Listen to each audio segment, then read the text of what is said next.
The vile brat was born, that's what his father said when he first looked at his son, and that's how his misfortunes began when he was born. At that time, Kajin, a child blessed with the sword of the god Kasaka, was born with an excellent body and talent, but he is not a Kajin. His own mother and father were disappointed with the child, because he was born without a right hand, and his emaciated mother, every night instead of a lullaby, the mother wished her newborn child a speedy death. However, the baby desperately wanted to live and was not going to die, and he also heard that his father, while he was in his tummy, said that this child was their hope and he would not let anyone beat him, especially his brother. The father hoped that his child would be able to beat Kajin, but the guy was born one-armed and not blessed by the gods. He was a disgrace who killed the hopes of his parents, and his story began. The fair-haired child named Kajin was pampered by the maids and played with him. They were surprised by the beauty of this child. Meanwhile, the woman was spying on her nephew. As it can be seen, he has already started walking, while her pathetic offspring is not developing a bit. When the black-haired man could barely get up and start taking his first steps, at the same time, Kajin already knew how to hold a blade, and when the guy learned how to wield a sword, his cousin had long ago learned mana and began learning the art of fencing at Samion's school. The black-haired man's mother desperately wanted Kajin to be her child. At a certain point, Kajin became an object of admiration and envy for the black-haired man. When one-armed was 7, he was assigned to Kajin as a servant. He was sent outwardly for friendly help, but the truth was that his own father sold him for 300,000 ladens. The guy had a lot of scars and he was bleeding, and our hero's name is Daven. He was tied to a tree, while his cousin stood over him and gloatingly laughed at such a damn loser, after which he continued to whip his toy. Kajin did not like him from the very beginning, and he was one of those on whom he could calmly vent his anger. But Daven did not give up. He had to restrain his tears. It was hard to tolerate the fact that many adults who betrayed him did not pay attention to what had happened. His uncle was known as an incredible man. He left the family many years ago and never came back, and because there was no one there who could control Kajin, he grew up a sadist. And despite the fact that he easily won any sparring, his excellent talent and the blessing of the sword god became like poison for him, and even after his opponent admitted defeat, the bloodthirsty boy did not stop there. Soon it was Daven's turn. He is fiercely jealous of his brother's strength and talent, and wants to be the same. But no matter how hard he tries with the help of envy alone, he cannot overcome the talent he has eaten. He was thrown into a stone column and the tile was filled with blood, but Kajin didn't care. On the contrary, he was angry at how this handless loser dared to stare at him, after which the talented nobleman began to trample on the poor man. The blonde-haired man laughed at the fact that the youngster really hoped to overcome him thanks only to hard work on himself, but even his whole life would not be enough for this, and despite his miserable situation, the red-eyed kid still wants to win. Although his dreams were unattainable just by hard work, unlike his brother, he is not going to become lazy like Kajin. The blonde brother began to indulge in alcohol, girls and drugs, but despite this, the black-haired one still could not beat him. However, the Berserker is going to surpass his Lemite and defeat his brother. The Colosseum is the arena of life and death. The two brothers fought once again. Kajin throws the kid away, but he is not the same as he was before. Daven uses his skill and cuts the arena in half. Because of the dust that had risen, the blonde-haired man was put in a difficult position. No matter how hard he tried, he could not see his one-armed partner, but Daven was not in the smoke at all, but from above. Kajin managed to react to this attack and block it with his sword, after which a huge explosion was heard in the arena. Those present were amazed. The one-armed Daven defeated the assault sword of Kajin. Up to this point, the official score of the warrior was to win 1 duel and 21 defeats, and now, when he turned 29 years old, he was able to defeat the one he envied the most in the world. In unofficial duels, he lost countless times, and many people told him to give up every time he lost. They made a mockery of him when they themselves were talented idiots wasting their time, but despite everyone he won. And now the Trubins were raising the name of a new hero. Daven is interested in his talented brother. How long did he think that he would always be the strongest? However, the defeated Kajin could not accept defeat from some loser. It kills his self-esteem. The black-haired fighter, who was standing, recalled the words of his own parents. They wanted him to be the same as his cousin, but if he really had such a talent, he would not have thrown him out into the air, as Kajin did. At this moment, the blond boy could not stand the moralizing from the loser and his eyes were filled with anger. The warrior continued to chastise the loser. because he would not have led such a dissolute life and was not a pathetic coward. After he finally won, he turned around and walked away from the arena, because that was the end. With the end of his life, the cowardly Kaijin pierced the guy from behind. The audience was shocked, because the famous Kaijin was so low that he attacked from behind, but Daven was not very surprised. His brother remained vile until the very end. But despite this, the red-eyed guy did not regret his fate for a moment, although it hurt, but still he was happy that he finally defeated Kaijin, and it looks like he should not have lived. The famous swords of the sun, which are passed down and used only in the Samion family, these blades also contain mana from the Samion family, antidemonic mana. If the wonderful Saint Rayla had not appeared, then he would not have had a chance to survive at birth. But now Kaijin will be remembered as a loser. After the words said with a smile, the guy died. A berserker wakes up in one of the prison cells and does not realize his situation. Did he die and go to hell? However, this is not so. The guy turned out to be lucky, because Saint Rayla was present at the arena, and being a saint, she healed the disgusting and dirty Daven. She is the very embodiment of a miracle. But the guy still doesn't understand how he stayed alive. Because his whole body is wounded, the only thing he can do is breathe. At this moment, the formidable executioner wants to know if the one-armed warrior has made a deal with the devil. However, the black-haired guy asks again in surprise, because he does not understand what it is about. But the man does not see anything surprising in this, because the only way for a loser like him to defeat Kaijin is to sign a contract with the devil.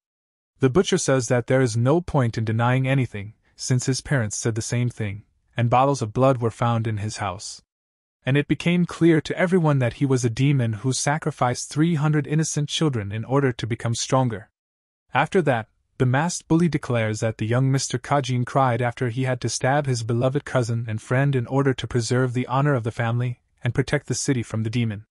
After hearing the nonsense, the guy just laughed. Even though he defeated Kaijin, he could not overcome the Samion family, and as one could understand, they chose a blonde talent instead of him. Soon the executioner reads out an official document stating that Daven has tarnished the honor of his family, and now his mana will be sealed, and he will serve a life sentence, suffer for eternity, and rot in prison. That's his near future. The black-haired man realized that his tendons on his legs and arms were cut, and his mana was sealed with a large number of chains, so he was imprisoned. Even blindfolded, he immediately realized that Kaijin was standing in front of him. The coward with a smile on his face noticed that this place was very suitable for Daven, and also stated that from now on he became the Emperor of Swords. People praise him for being a hardworking genius, and all this thanks to a one-armed loser. After dinner, Kaijin left him. Soon most of the food stopped being delivered, and over time the boy became very thin. He was tormented by terrible hunger. He also coughed up blood. He did not imagine such a death. He wanted to die in the arena with honor. In a half-dead state he fell to the ground, and then Daven noticed that it was too cold here. Finally he wondered what would be his end if he were not one-armed? If the black-haired one was from the main line, and if he was blessed by the sword god Kasaka, would his life be different? He didn't want to die, he wanted to live. At the same time, he clearly heard a drop of water, and after a bright light, in the end he did not believe in his death. The red-eyed guy is addressed, but he does not react. Then Zwosea especially grabs Vincent by the shoulders and he comes to himself. The guy does not understand what is happening. Why does he feel pain on the shoulder? Is this really a dream? But soon he realizes that this is real, because the pain feels real. And this man in front of him, although Daven saw him for the first time, but he clearly knew this man from side families. At that moment, Daven realized why he was called Vinzen. He has a different name? The seventh son of Aiden. He did not understand with all his desire what was wrong with his memories. But among all his dreams, this one is not so bad yet, and the air here seemed very fresh to him. There was no sharp musky smell here, as in prison, and also here he has a right hand. What else do you need to do? Is this really a gift that was given to him before he died? At this moment, he is tired of being ignored by the youngster, and he tries to force the boy to speak with the help of force. But the fighter knows well the way to block this type of attack, namely, physically distancing himself from the enemy. However, something strange happened. The man in the red clothes flew to the end of the room. Even the black-haired boy himself did not expect such power, because this attack is not so strong to push a person so far. The guy apologizes and says that his hand slipped, after which he tries to help the victim get up, but the man beats off his hand and rises up and declares that only because the black-haired guy from the main family, his son will definitely crush Vincent, and this will be the first time when the side family will crush the main one. After hearing these words, Daven realizes that this man in front of him is the same as his father. He always wanted to defeat his older uncle, and the moment he realized that his dreams were not feasible, he began to shift his dream onto the shoulders of his child, and it bore fruit, because red-eyed became inappropriate for them a child. The blond man turns around and before leaving the boy warns him that he will not forget today's arrogance and rudeness of Vincent. Now he has to wait for the reckoning during the meeting of true swords. After the door slammed shut, utter silence reigned in the room and the black-haired man was able to calmly exhale. Sitting down on a chair, he again wonders if this is a dream?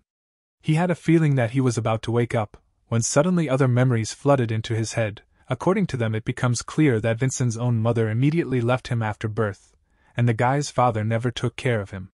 All the other kids treated him like a scapegoat. Of the 8 children of the famous Adenka sword family, he is Vincent, the 7th legitimate. The black-haired man was quite weak and cowardly in his time, so he constantly cowered in his room and cried after beating his youngest of the family. Her name is Loa. As a result, he became an ugly duckling abandoned by others in the main family of Aiden. Someone from a side family was hunting for the superiority of the main branch. That's how the one-armed Daven from the Samion family became a useless Vincent from the Adenka family.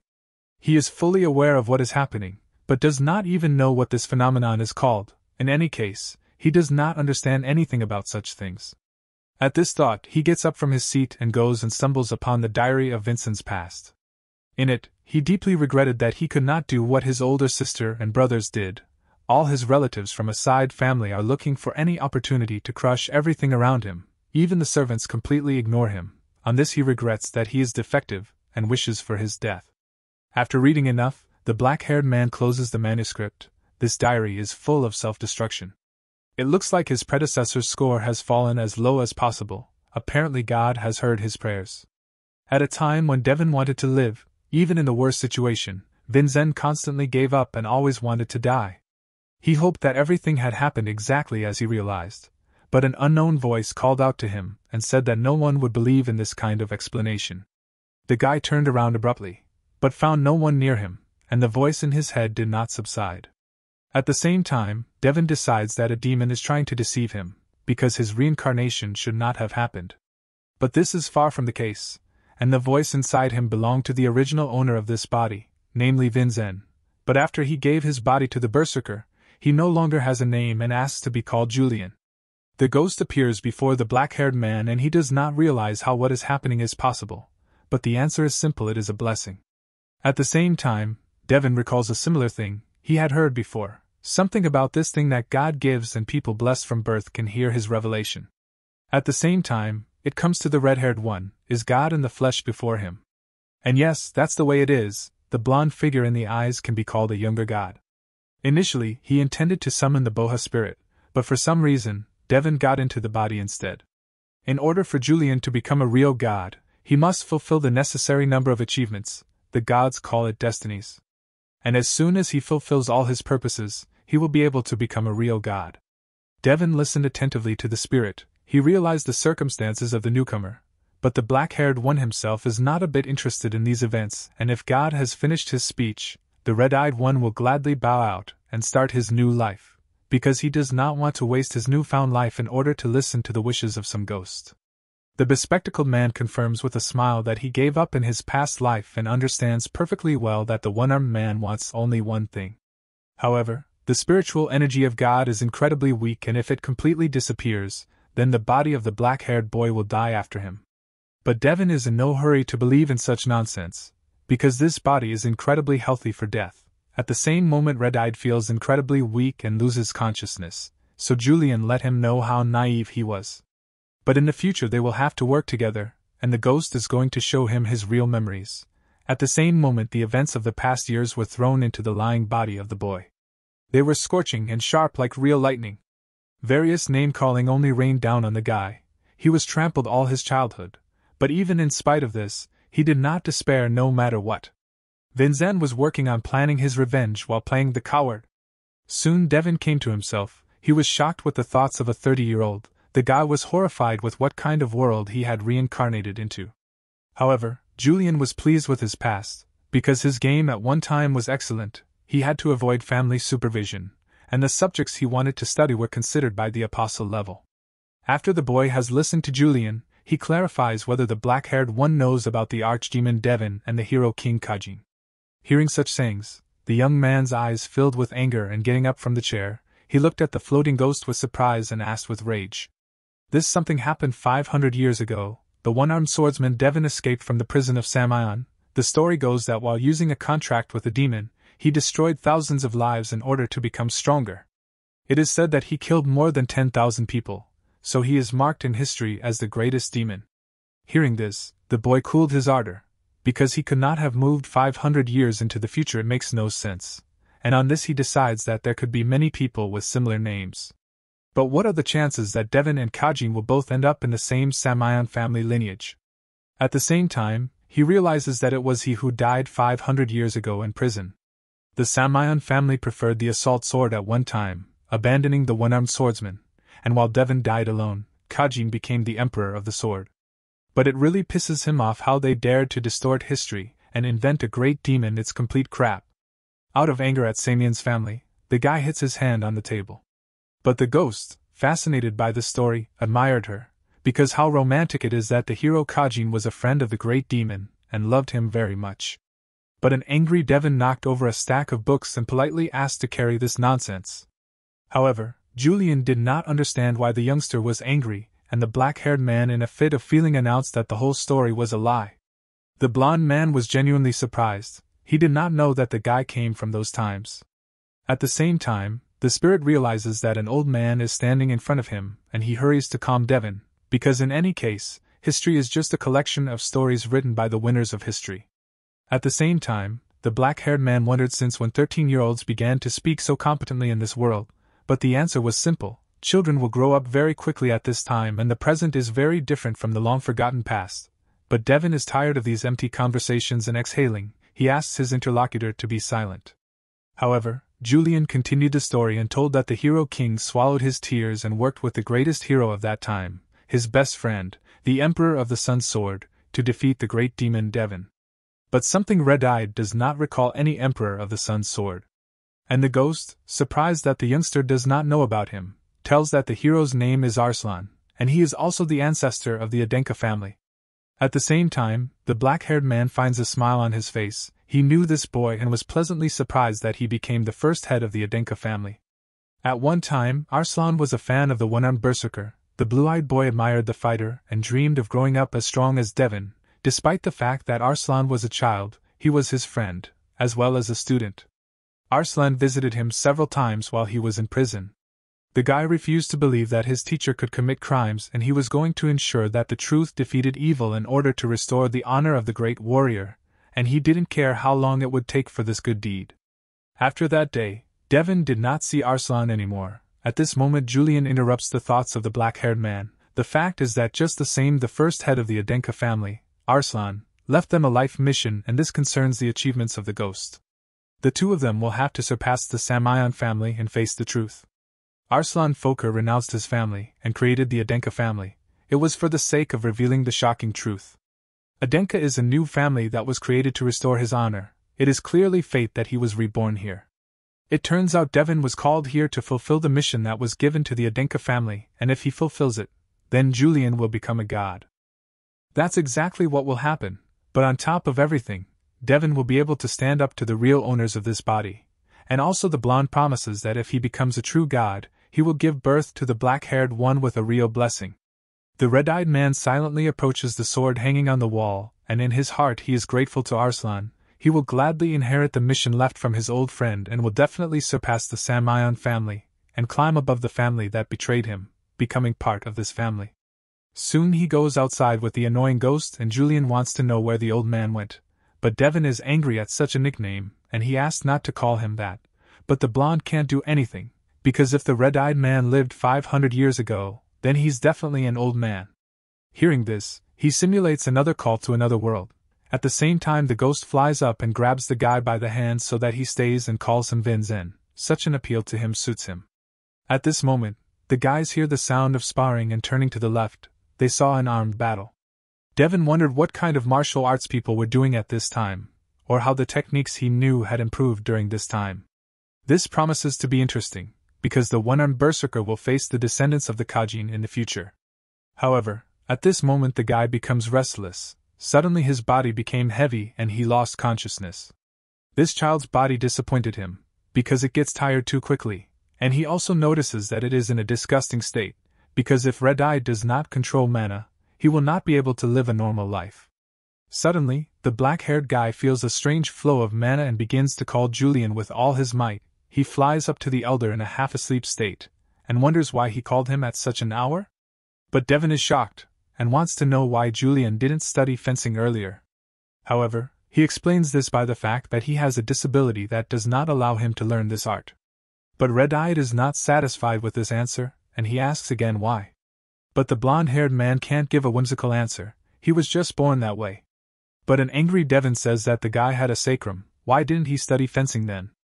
Yulion flies away from the man and does not understand what else is such a sacrum, and why is he making such a scandal because of it. At the same time, Daven explains that if there is a sacrum, mana can be stored in any part of his body, and to be more precise, he could store it in bones. But the ghost in pajamas hears about this for the first time. Scratching the back of his head, the black-haired man tries to explain more clearly and says that a martial artist badly needs to use mana in order to have strength superior to that of an ordinary person. And the mana that works miracles is usually stored in the human heart. But if you have a sacrum, then things take a different turn, and in addition to your heart, the owner of the sacrum can store mana in his bones, which also means that he can use mana indefinitely. Yulion had no idea he possessed something like this. But Daven is afraid that his ghostly friend did not understand the importance of the sacrum, because the well-known bastard Kajin, whom everyone calls the Hero King, also had a sacrum. What an irony! Daven, who was reborn with a sacrum like Kajin's, was jealous of this all his past life. But the world after 500 years is much stranger than he expected. The ghost told the boy that he could not convey the image of the heart to him, but this news did not even upset the black-haired one, because this is the first time he hears about such a thing. Yulion was shocked that Grandpa doesn't know about this and decides to try to explain. The image is an imaginary storage for mana. But after hearing this, Daven was already shocked. Do people not keep their mana in their hearts at this time? And then what happened to meditation? But the blonde man didn't even know what it was. But the black-haired man did not understand how important it was, because Arslan had an excellent method of meditation for storing mana in his heart. But in the present time, they have long refused to store mana in the physical body, and also at the same time declares that there are even records of such an ancient method in the past. Now everyone stores mana in an image that they call a star, and the number of stars used denotes the strength of a martial artist. This means that an adult in this family creates at least one image. The requirements for people with one star are the first connection with the image and the feeling of mana, which means that the image was created to avoid the risks that can occur when storing mana in the surd. In the well-known past, more than half of the martial artists died from storing mana in their hearts, due to the fact that it exploded. But this will not stop Daven, because to become known as a full-fledged martial artist, you need to take such big risks. However, the ghost fundamentally disagrees, and besides, he notices that Red Eye allows mana to spread everywhere, and then mentions the cycle formula. The black-haired man turns and clarifies, is there really a formula for mana flow? And yes, it is there, so Yulion asks not to be allowed to pour out mana so thoughtlessly. The black-haired man says that in his time, the magic power of this cycle often wrapped up and exploded in about half of the practitioners, and they died. But the ghost asks to be careful from now on, because this is not his body. However, Daven is interested in why Yulion did this to a valuable body. After all, he has a wonderful sacrum, and a heart with a magic cycle is also strong. He would definitely succeed if he trained carefully. The sacrum is a structure necessary to contain mana, but consuming it and his sacrum has been severely depleted for the last 13 years, and if this continues, the body of Vincent Adank will die before reaching maturity. Night has been reigning in the courtyard of a huge castle for a long time, but this does not prevent Daven from self-development. Meditation will delay his death, but there is also a limit to this. He has about 10 years left. However, this is quite a lot, because Kajin has become the emperor of the sword in such a time, and the one-armed swordsman has long been forgotten by the world. The same amount of time Daven was locked up in an underground prison, slowly dying of hunger, striving for life. Those events were incredibly scary for him and lasted for an eternity. At that moment, there was a lot of knocking on Vincent's room and asking him to open the door. But Daven didn't even have time to get up as a man appeared on the threshold. Rising up, the guy briefly looks into the memories available to him, and from them he learns that the impudent man standing in front of him is called Wilson, and he is also the one who, 3 years later, Yulion was going to cut his throat. He doesn't have any more thoughts about this guy. Daven does not hesitate to throw his clothes to the impudent servant, and orders Wilson to clean his room, as well as bring him clean clothes. Today, the smug servant was surprised. He did not recognize the weak loser with whom he was familiar earlier. Wilson is interested in what his young master was doing, since he made such a mess in the room, and suggests is it possible that the loser was conducting some kind of strange experiment, or something like that. However, the black-haired man refutes the conjectures of the servants, but Wilson cannot believe in something like this and declares that the kid has gone crazy because he was constantly ignored. The youngster must have studied dark magic or something worse, and he is going to report this to the general manager, and also the head of the family. But Daven listens to these threats only with a smile on his face, because it is rare to see a gentleman who will be so polite to such an impertinent servant. It is quite amusing for the black-haired descendant of Aiden to observe that Wilson continues to insist that his master has refuted him, and also he dares not to listen to the orders that he gave personally. Although he gave more tasks than usual, but the work of the servants is unconditionally to fulfill the requirements of his master. But after hearing this, the man refuses to do things that he does not like. Will he do such a thing? And at the same time, the seriously angry Daven says that the impudent man will do just the same. But soon Red-Eyed decided to do something else. Since Wilson does not want to do his job, then the youngster will have to do everything himself, namely, he is going to come to the chief manager, whom the servant mentioned, and ask him to bring him clean clothes, because who else would do it if Wilson does not want to work? At the same time, the guy grimaced with anger, but he had no choice but to take dirty clothes and get to work. And he also declares that he has never refused his duties, so he asks to leave everything else to him. The irony is that no matter how cowardly and sensitive Vincent is, the servant cannot behave so insolently and arrogantly with him. Most likely they deliberately behave this way next to him, and the previous owner of the body also thinks so. At the same time, the red-eyed one assumes that most likely they probably want him to solve the problem of an unruly and rude servant, and show what the seventh young master of the Adenka family should be. But the ghost is worried, because there are rumors that Wilson used to be a member of a gang and killed a large number of people. But in response to this heresy, the one-armed man only laughed, because a man who took many innocent lives has a certain energy. And he did not feel such energy from the boy, and also the red-eyed one is sure that he is a coward. But Yulion doubts his words, and how can Daven know so well about all this? The answer is that he lived a fucking shitty life. Hearing such words, the ghost was horrified. Did he really summon someone scarier than the spirit of the king? Soon Wilson came into the room. He was carrying clean clothes for his master, and he also wondered if he liked his cleaning, and also asked not to turn the room into a battlefield anymore. And David promises to do just that, and he also thanks the guy for cleaning. Wilson notices that the loser becomes more obedient. But at the same moment the red-eyed man asks the servant to bring him a wooden sword about 1 meter long, and it should also weigh about 500 grams and consist of ebony. But the arrogant Wilson asks what will happen if he refuses to do it?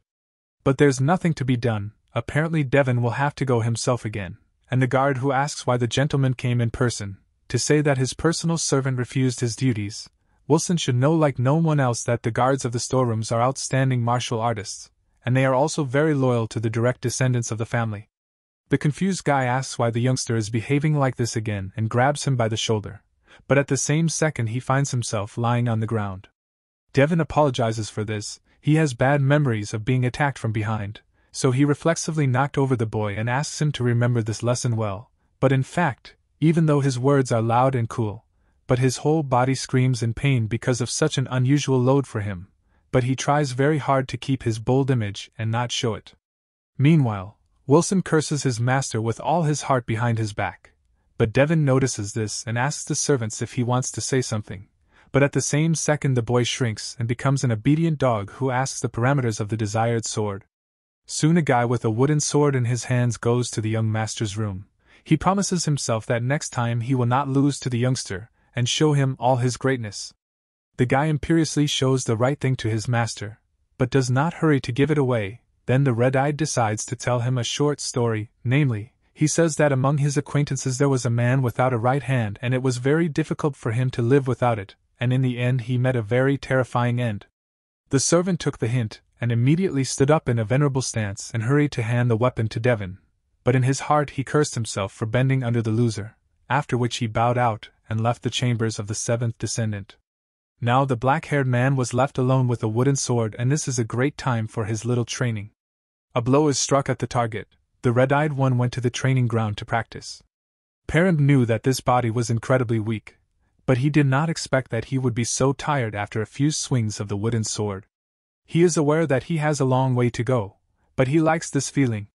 Daven was born to become a martial artist. At this moment, the target falls apart in front of the guy. The blonde scoundrel apologizes for this, and says that he did not notice because of such weak mana that someone is training here, and the name of this blonde scoundrel is Reven. At this moment, Julion's voice rushes through his head, telling him that this kid is his very distant relative, and he is also one of the candidates who has every chance to win at the next meeting of True Swords, and he also reminds Daven that he has already met his father. Finally, a ghostly voice warns the boy that he should be careful, because Reven is a rising star among the heirs of offshoot families.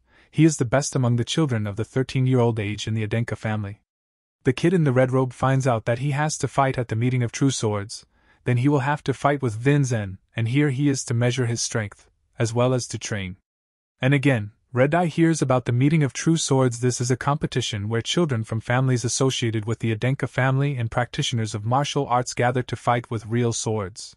While there is no age limit, but usually people participate in it from the age of 14, the winner of this competition is given a chance to come together in battle with the direct heir of the Adenka family, and most likely the heir who will fight against the winner of the meeting of True Swords will be Vincent, because he is useless, and the weakest among the direct heirs. Reven hopes that the black-haired man will not be scared now from a training fight with wooden swords, because at the meeting everything will not end with ordinary sticks, but Daven, as a martial artist, declares that he is not afraid of the sword. From these words, the blonde guy laughed loudly, and also noticed that apparently since Vincent is the direct heir, then he has the appropriate bragging. But the black-haired man advises Reven to also learn this art, because the provocation should be at a decent level. Daven doesn't understand how this brute can mock a relative who came here to train. The blonde is too rude. One-armed Daven was respected both on the training field and on the battle arena. Even Kajin respected him to some extent. After that, Red-Eyed says that cutting someone else's training dummy is low and declares that Reven is a disgrace for all martial artists, and he should be ashamed. Apparently his father taught him such bad manners. The blonde man successfully fell for such a simple provocation and emotionally put a sword to Daven's neck, after which he declared that he decided not to forgive the black-haired man after the moment when he dared to insult his father. At this moment, Yulion again warns Red-Eyed about the danger, namely, he informs that Reven is at the level of 2 stars and he also has the attributes of a man of steel, so Daven should be careful. His opponent is much stronger. Daven himself understood that he would lose if he fought him right now, but he reeks of an inferiority complex, which he grew up with only because he was not born in the main family. Reven uses mana, despite the fact that he knows that his opponent cannot control it due to disability. His father does not behave like an adult, and his son is not familiar with the etiquette of martial artists. How could it be understood that the level of culture of martial artists has decreased in 500 years and now the old man should be taught a lesson to the younger generation, and a good sense of understanding of the situation will help him in this? Daven put a sword to his opponent's face and said that in his time, such an impudent man in a red robe would have been beaten by the older families. Reven was dumbfounded. He doesn't understand how a kid without mana dares to point a sword at him so confidently. Since the blue-eyed man faced his sword, he already clearly felt that Daven had no chance against him, but something scared him. The aura that emanated from the demon screamed that he could cut him in half at any moment. At this moment, Red-Eyed removes his weapon and offers to calm down, because if Reven was so afraid of an ordinary wooden sword, then how can he calmly fight with him at a meeting of True Swords? With a smile on his face, he declares that everything does not end there with just a wooden sword. The blonde guy could no longer tolerate such provocations, and at the same second he rushed at the black-haired weakling. The ghost grabbed Daven's shoulders and begged the black-haired man to dodge, but the guy continued to stand motionless, because he knew that Reven would not be able to hurt him. At this moment, the guard grabs the angry blonde boy by the hands and asks him to stop, because he can't fight with Vince in here. Yulion exhaled with joy. He thought that Red Eye would not live anymore. The red-haired guard explains to Revan that if he injures Vincent now, he will be able to refuse to fight with him at the meeting of true swords, so the guy in the red robe should restrain himself. At the same time, the angry boy calls the black-haired coward and is already waiting for his revenge. Soon night fell. The ghost does not understand why Daven teased Revan, because if his escort, the red-eyed one, would definitely have been injured, but the black-haired one responds that he just taught a lesson to an ill-mannered child. Yulion does not like this answer, and he is even more angry. He does not understand why he called this strange old man, and not the powerful spirit king. However, the guy does not react particularly to the hysteria of his interlocutor and looks at his childhood portrait, but the ghost does not give him peace. He demands the red-eye to focus instead of looking at useless things, because he has yet to learn the blessings and features. Daven hears about the second for the first time, and Yulion hastens to explain to him that the features are artificially made from the power analyzed from the blessings. That is, this is an artificial blessing. Upon hearing this, the red-eyed man opened his mouth in surprise, because it turns out that from now on a person can create his own blessing, and he also believes that such a method is disrespectful to the gods and they can punish for such blasphemy. However, Yulion does not understand what the black-haired man is talking about, because no one has died from God's punishment yet. At the same time, Red-Eyed wonders if Revan also has such a feature, and he also wonders what a man of steel is. The spirit continues the narrative. He says that the blessing of the dwarf king includes a lot of everything, but his feature is focused on strengthening the body. The more a person trains one feature, the more powerful paths open up for him. This is called the technological tree.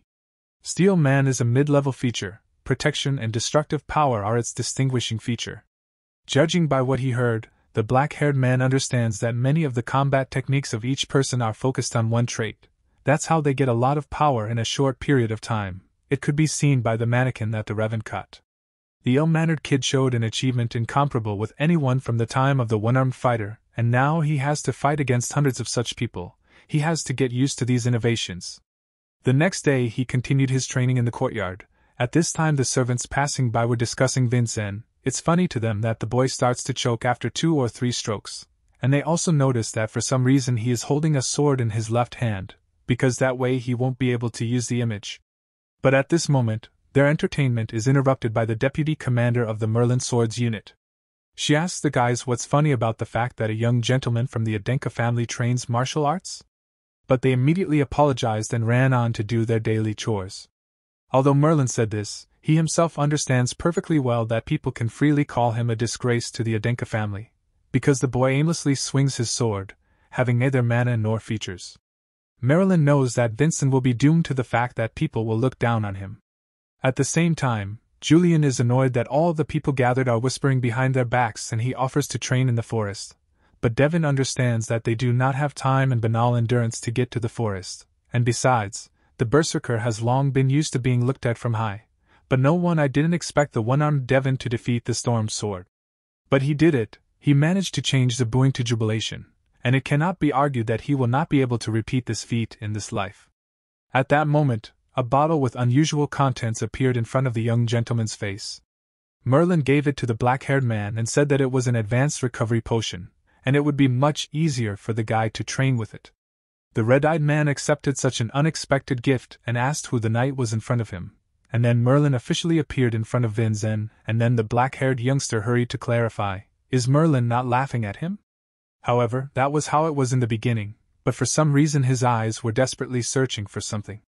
After hearing a decent answer, Daven says that he will remember the name of the red-haired guy and his generous act, after which he apologizes for detaining the commander and says goodbye to him. Merlin is surprised. He noticed that something has clearly changed in the young gentleman, and perhaps luck is on his side. After that, the black-haired guy continued his training. It lasted for quite a long period of time, and when he got tired, he drank recovery potions. At night he studied grammar and the laws of this new world, and in the early morning he appeared on the training field to hone his skills. Balancing on the surface with his right foot, and adding rotation with his hip, he was able to feel mana in his heart, and at the same time Red-Eye began to see him, the path of the one-armed Daven. This is the way of the sword, made and set by lines and dots to show their real abilities, and at this moment the young master of the Adenka family successfully cut the dummy into 2 even halves. Now his swordsmanship is complete. At the same time, an angry Wilson does not understand why this little cock wakes up so early to have breakfast at 5 o'clock in the morning. Daven's useless training only makes the servant work, and then the disgruntled kid comes up with the perfect plan with which he can humiliate the black-haired impudent. He puts a tray of food in front of the young gentleman's face and, opening it, wishes the black-haired man a pleasant appetite. But to Daven's surprise, instead of a decent breakfast, he received the remaining leftovers. At the same time, he tells the servant standing in front of him that if he wanted to steal something for himself, he shouldn't have done it so obviously. But Wilson pretends that he doesn't understand what his master is talking about. At the same time, Red Eye notices that Wilson forgot to wipe his mouth. However, for the first time, Daven is ready to close his eyes to such impudence. But he sincerely hopes that the pathetic servant will not dare to cross this line next time. At the same time, a scared guy crunching his knuckles on his hands says that he used to be a street thug, and although he looks harmless, he actually killed a lot of people. However, Daven only laughed at that, after which he continued his breakfast, but with the help of telepathy he said that it was very simple to control through fear, but it was quite difficult to gain a person's trust in this way, which is why he did not put pressure on Wilson by force. The servant was shocked that his master could use telepathy, because everyone knows that Vin Zen has no mana. And now this changes everything, so the black-haired man asks the employee to stop showing off in front of him and informs the guy that he will soon stop being ashamed of serving Vincent Aiden himself, and when he comes back, he will have to choose whether to live under fear or show his loyalty. But before leaving the room, Wilson declares that this will not happen, after which he slams the door, but still he was scared, because his master's composure exploded. At this moment, Marlin was walking along the training field and assessing the achievements of Vin Zen. Apparently he realized that the young gentleman came here early in the morning, when suddenly he noticed something strange, namely a mannequin. It is cut. At first he thought it was done with a real sword. However, the red-haired guy did not see Vin Zen using anything other than a wooden sword. After feeling the surface of the slice, he was greatly amazed, because such progress is impossible in just a few days. Now the deputy commander-in-chief became genuinely interested in what talent his master has, and also what kind of martial arts he is studying. Soon the black-haired man puts on clean clothes while his humble servant folds the rest. Yulion is amazed that this bastard Wilson has become so polite, while Daven himself is familiar with the kind of people who know how to take initiative, but do not know how to take their words back. When suddenly the guy paid attention to his clothes and turned to Wilson, Vincent noticed that his clothes were made of Levite and cotton, and he was very cheap and also did not harm the soil, so he was not good enough for an aristocrat. And he also makes a remark about the food. Its quality is quite low in comparison with his family budget. The ghost does not understand what all these remarks were about, but judging by everything that was said, it was possible to understand that someone was stealing money and appropriating it for himself. But looking at Wilson's stupid face, it was immediately clear that it wasn't him who did it, but someone who holds a higher position. At the same time, Revan continues to hone his swordsmanship without rest, but he still cannot forget the terrible fear he experienced on the training field, and because of this, the blonde-haired man only continued to get angry and lose his composure. After that, there was a knock on his room and soon his father appeared on the threshold. He notices that his son's training is going well, but still hurries to remind Revan that there is not much time left before the meeting of true swords. And if they want to avoid a life of poverty and suffering due to low status, then the blonde guy is obliged to defeat Vin Zen. Although the guy himself knew it perfectly well, but his father did not stop imposing it on him, and grabbing the boy for a guarantee, he said that his son was obliged to become a man from an offshoot family who would overthrow the shit branch. Revan notices that the closer the meeting gets, the more irritable his father becomes, and also his obsession grows every day. The guy understands perfectly well that if he can defeat this old bastard, then he and his family will be able to return to the old days. Soon Yulion brings Daven a strange book and informs him that it contains all the information about the participants of the meeting of true swords. The red-eyed man hurried to scroll through the book, and yes, he was convinced that it was not just their personal information, but also the techniques they use, as well as their habits. From such a guy went goosebumps, and he filled up the ghost with a fasting maniac, but he considered it a kind of compliment. Soon Daven clarifies about Julion's plan, namely, earlier he wanted to make a bright debut at the meeting of true swords by taking the power of the Spirit King. The ghost confirmed that everything was exactly as it should have been. Then he would have been able to get the miraculous stone, this stone, the crystallized mana bestowed on the champion. If you absorb it, then the body and mana will become stronger in an instant, which is why it is called miraculous. Judging by the passion of the story, we can say that the ghost desperately wants to win, but Daven cannot afford to lose, because then he will be disgraced as a martial artist if he loses with all the advantages that he has in this life. And then getting up from the table, he promises that even though he is not the spirit of the king that Yulion wanted to summon, he will definitely give him a much more significant victory that the spirit of the king could never provide. After that, the young gentleman rings the silver bell and immediately a breathless Wilson runs to him and asks what his master wants. At the same time, the black-haired man announces that he wants the guide to do something for him. Soon Wilson opens the door and asks permission to come in. The head chamberlain of Rails was sitting in the office. Looking at the careless servant, she asked what business he came to her. But Wilson could not utter a word. He was pierced with fear from head to toe, which was expected from a 7-star martial arts master. She is frightening. Soon he came to his senses and conveyed the words of his master, namely, his young master Vincent asked the head of the family to attend the meeting of True Swords in person and said that he was going to prove his worth as a member of the main 7 of Aiden. But the girl did not tolerate such insolence, and said that the head of the family had never attended the meeting of the True Swords, because he had neither the time nor the reason for this. At the same time, Wilson, as his owner said, replied that for this service, embezzlement of funds from the family budget would be forgiven. And the servant asked to make possible what is impossible. The girl asks again what the guy in front of her said, but Wilson was confused and quickly justified himself, because these are the words that the young gentleman asked to convey. After listening to all this, the woman said that was enough and asked the man to leave, after which she thought, because the guy could have come himself. But no, it would be even more effective if he personally started threatening her. Apparently he deliberately sent Wilson to show his authority. And apparently he fully realized her intentions. A gray-haired man was sitting in one of the rooms. Great strength was flowing out of him, when suddenly he stopped his training and turned to the woman behind him. Railsa arrived at Vincent's father, and announced to him that the young master had invited his father to a meeting of True Swords. But the old man does not understand why Railsa acts so stupidly and assumes that age affects her, after which she asks to stop such senseless behavior. However, the woman does not give in and says that Vincent promised to prove his worth as a member of the main family of Aiden. But these words confuse the man, and he asks Railsa herself if she thinks that the youngster is experienced enough to talk about the value of his pedigree.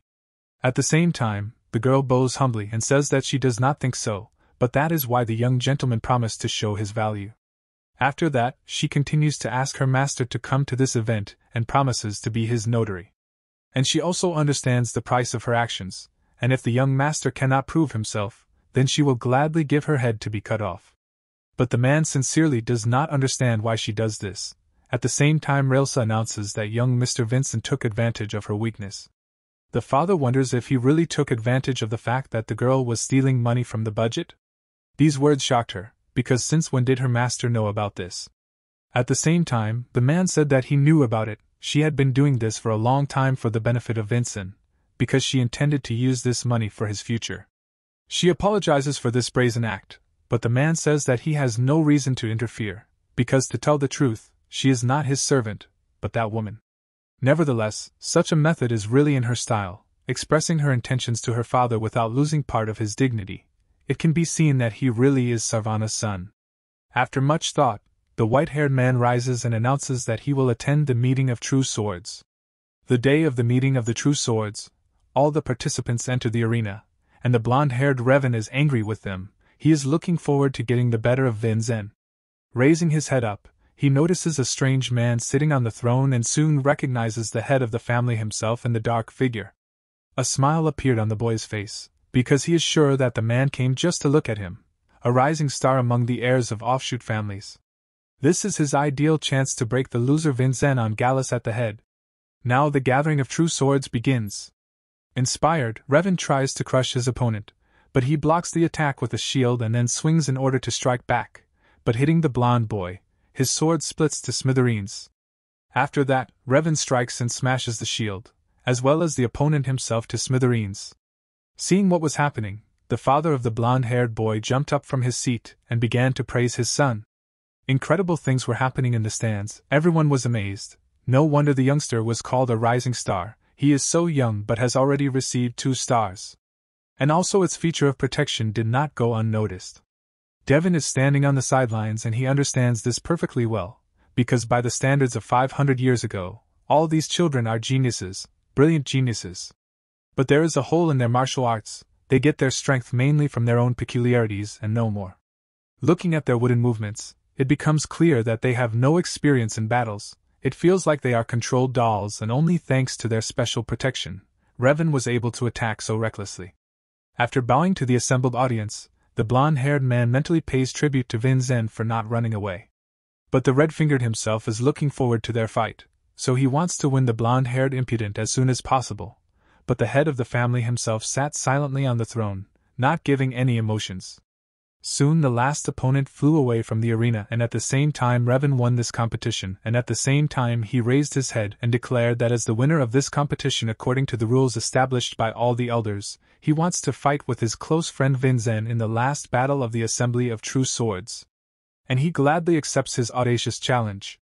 2 opponents stood on the field. Zarin is the name of the judge who stood next to them. He is a judge from the White Sword Division and requires the 2 sides to prepare. But then the black-haired man intervenes, and before they start, he has a condition. He calls his word to Wilson, and he gives him a training wooden sword. Taking it, Daven declares that he will use this blade in this match, and will also fight with his left hand against his distant relative, and also allows Revan to strike 3 blows first. A confusion of doubts arose in the stands. Does Revan's father himself not understand what this man is carrying? But the black-haired man continues. He declares that until the first 3 blows are made, he will stand still and will not take a step back. But Revan goes into a rage. He does not understand. Is Vincent laughing at him in this way? The audience was also outraged by such an absurdity from a young gentleman who does not know any martial arts. At the same time, the blond man jumps up from his seat and declares that the boy does it intentionally in order to justify his loss later. But the head, after assessing the situation, agrees to such a thing, after which he declares that it is better for Vin Zen to prove his words with actions, but he was going to do so. At the same time, the judge raised a red flag and announced the start of the long-awaited match. And he asks the 2 sides to prepare, but the young guys have long been ready to rush into battle, and at the same moment the judge announces the beginning of sparring. Revan rushes at the motionless opponent, as previously agreed, and with rage in his eyes declares that in this case it is better for the black-haired guy to die standing still. So the first blow went. Earlier, when they discussed this with Yulion, they assumed that it would most likely be a short blow, and so it is. The red-eyed guy moves his head slightly to the side and thus dodges the first blow. But Revan anticipated such an outcome, because this is an ordinary feint. His real blow will be the second. He makes a U-turn and now he is confident of his victory. But this duel seems very boring to Daven, because even without Julion's information, he sees such obvious movements. The blonde guy uses his special protection, completely forgetting about all the basics. At the same time, the red-eyed guy makes a small movement with his hand and says that the great swords are not primarily intended for piercing. With these words he pushed Revan's sword away. The blonde-haired boy could not believe his galluses, because Vincent reflected his sword with his bare hand, and to see the direction of his sword you need to be several levels stronger than him. Now the black-haired man recalls that 2 attacks were committed, only the 3rd remained. And the guy in armor, having lost his composure, thoughtlessly strikes the next blow, but Daven grabs the ill-mannered youngster by the hand and makes a small cut, after which he knocks over the insolent man. This was the 3rd blow of Revan. Now Daven is going to keep his promise to Yulion, as well as the promise he made to his father. Now it's his turn to attack. All those present were shocked by the sight they saw. The black-haired gentleman pointed the sword at the exhausted youth and demanded that he get up from his knees. At this moment, the blond guy from the stands was shouted by his own father. He did not understand why his son could not cope with a guy who had no mana. But Revan himself did not know what was the matter. He could not move. Yulion was also shocked. He could not clearly see what had happened. But in fact, this is an ordinary basic martial art. A martial artist should not stand like a pillar when he does not have a sword in his hand. There are many ways to defeat the enemy without using weapons. But now the blonde-haired impudent man says that he understood what was going on, namely, he thinks that Vincent could get such a feature in such a short time, only thanks to a small god, whom he is ashamed to name out loud. Yulion took these insults badly, but Daven remained calm, because if Revan is so calmer from this thought, then let him think so. But the angry blonde boy continues his attack and announces that Daven's tricks will end at this very moment. Yulion warns the guy that this attack is dangerous, but Red Eye knows it himself. The guy calmly jumps back and swings for the upcoming attack. The blonde realizes that he has opened himself for a blow, but alas, he does not have time to do anything and gets hit in the face. However, he realizes that it does not hurt him at all. The screaming father reminds him that a sword for ordinary practice will never be able to break the protection of a man of steel. There is some truth in this. A rotting sacrum, an untrained body, a berserker can't use much power, but he can use the force of his opponent's punch. At this moment, Daven hits his swinging opponent in the stomach and he flies away a few meters, after which the red-eyed guy turns to Judge Jaren and asks him to try his best to prevent a possible tragedy. The man standing in the ring did not understand the meaning of the words spoken, but immediately after Daven made this speech, he rushed to attack. He understands that if he uses this skill at least once, his body will collapse, but still, he is going to finish the fight while his opponent is in the air. Revan, who has recovered, raises his huge sword and is about to strike back, but the berserker sees it. The point that Revan and he created, the path of the sword connecting the two of them. He asks Yulion to look more carefully, because this is a technique that he has mastered. The dots connected and soon there was an explosion of terrifying force in the arena. After the guy finished his attack, Revan's sword arm separated from his body. The two fathers were shocked by what was happening. To cut the space, twist the flow of mana and use it to break everything, including the enemy's abilities. This is fencing. The blonde boy was writhing in pain, because his hand. The judge stood at a distance, and could not believe his eyes. But soon Daven turned to the man and asked what he was doing, because the black-haired man could continue to cut off parts of the blonde's body until the judge declared victory. At the same time, Jaren came to his senses and declared Vinzen the winner of this event. Soon the healers arrived at the arena. They tried to stop the blood with potions, but everything was useless. Then they decided to call a priest. While the loser was being given all possible help, the red-eyed kid was scolding the judge, because Daven asked to prevent this tragedy, and Jaren failed in his duties. At the same time, Yulion flies up to the guy and he wonders why Daven is so calm, because his body is on the limit, and he urgently needs to go to rest. But the black-haired guy knows this himself, but he will not die because of this, after he turns to his father, and says that he kept his promise. The man looked intently at his child. As the guy said, he confirmed his value to the Adenka family. After that the head stood up and announced that the winner of the meeting of true swords was Vincent Adenka, after which he invited everyone to go inside to the awards ceremony. The present nobility gathered at a huge table. Soon the head opened a snow-white box and there was a miraculous stone in it. It illuminated the guests with its beautiful light. After that the man made a loud speech and took the stone out of the box in order to reward the champion of the competition. However, at this moment, a blond man bursts into the hall and announces that all this does not make sense and accuses Vincent of lying. Namely, the victim's father declares that the impudent child has taken the power of the apostle. Soon the priest joins the conversation and informs that there is a small problem, namely, the hand of young Mr. Revan cannot be attached back.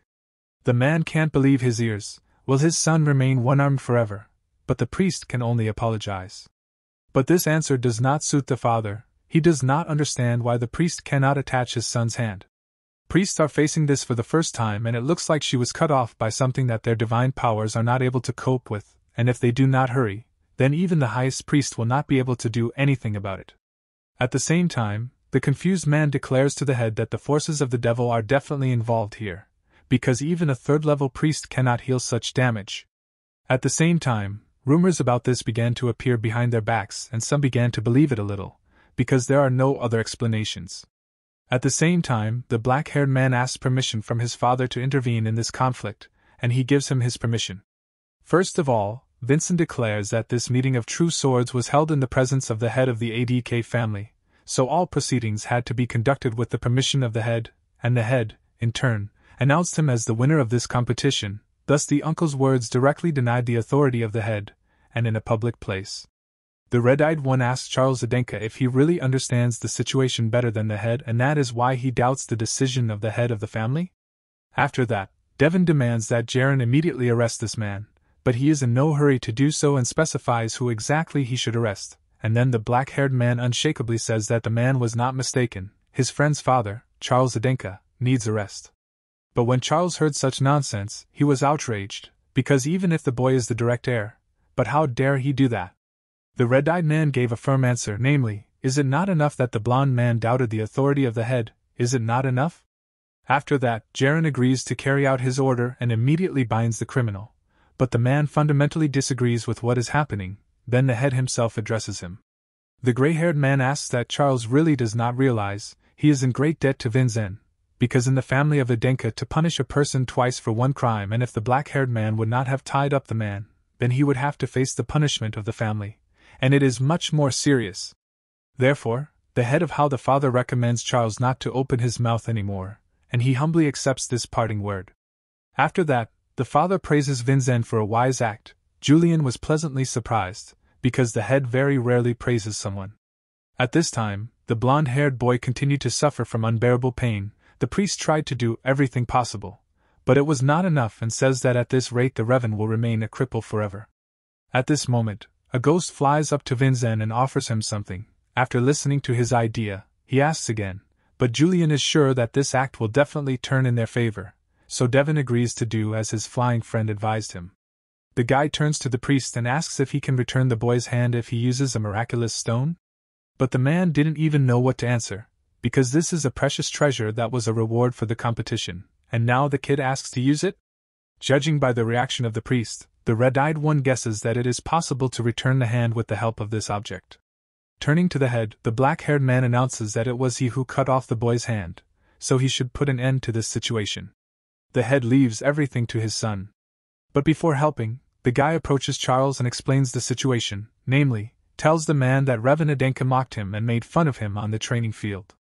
After hearing this, the man does not hesitate to apologize for his son's behavior, and blames himself for everything that happened, because it was he who taught his son badly. But Daven is not satisfied with this state of affairs, because all words must be proved by actions. He takes the sword from the scabbard of the guard present, and immediately frees the man. The guy demands that Charles show remorse worthy of a martial artist. At the same time he gave the miraculous stone for the treatment of Revan. But the man does not understand what exactly the boy wants, and then the red-eyed demon declares that an eye for an eye, a tooth for a tooth, and for the sake of the right hand, he also needs someone's right hand.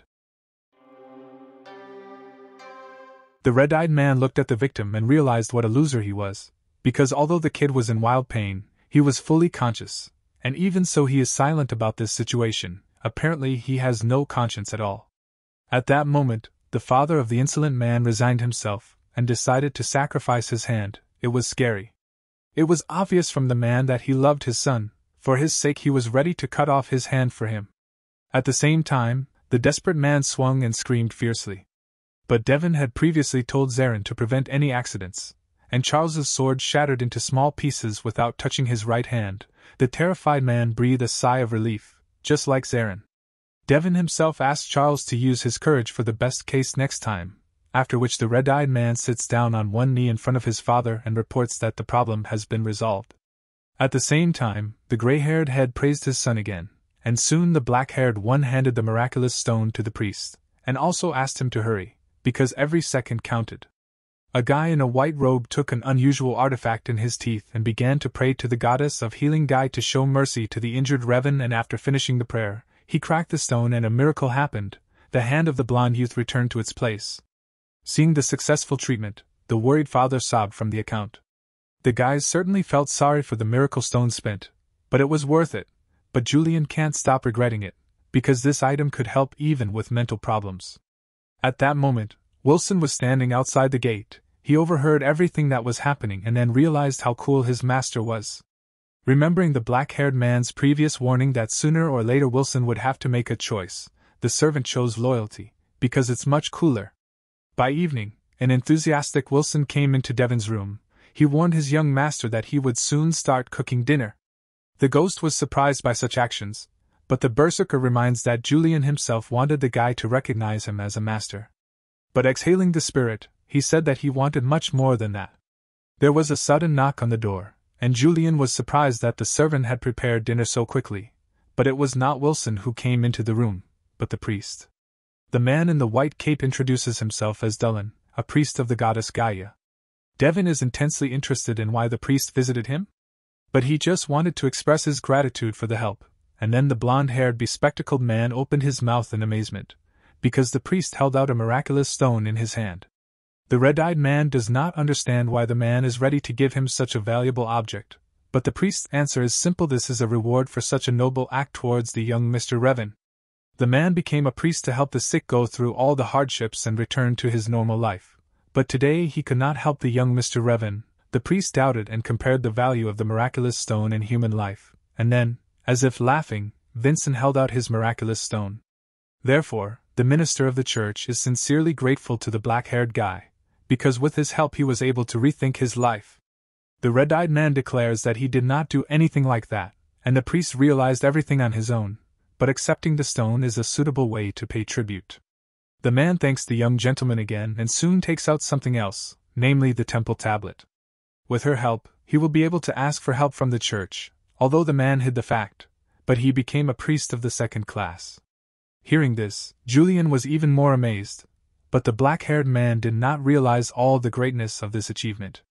At the same time, the ghost hurried to explain how awesome it was, because the second-class tablet allows almost everything, free use of the temple, as well as endless treatment. Soon the man in the white robe bowed and thanked the guy again, because he had learned a lot thanks to him, after which Daven said goodbye to the minister of the church. Now the ghost boasts that everything was not in vain, and a much more amazing acquaintance appeared than Wilson. Daven praised his invisible friend that he was already embarrassed. And remembering about the praise, he wants to tell Daven something, namely, the head of the family often eats alone, but there was a single case when he invited one of the family members to dinner with him after the meeting of True Swords.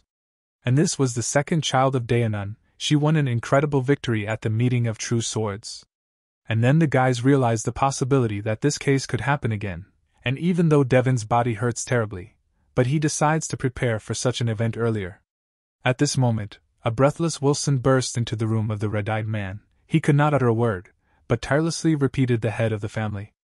At the same time, Vincent finished the sentence for his servant. He already guessed that the head of the family invited him to dinner, and asked the guy to bring him to him as soon as possible. Wilson is again amazed by the genius of his master, because Vincent was able to predict even this. The guy walks down the corridor and meets a woman with a flower in her hair. Since Vincent's mother died immediately as soon as she gave birth to him, the woman opposite him was his stepmother, but despite this, he still called her mom.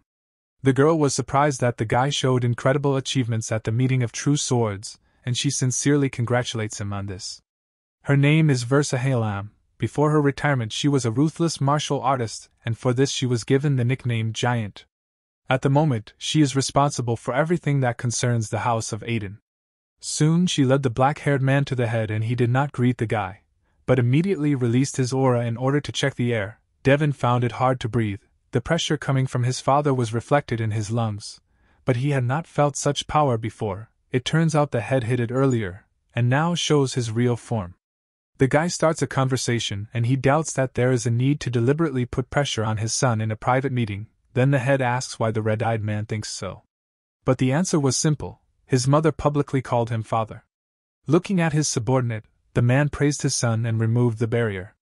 In fact, the gray-haired guy called the guy here for two reasons. The first is to congratulate him on his victory, and the second is to check Charles Aiden's fears. After all, if you remember, the madman reproached the young man for using demonic powers or attracting an apostle. At the same moment, Daven felt a terrifying look. It felt as if he was being seen on Skaz.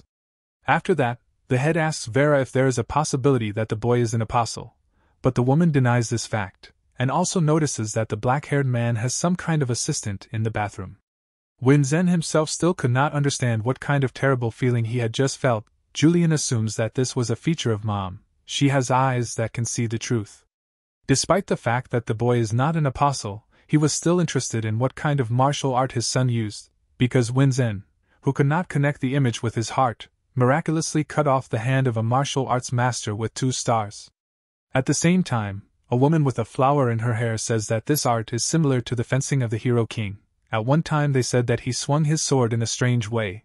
That's how he managed to prevent any incredible ability of the enemy. It was also said that his sword was able to subdue the furious archdemon Daven. A piece of this false story confused the red-eyed kid. At this moment, the mother takes her son by the shoulders and orders him to talk about how he was able to learn such swordsmanship. This question put the black-haired boy in a stupor. He thought that it was his father who called him here. But now his mother is leading the dialogue, and he is also being interrogated in order to find out the origin of martial arts. Vincent is about to utter a plausible explanation of this fact, but Yulion immediately stops him. The fact is that the woman opposite him is able to distinguish truth from lies with the help of her eyes, and if the Berserker tries to come up with some excuses, then, despite the lack of knowledge about that era, she will still expose him. At the same time, the guy got upset, because he is standing next to the one from which it is impossible to escape, but he cannot tell her that he is actually a man who lived 500 years ago. At the same time, the ghost asks to buy him some time, and he will definitely come up with something. But the girl was impatiently waiting for an answer. There was not much time. At the same time, the boy, with the help of telekinesis, asked Yulion to come up with suitable words faster, but the blonde youngster was so scared of her creepy look that not a single thought entered his head. At the same time, Vincent decides to cheer up his invisible friend and declares that only one step separates him from overcoming the wall of fear, and Yulion needs to take just the first step, and the rest will come by itself. And in order to inspire a friend, he promises to take the first step for him. At the same time, he tells his mother that he has received an epiphany. However, this was not the right answer. Vera did not believe in such nonsense, because the guy could not get an insight without any blessing. And the girl also explains that people associated with the dark arts receive enlightenment mainly. Vincent didn't know this, because Yulion didn't say a word about these things. At the same time, the woman threatened the guy and announced that he was behaving suspiciously, and if he so longed, then he would need to go through the holy court. At the same time, Yulion asks the red-eyed man to repeat after him, and the black-haired guy says that if a woman considers him suspicious, then she should check him through the temple, because if Vincent were evil in any of his manifestations, then a priest who owns a miracle-working stone of the third class would not see this evil spirit in the boy. Versa recognizes this stone, because it was she who gave it to Daven, and Vincent, in turn, accepted it as a gift from this priest. Having carefully looked at the guy with her own eyes, she realized that the black-haired man was not lying, because her eyes did not react in any way. At the same time, the girl asks again about the truthfulness of the fact that the seventh son learned the art of swordsmanship through insight, and he immediately answered his mother, namely, he said that he learned a lot through insight, but the guy did not learn fencing through them. Vincent says that he has been looking at the mysterious sword techniques for a long time, but decided to learn them only in the last days. The second half of the speech came from Yulion, because he really wanted to change, even if it might attract suspicion from certain people, but he decided that he would be taken for a coward if nothing else did. It was in this way that the two truths of Daven and Yulion came together, and these two Zeni were able to stand up against these mysterious eyes. The guys continued to make a speech. The black-haired man, according to Yulion, said that he felt that he had something to show, and only in this way he could surpass the Samion family and fulfill the mission of the Adenka family, and he also wanted to show how much stronger his relatives had become.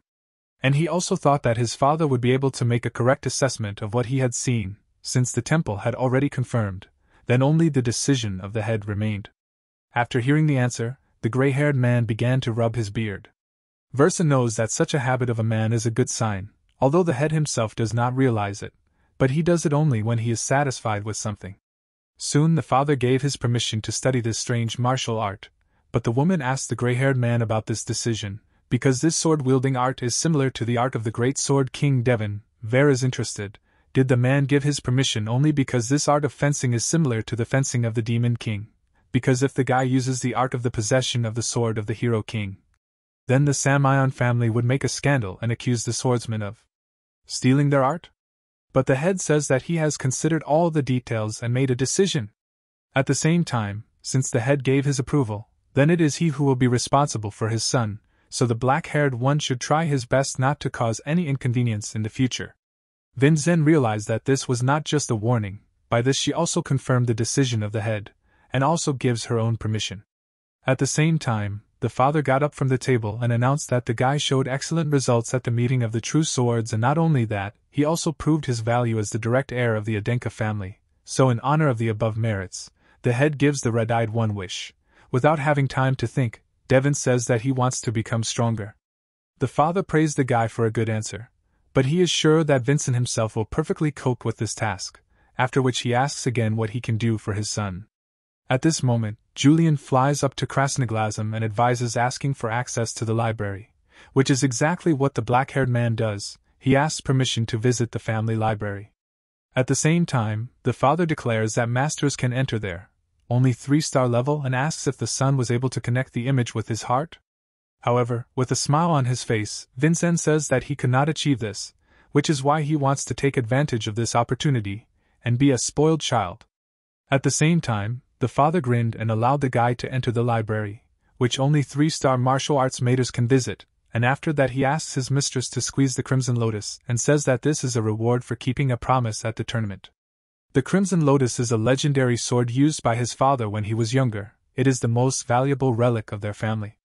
The guy himself notices that this is an incredible sword, because even though he is a lot of years old, but he still stands sharpest. After that Daven turns to Yulion, but he was in heaven with happiness. However, the black-haired man announces that only this success will not end. At first, the younger god was disappointed because he failed to summon the Spirit King, but now everything is different. Even the Spirit King Vidal would be able to achieve such results. After that, the guys leave the house and Wilson kindly greets them at the exit, but before Vincent leaves, she praises Red-Eyed for the work done, because she is sure that the guy has invested a lot of effort in studying techniques and training. She is very proud of him, and since he won the competition, then the guy, according to the customs, I have to go to the Crimson Fortress. The Crimson Fortress is one of the educational institutes under the ownership of the Adenka family. Only those who complete the training in the fortress will be recognized as full-fledged martial artists, and the requirements for entering such an unusual place are victory at the meeting of true swords and the subjugation of a low-ranking crimson demon. The guy doesn't even know what to say to his mother, and the ghost advises him to say so. The woman did not expect such an answer, because she thought that the red-eyed man had planned everything up to this moment. Also, Versa notices that because of that old sword movement, Vincent will surely find out the terrifying pain, and she is absolutely right. In that case, she declares that in this state, the guy will never defeat the demon in his current state. After all, a monster cannot be defeated with a single blow. Yulion is surprised and sincerely does not understand why Versa gives them such useful advice, but Vincent understands that Mother began to sympathize with them, because with the help of her eyes she could easily substitute them, but did not do so. Even if he doesn't like them, but she is clearly not hostile to them. The girl wanted to continue the narration about the abilities of the Crimson Demon, but the guy interrupted her and thanked her from the bottom of his heart for the advice, after which he promised not to let down his mother's expectations and said goodbye. The girl was surprised by this act, because she wanted to warn about the peculiarity of the monster, but he just left without asking about it. Versa saw in him an amazing martial artist without a shred of fear. Her heart trembles from the upcoming results of this talent, and she also hopes that her friend Sarvana, somewhere in the sky, he watches his son, because today he made a big step as a martial artist. Wilson got up early in the morning and humming a melody hung up the young master's things. He was going to support his master today with all his strength. However, suddenly a powerful blow of the gods hits him on the head. The guy rubbed his head and did not understand what he did wrong this time. Sari appeared before him. She accused Wilson that he wanted to harm the young gentleman again, but the guy justifies himself, because as the girl could see, Wilson obediently performs his duties. Looking around, she really saw that the guy was working at everything. And the thing is that Wilson saw how much his young master had changed, so he, as his most loyal servant, also decided to change. But it's not that important. The maid is more interested in how is her young master? She never heard the rumors about the achievements of Red Eye. At this time, Winston and Yulion were able to get into the family library, but how many books they did not look at, they could not find a suitable one, and the black-haired man was furious because he did not find a single book with a record of the events that happened 500 years ago. And Yulion notices it too, because it is the books of this prescription that are missing from the library, and even if they found something, it would probably be only fairy tales about the Emperor of the Sword and the Great Demon. Although the ghost had predicted such an outcome, but it seems that someone deliberately erased the records of that time. After a little thought, Vincent decides to continue raising the level of his swordsmanship to defeat the Crimson Demon, and later he will be able to free his valiant name from the stigma of family shame. And since he can't achieve the image yet, then he needs a training technique. But at this time, the blonde-haired ghost was in stormy thoughts, because who is the person he called, the person who called Arslan a child, and also using the meth of the sword of the Hero King? Yulion directly asks the black-haired man who is he? The Berserker thought about it, because if he tells Yulion directly that he is a great demon from fairy tales, then obviously the blonde guy will be shocked. But after thinking a little more, Red-Eyed decides that it will be disrespectful to his friend Yulion, as well as the previous owner of the body sharing the same fate with him, and exhaling, he decides to reveal his identity. The ghost himself has already caught fire with curiosity. But as soon as the guy said that his name, at the moment of pronouncing these words, Yulion experienced severe pain and could not hear the identity, after which, covering one ear, the ghost asks to repeat again what Vincent said. And this time, a terribly loud sound rang in the younger god's head, as if someone was preventing him from learning the truth. The black-haired man jumped up and knocked over a stack of lying books. He was worried about his flying friend, but he said that everything was fine, and now he asks not to repeat this speech anymore. He no longer has the desire to know who the black-haired one is. At this moment, Red-Eyed stumbles upon a strange book in a stack. It was called First Love at the Watermill. But it's strange why such a book was among the books on mana training? This is a family-run library, and the chance that an ordinary love novel will get here is zero. After opening the book, the guys were pleasantly surprised. Someone kept a secret historical record in a hidden form. This is the truth of the past. But after scrolling a little more, the faces of both guys turned red. The ghost notices that retelling the truth in such a vulgar form is terrible, but Vincent finds advantages in this, because such a record will not arouse the enemy's suspicions. After that, the surprised guy turns to Yulion, because the fact is that the main character of the novel in the book also has no image, but as a feature they have the power of love. That's how he realizes that the features are not used to awaken the mana flow, they are called upon by the mana flow, and to achieve this, you need to discard the whole theory of the image, and without the image, the freedom of mana will make all these things possible.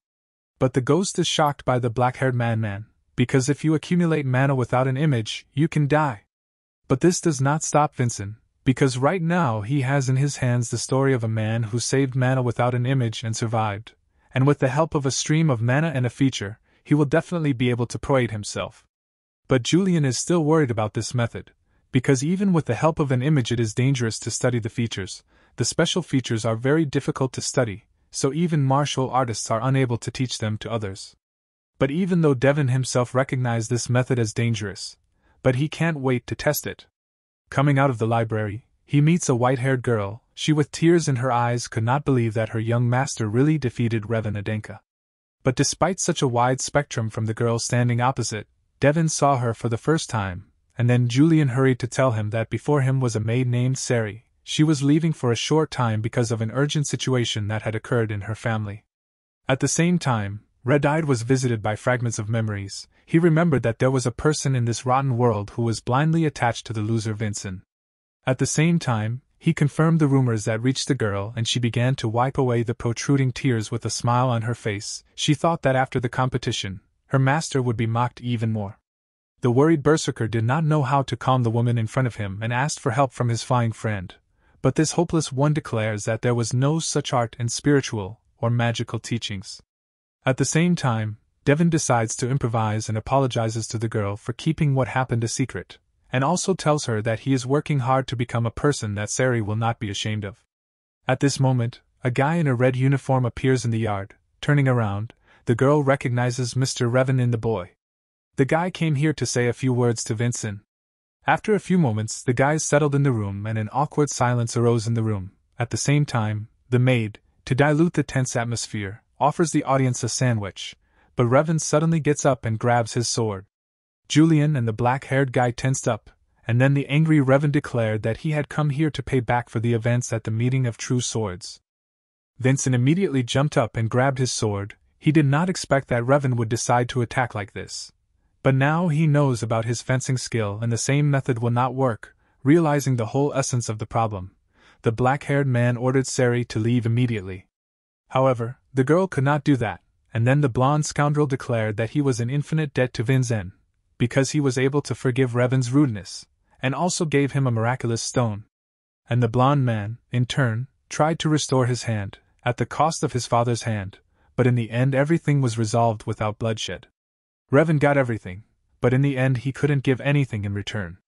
At the same time, the blue-eyed guy admits his cowardice, and now he wants to change. And after thinking about it, he decided that the most valuable thing he could provide was his loyalty. With these words, the kid bowed his head in front of his new master. Sari was stunned, because Revan himself knelt in front of her master. The black-haired man smiled at this event, but Yulion was in no hurry to rejoice, because he could not so easily believe Revan. But Vincent does not doubt the guy's loyalty, because he put his sword in front of him, and this is an act of giving his life to another person and means that the kid in front of them is serious. At the same time, the ghost really remembers something similar in the books according to the custom of martial arts. But even so, he is in no hurry to trust the blonde, but he was visited by a good idea. The black-haired man himself took out his crimson sword from its scabbard and put it on the guy's shoulder. Thereby he accepted the oath of Revan and also promised to stand by the side of the blonde youngster, as long as he was faithful to him. Revan himself was amazed, he doubted, but the sword in the hands of Vincent really turned out to be a crimson lotus, which means that he really was awarded by the head of the family. Realizing this, the blue-eyed man decides that he will not regret swearing his allegiance to such an unusual person. Sari still couldn't believe her eyes, because her master had really changed, and now those times when Vincent was called a loser seemed like a terrible dream to her. At this moment, Yulion interrupts his red-eyed friend and offers him to get the blessing of the Dwarf King from Revan. At the same time, a woman with a flower in her hair notifies the head that a promising black-haired young man plans to enter the Crimson Crevice next year. At the same time, the gray-haired father is interested in what about the conquest of the Crimson Demon. In response, Versa tells the chapter that the boy did not refuse her help and did not listen to the features of the Crimson Demon, and she also notices that the guy looked pretty confident. The Crimson Demon can be attacked with 3 stars or more, since these creatures have no physical form. The reason why his conquest is a rite of passage. This is an observation of how a person will cope with a demon, and the opportunity to prove the presence of 3 stars or more. And the most interesting thing is that they noticed how Revan Adenka started staying with the kid for the last couple of days. At this time, Blue-Eyed taught the guy to create a feature. Revan says to Red-Eye to create a loop once again. This is a very tense moment. Earlier, Vincent gave a vulgar book to his new friend and stated that he wanted to receive the blessing of the Dwarf King, through the methods described in this book. Although Revan hardly believed in the reliability of this manuscript, but he agreed to help the crazy guy. But for this, the blue-eyed one will have to direct the flow, and Vincent will have to meditate near him. In fact, the black-haired one must entrust his life to the impudent, but the Berserker does not see any problems in this, because Revan swore allegiance to him. Now that they began to actively practice this technique, Blue-Eyed wondered if he could also entrust his life? But he knew for sure that he could not, and realizing this, the blonde was surprised, because Vincent again made him a loser. But for him it's not so bad, he feels lost so joyfully for the first time. However, Mana without an image, no one would have imagined that the direct heir of the family would use such a crazy way. At this time, Yulion asks the guy to be slower and more careful, but the red-eyed is unhappy that the ghost is scolding him again, because he himself offered to use the help from Revan to acquire his features. But Yulion is not going to retreat so easily, because he cannot allow the black-haired man to do whatever he wants with his body, because right now he is just jumping off the roof in front of his eyes. Soon Revan tells Vincent that the guy is too sharp and he should be slower. Prixrak was glad that besides him there are adequate people in the room. However, Daven lived his past life like this. He could not achieve anything without risking his life, and sometimes for results you need to take risks and move on. With these words, he decided to finish the chain, but Yulion begged the guy to stop, because at this rate he could just die. At the same moment, the matter would be resolved after a few seconds. He needs quite a bit, and then the flow will be completed. He just needs to connect it. The frightened Revan tried to stop the man, because it's too early for this stage. But the guy didn't listen to anyone and successfully connected the chain. Then the sweaty Daven was glad that he finally managed to do it. However, the chain suddenly broke and a terrible explosion occurred in the building. Revan received a strong blow, but his fall was relieved by the bed. At this time, the head was checking with Versa. He was interested in when the next set would be before joining the Crimson Fortress. The same one announces that there are about 6 months left. At the same time, the gray-haired man declares that the guy has already defeated a martial artist with 2 stars, so it should be easier for him. Vincent himself rose from the dead at this time. Revan began to scold his partner, because he clearly overdid it with speed. For the blue-eyed guy, this process took 6 months, although the black-haired one is insanely fast. But Revan assumes that the red-eyed one will need at least 2 months to achieve this goal. At the same time, the head said that 1 month, that's what he asks to tell the guy that he has to defeat the monster in 1 month. Daven, littered with books, already thought he was reincarnated again. Railsa hurried down the corridor. She had to pass a message from the head of the house to the young Mr. Vinzen. It also says that the guy must complete the initiation ceremony in 1 month, and the woman, realizing that Vinzen does not have much time left, sincerely hopes for the success of this guy. The girl opens the door and a terrifying sight appears before her eyes. The room was completely destroyed, and the guys themselves clearly suffered because of what happened, and then Railsa politely asked the young gentleman to explain the situation. But the black-haired man hurries to calm the chief chamberlain and says that he was just meditating, but Sari, with tears in her eyes, asks the young gentleman not to lie, although she knows nothing about mana, but she knows that meditation does not exactly lead to this. At the same time, he apologizes to the maid, and Railsa notices this, because the young master's attitude to others has clearly changed. At the same time, the woman sighs heavily and skips this topic, but declares that whatever it is, he must hurry, since the head of the family gave him a message he must finish the rite of consecration in 1 month. Yulion warns his partner that his father has never changed the time frame before, and the guy guesses what this means, namely, his father has big plans for him. Railsa warns that as soon as a month has passed from this day, she will personally accompany the guy as a defender. Looking back, she hopes with all her heart that the young master will be able to defeat the monster, and she also expects that he will train with all his might to achieve this goal. But Revan is upset, because according to his calculations, Vinzen will be able to receive the blessing of the Dwarf King in at least 2 months, and 1 month is too short a period of time. Red-eyed, hearing the words of the chief chamberlain, decides to hurry, but Sari begs his master not to overwork too much. At the same time, Daven promises her this and, looking at the girl, notices a huge amount of mana in her. After that he again tries to calm the maid and asks her to temporarily leave, because he needs to discuss something with Revan. After the door slammed shut, the blue-eyed guy announced that 1 month is categorically not enough, and they should find another way. However, Vinzen shows them the mana chain at the same second and asks the blonde if it is correct. The blonde guys were shocked, because the guy somehow miraculously did it, and once he finished with the chain, he wishes to proceed with the manifestation of the peculiarity. Although Yulion knew that capable people can do anything, but even this is too much. Now they don't have to wait a month to exceed their father's expectations. 2 weeks later, the forest.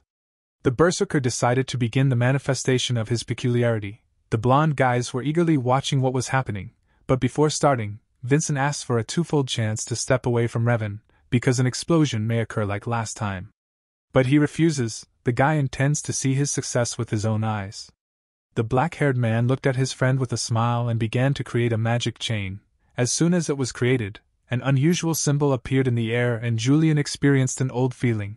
Looking back, he saw a hefty dwarf in armor with a hammer in his hands. Out of fear he tried to talk to this god, and after Yulion wondered since when did he have the ability to see Boggett at such a high level? But he did not even pay attention to such a small spirit and began the process of blessing. A stunning bright light was shed on the black-haired guy, and when he opened his eyes, he saw a newfound feature in front of him. Revan hastened to explain that this is a blessing from the king of the dwarves, namely the greatest of the blessings of protection strengthening the body. Although this is a step lower than a man of steel than a blonde, but this is a big breakthrough, especially if we assume that it really didn't take him even a month to do it, then it's really frightening. Soon the king of the dwarves disappeared into thin air. Now with the strength he received, he will be able to surpass the servants in the mastery of the sword, because he founded the foundation for the conquest of the Crimson Demon. Vincent thanks the blonde for his help, but he has one more request to Revan. 2 days later, now the red-eyed Berserker is ready to go to the lair of the Crimson Demon. The black-haired man apologizes to Railsa for such an unexpected request, but he is determined to exceed his father's expectations. The woman is worried, because the guy did not even take advantage of the full term of the chapter, and 2 weeks earlier than it should be. She is not sure if he will succeed. Railsa defended those who passed the rite of initiation 3 times, and during this time there was not a single one who would have failed this test. And a woman can't afford for Savannah's son to be the first to fail. Therefore, she asks the guy to be extremely careful during the test, but the guy calms her down and declares that the chief chamberlain has nothing to worry about, because he will definitely be able to defeat the Crimson Demon without any problems. The carriage is heading into the depths of the forest, and there is complete silence inside it, but Vinzen is a little upset, because he does not need a guard on such a mission, but Yulion declares that the woman is here not only for protection, but also to fix the dropped loot from the monster and keep an eye on the guy. The dialogue of the guys is interrupted by Railsa. She is interested in whether the red-eyed has studied his upcoming opponent, because having 3 stars and above is the first condition for conquering the Crimson Demon. But the woman believes that the young master has not yet reached this level. Yulion notices that the guy really has never been interested in the Crimson Demon, but he asks those present not to worry. But it's still strange. Apparently Arslan arranged this test, because ironically, the Crimson Demon is the first monster that Daven defeated in his previous life. But the girl continues to insist on her own and asks the guy not to lower his vigilance.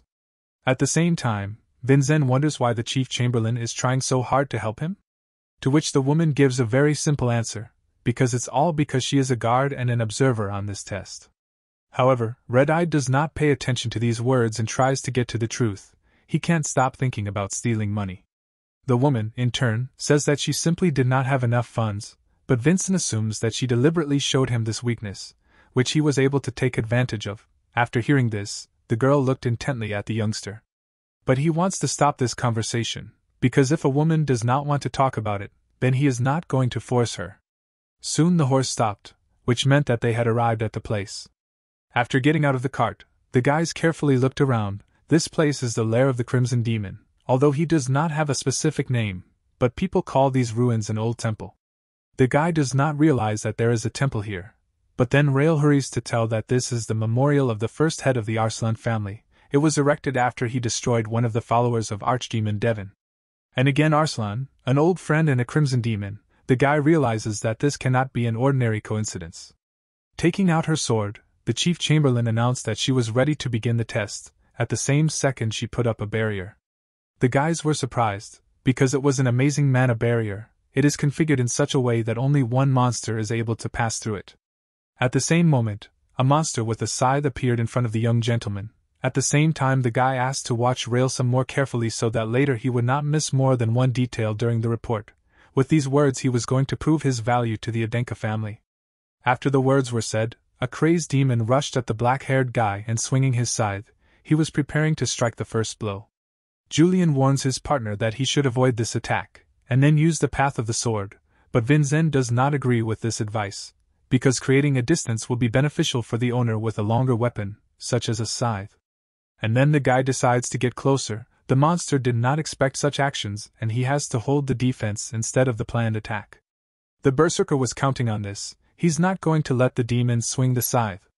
At the same time, he makes a series of rapid strikes, but they were all successfully blocked.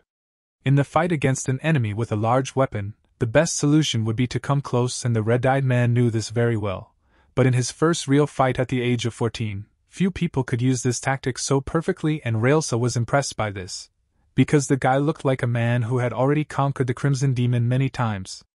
At the same time, Vincent was impressed by the acquired feature of the Dwarf King, because with the help of it, his endurance greatly increased, and if you consider that his body is untrained, then this is a huge plus. But all this is just the beginning of his search for the path of the sword. At this moment, the guy jumps away from the scythe and jumps away for a long distance. He picked the perfect time to increase the distance. The Crimson Demon is very aggressive, but he must have been very tired due to the support of constant defense, and Red-Eye understands that, apparently, the next attack of the monster must be significant, and also have a lot of gaps. At this moment, closing points appear in front of the guys, which connect the path of his sword. Vincent is going to get rid of the recoil of his sword's skill with the help of his special feature, and uses the sword's skill, as well as body strengthening. After that, he cuts the crimson monster into pieces, and only a red core remains of it. The core fell to the ground, and turning to Railsa, he asks her if she saw everything? But the woman was excited, because judging by the guy's reaction, he really does not know that the Crimson Demon cannot be defeated with one blow, because he has 2 lives. At this moment, a newly minted opponent appears behind the back of Vincent, and he already strikes his furious blow, but the mysterious guy meets him with a smile. The worried Chamberlain shouts to the youngster, but he already knew what to do. The guy immediately dodges the deadly attack and realizes with a smile that the monster has not changed a bit in these 500 years, when suddenly the tip of the scythe flashes in front of his face, but he manages to evade this as well. However, the black-haired one realizes that the monster has become faster, and if you look, The appearance of the Crimson Demon has also changed, yet the red-eyed one understands that these scoundrels have also evolved over the past 500 years. However, this is not news for Railsa, because everyone knows that the revived Crimson Demon goes into a rage, and his speed and strength improves. At this moment, the young master began to be suppressed, but he continued to successfully dodge, but now his escape route is blocked by the wall behind. At the same time, the monster strikes a vertical blow, and the remains of the temple behind the black-haired man suffered changes. At the same time, Yulion offers to change plans. But Daven says that it's not the time for this yet, and they have to first make the monster lower his vigilance.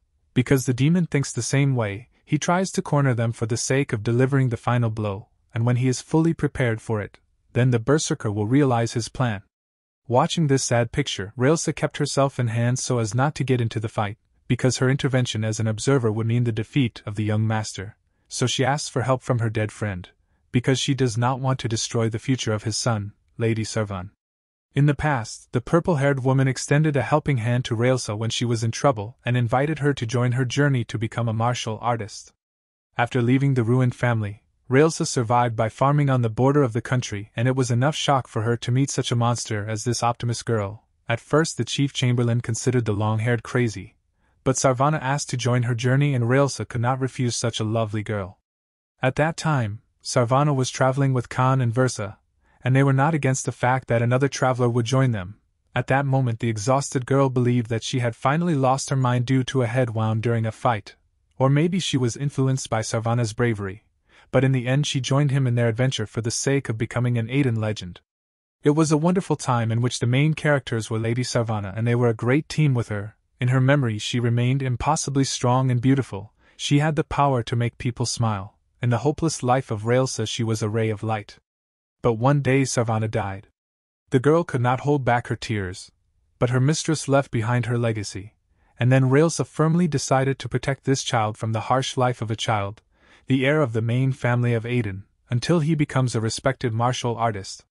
However, fate was cruel. The guy was born a loser who had to crawl on his knees in front of his younger ones. Railsa saw it all. For 14 years, she counted hundreds of similar cases of bullying. At the same time, the thought of leaving the Adenka family began to flash through her mind, because she was unable to continue looking at this loser Vinzen, until one day she caught stupid Wilson, who was lying behind the door. The frightened guy hurried to explain himself, and announced that he had acted like a servant of young Mr. Vinzen. And then the girl heard from the impudent man those words that she did not expect to hear in this life, namely, the young gentleman was recognized by the head of the family. Then she finally saw a ray of hope again, and therefore she sincerely believes in her young master. After all, he can't stop at this stage. A crimson monster swung at the black-haired guy once again, and at the same time Vinzen gave the command, and at the same moment a red figure ran out of the forest and blocked this incredible attack, and it was a Revan Adenka. The blonde-haired man barely blocked the Crimson Demon's attack. Railsa was shocked by what was happening. She did not understand where the Revan Adenka came from. Did he really plan to help the young Gosopton in this difficult battle even earlier? Vincent himself gives the baton to his friend and said that he is counting on him. The same one asks the black-haired man to hurry up before he drops his sword. The red-eyed man sits down on the ground and begins to meditate calmly. From what he saw, the chief chamberlain lost the power of speech, because judging by what is happening, she decides that he has completely lost his mind. After all, meditating in such a situation is tantamount to suicide. If Revan is pushed away, and even if something slightly touches the young master, then he will die. But despite this, Revan continues to defend his comrade and repels the monster with a scythe, after which he swings and prepares his next attack. But the blonde is not going to stand still and declares, since the demon did not lose to Vinzen, then he deserves to become his prey. With these glories, the guy uses the peculiarity of the Steel Man and calmly blocks the monster's blow and even manages to mock the Crimson Demon, because his attack turned out to be much weaker than he imagined.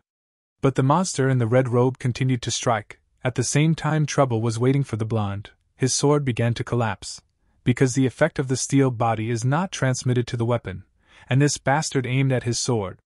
At this moment, the demon strikes the final blow and destroys Revan's sword, but now the situation is terrible, because without a weapon he will not be able to protect Vinzen.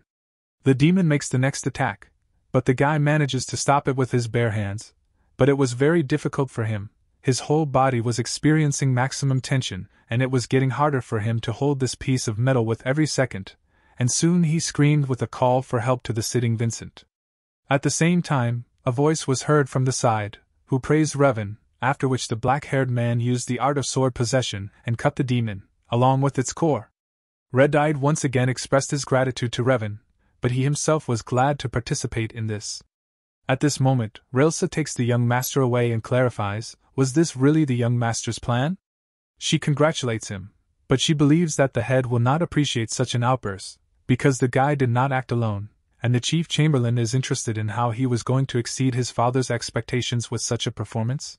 However, the guy calmly responds to Railsa and says that she is getting ahead of herself too quickly, because his performance is not finished, but the chamberlain does not understand what the red-haired man wants to convey. At the same time, Vincent mentions that the woman created a mana barrier so that only one monster could enter, and once the first one died, then the second one should come for them. And the victory that she had just seen was for Revan, so the blonde was able to show his determination. Well, now it's time for Vincent to show himself in action. With these words, the black-haired guy bites the miraculous stone, and at the same second his body is filled with a huge amount of energy. However, Vincent understood that even with the strengthening of the body, he would be able to use the art of swordsmanship only twice, and he meditated in order to determine the effectiveness of the miraculous stone.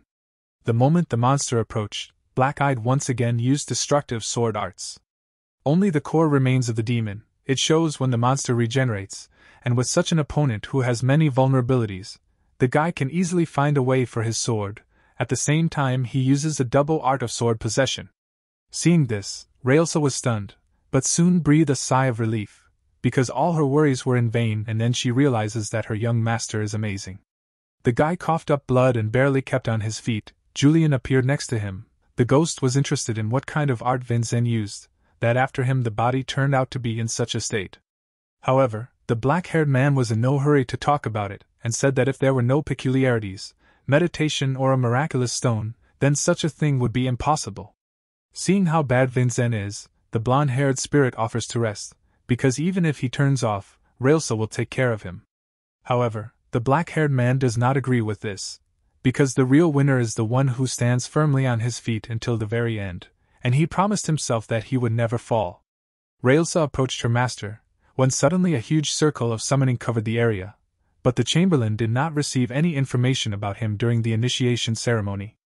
A huge monster appeared in front of the girl from a pile of stones, namely this relic of the guard. But the fact that it has not yet been discovered before this time means that most likely it was created together with the temple. The woman officially introduces herself and says that she is a servant of the current Adenka family. After that she demands that the guard tell about his mission to a member of the main Adenka family, and show due respect. But the stone monster did not pay attention to the words and began his attack. Railsa's appeal was useless. She realized that the relic was functioning improperly, most likely because of its ancient age. At the same time, the chief chamberlain asked the young Mr. Revan to take Vincent and leave here, after which she was going to confront the stone monster. Railsa, entering cold-blooded mode, used the art of wielding the Beladian sword, the 7th chapter. At that moment, a huge explosion occurred from the back of the guys. They turned around and saw a terrifying sight. Railsa was swallowed up by a stone monster, but a moment later the snake was covered with ice, and after the impact it crumbled before their eyes. This was the level of 7 stars. However, the exhausted Vincent says that's not all, but the blonde does not understand what the guy is talking about. At the same time, the black-haired man pointed to the place and struck a blow that flew near Railsa, after which the young gentleman lost consciousness. Looking at this, the girl could not understand what was the matter and why the boy sent his sword into the void. Turning around, she noticed the tiny beetle. This was the real form of the guard. Without having time to look back, the beetle headed for the children. At the same time, the chief chamberlain did not have time to think and, sitting down, she used her blessed feature of the Milky Way Wanderer. At the same second, the figure of a girl appeared near the guys and an attack flew in front of Revan's face, cutting the guard. Then she clarified the condition of the two. But still she could not feel the presence of the true form of the guard. She assumes that most likely this is due to the fact that the building is very old.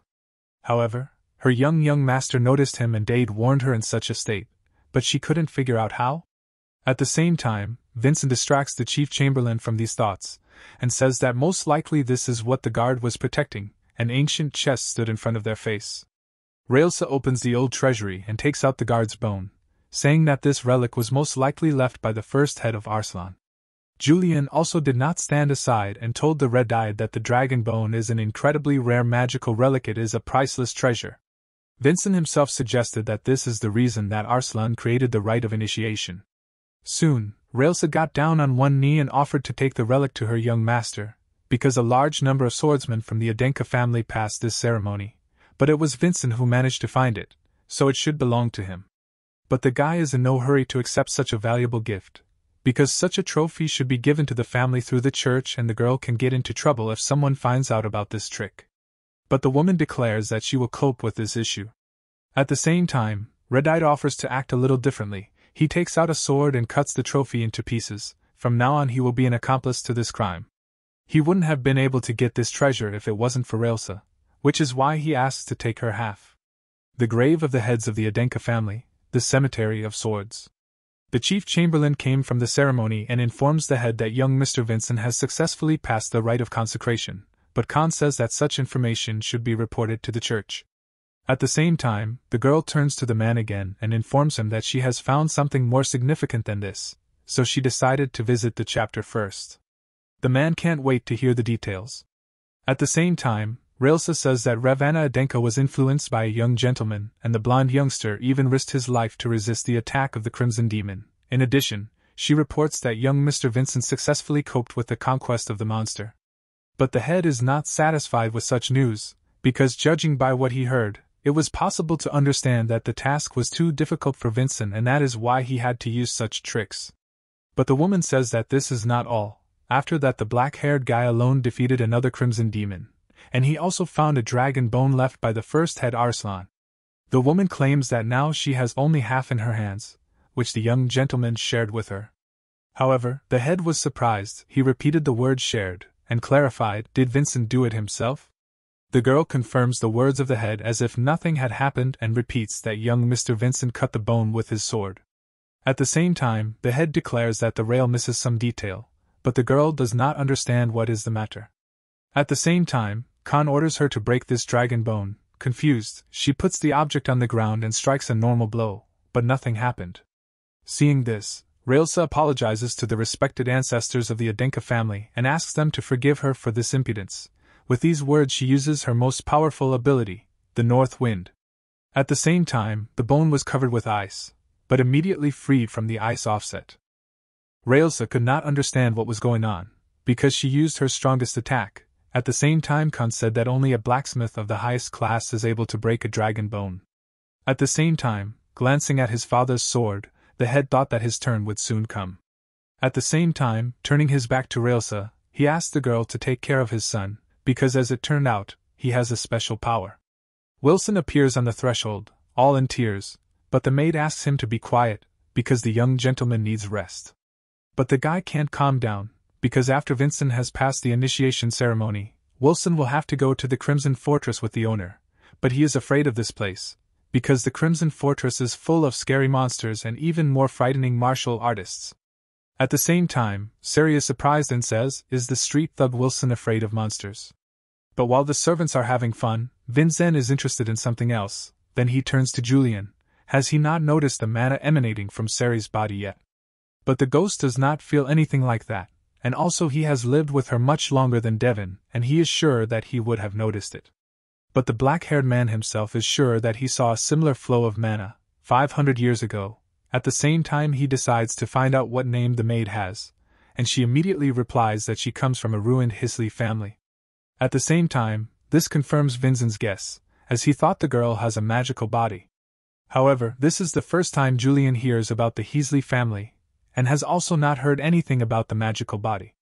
Vincent hurries to explain all this to his young friend. He tells that the Hisley family studied mana and the body, and it was they who learned about the existence of the divine sacrum at the time, and also this family has an ability, and it is called a magical body. Like the divine sacrum, it allows you to fill the owner's body with mana. Yulion was surprised, because if this is the case, then a magical body can prevent death from a rotting sacrum. At the same time, the black-haired man asks if the girl knows anything about the Hisley family. For example, is there a head? Sari clamped down, and then Wilson intervened in the conversation, who asked if the young gentleman knew the reason why Sari came to the Adenka family. At the same time, the maid lowered her eyes and began her story. Her grandmother died and she was the only relative Sari knew. Hearing this, Vincent apologizes for his tactlessness, but the girl says that everything is fine. However, I wonder why a family with such abilities went to the bottom. The answer is one: most likely it is the tricks of the Samion family. If they were really trying to hide the existence of the divine sacrum, then first they had to shut the mouths of its discoverer, namely the Hisley family. At this moment, the girl remembers that there was another person from this family whom she knew, but she had already died. Namely, it was the mother of young Mr. Vincent, Lady Sarvana. She was also from the Hisley family. However, Winston, along with Julian, hears this for the first time. At the same time, Sari says that apparently because of this, it is not forbidden to mention the name of Lady Sarvana, because the head always looked sad when he heard her name. The black-haired man's mother has always hired people without discrimination, even from broken families, and these servants in front of the young master are also here thanks to Lady Sarvana. Especially the head chamberlain. She was at rock bottom until Lady Sarvana personally brought her to the Adenka family. Hearing this, Julian notices that his mother was an amazing person.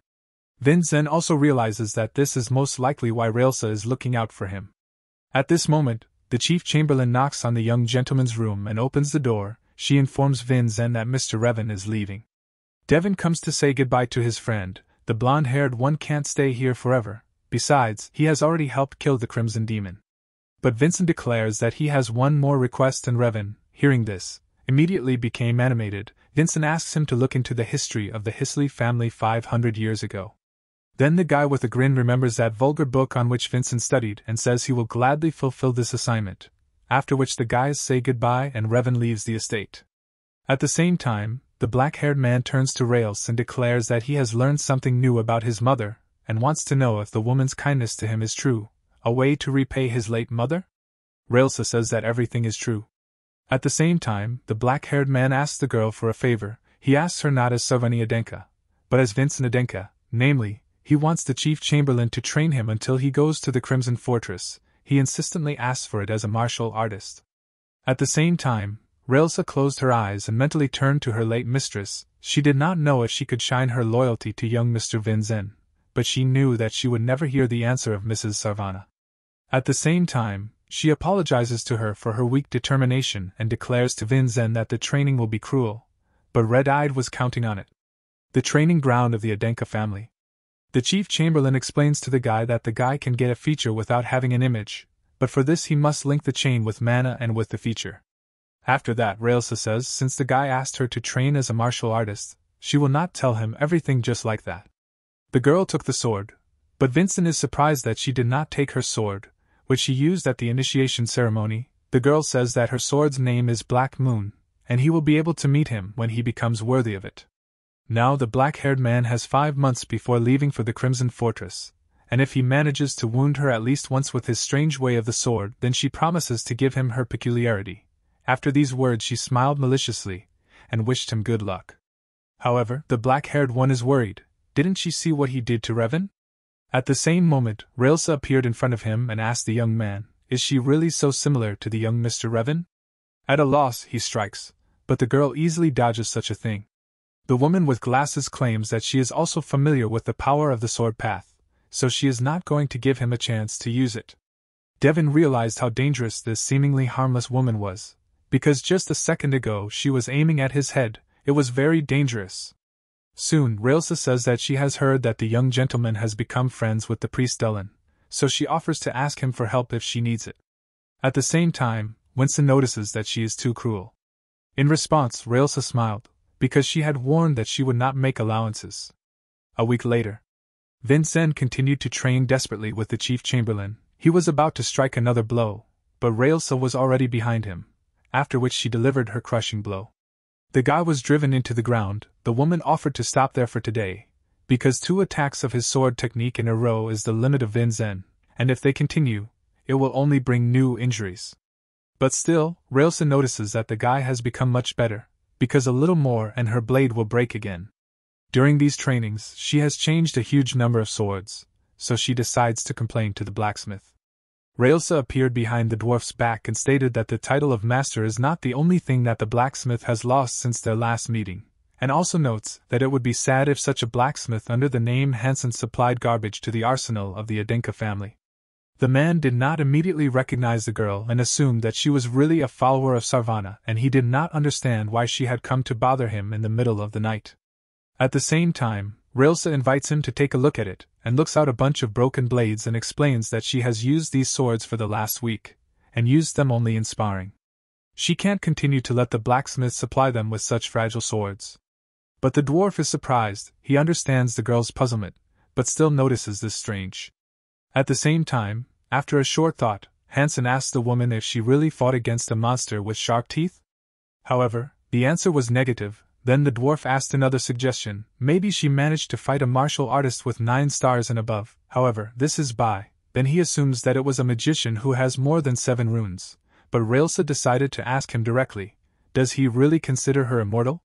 At the same time, unable to endure these questions, he says that Vidal Hansen will take this person for a great sword.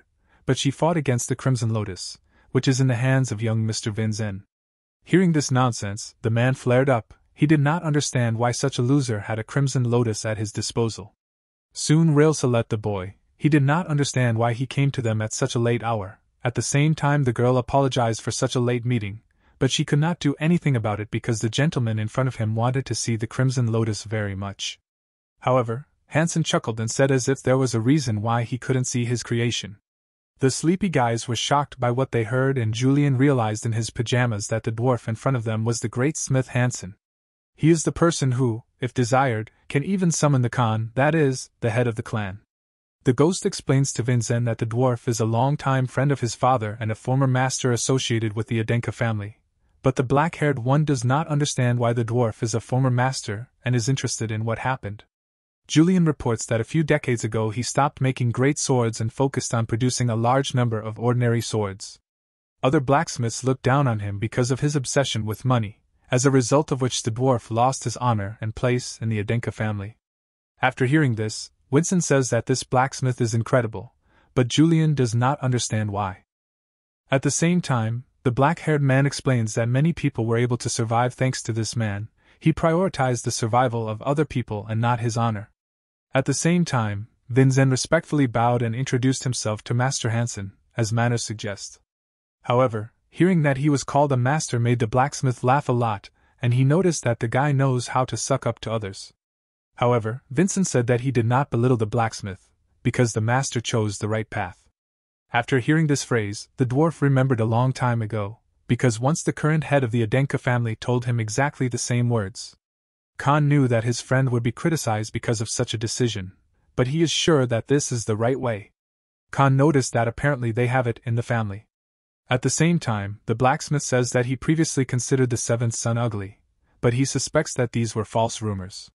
Vincent decided to take such dubious words as a compliment.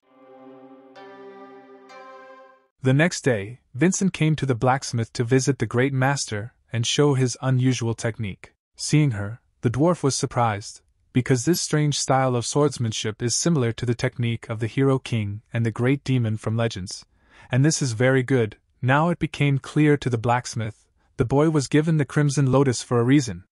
After demonstrating his abilities, the black-haired man asks if what is shown is enough. The dwarf declares that this is quite enough, almost enough for him to make a sword for the young master, but he lacks one detail for this. Hansen has long looked at the project of one sword, but for him he needs a rare ingredient. After hearing this, the boy declares that he will buy it.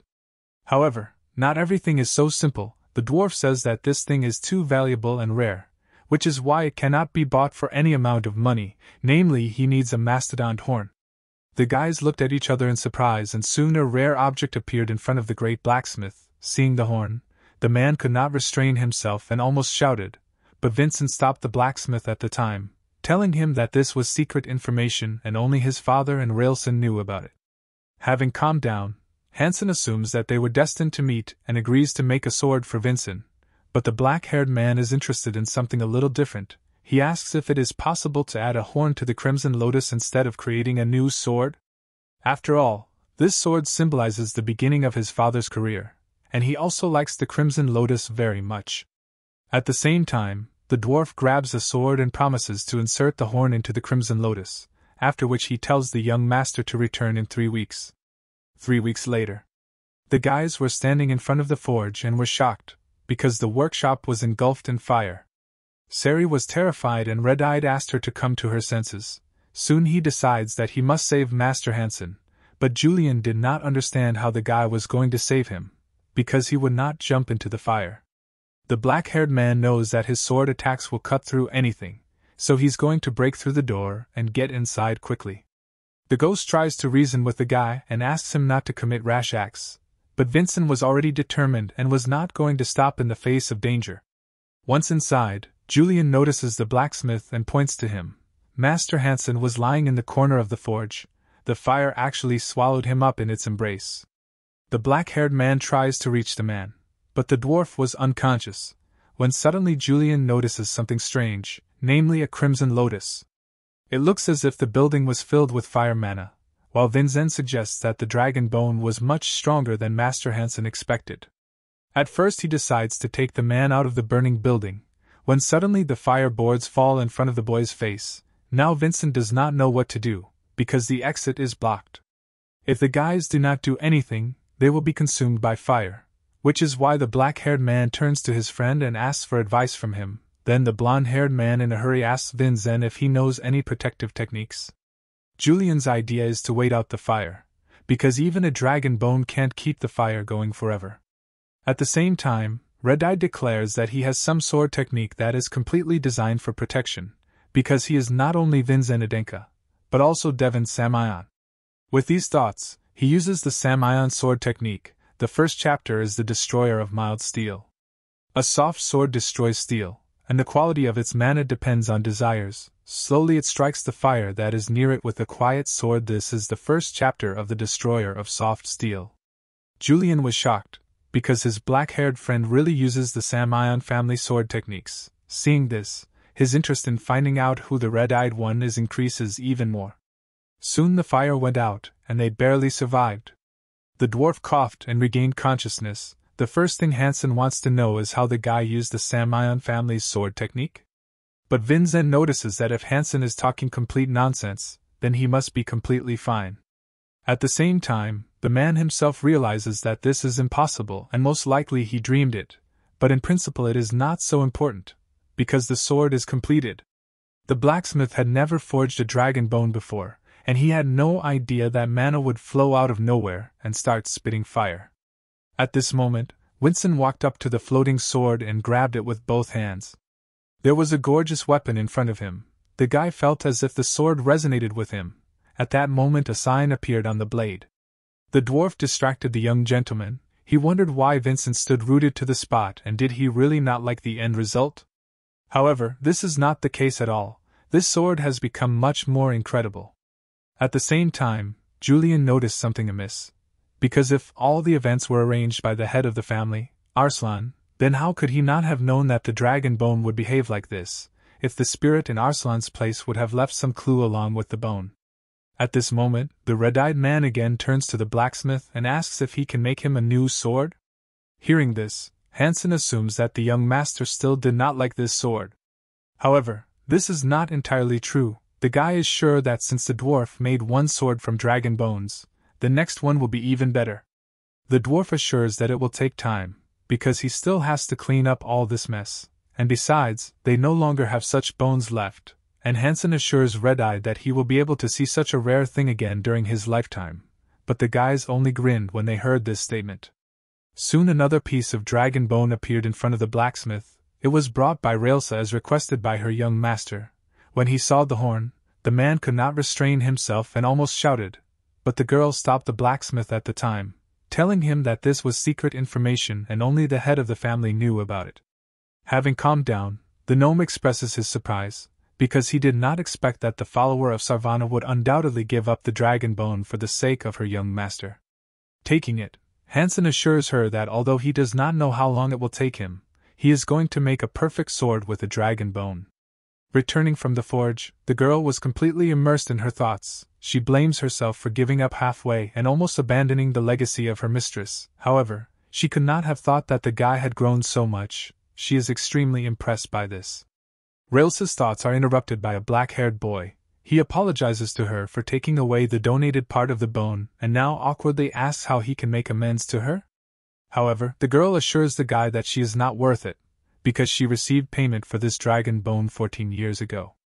After all, when Vincent was born and perfected as a martial artist, these events are the most valuable reward for all her efforts.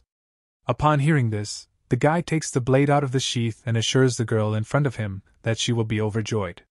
He had thought about it before when he defeated the Crimson Demon. About the way in which he will be able to defeat Railsa, a 7-star martial artist, and now he intends to defeat her today and learn her future. At the same time, the girl with a smile on her face repeats again that she is not going to succumb to the young gentleman. An incredible duel was taking place in the courtyard. Soon during the battle the brightest light appeared that struck Vincent, so everything around was frozen. The alarmed boy heard the voice of the approaching princess. She said that this was not enough. The girl reminds the guy about his recent words, but she believes that Vincent is not even close to victory. With this speech she strikes her blow, but the red-eyed one barely manages to block it, and as a result, a powerful explosion is heard. The head chamberlain was genuinely surprised that the guy was able to block her blow, because she used mana equivalent to 4 stars. In addition, her sword and the young master's sword remained intact. Usually such an amount of mana breaks the blade. At this moment, the guy has already found a way for his sword and strikes back, but the girl manages to jump away. But she notices that this time the red-eyed one uses completely different flows and power. Seeing this, she wonders what kind of power the Crimson Lotus has at the moment. Soon she notices the mark on the sword and realizes that this sword will not break, because thanks to the peculiarity of the Dwarf King, the Crimson Lotus absorbs all vibrations and blows. Now the sword can absorb the characteristics of its owner. This is the new power of the Crimson Lotus.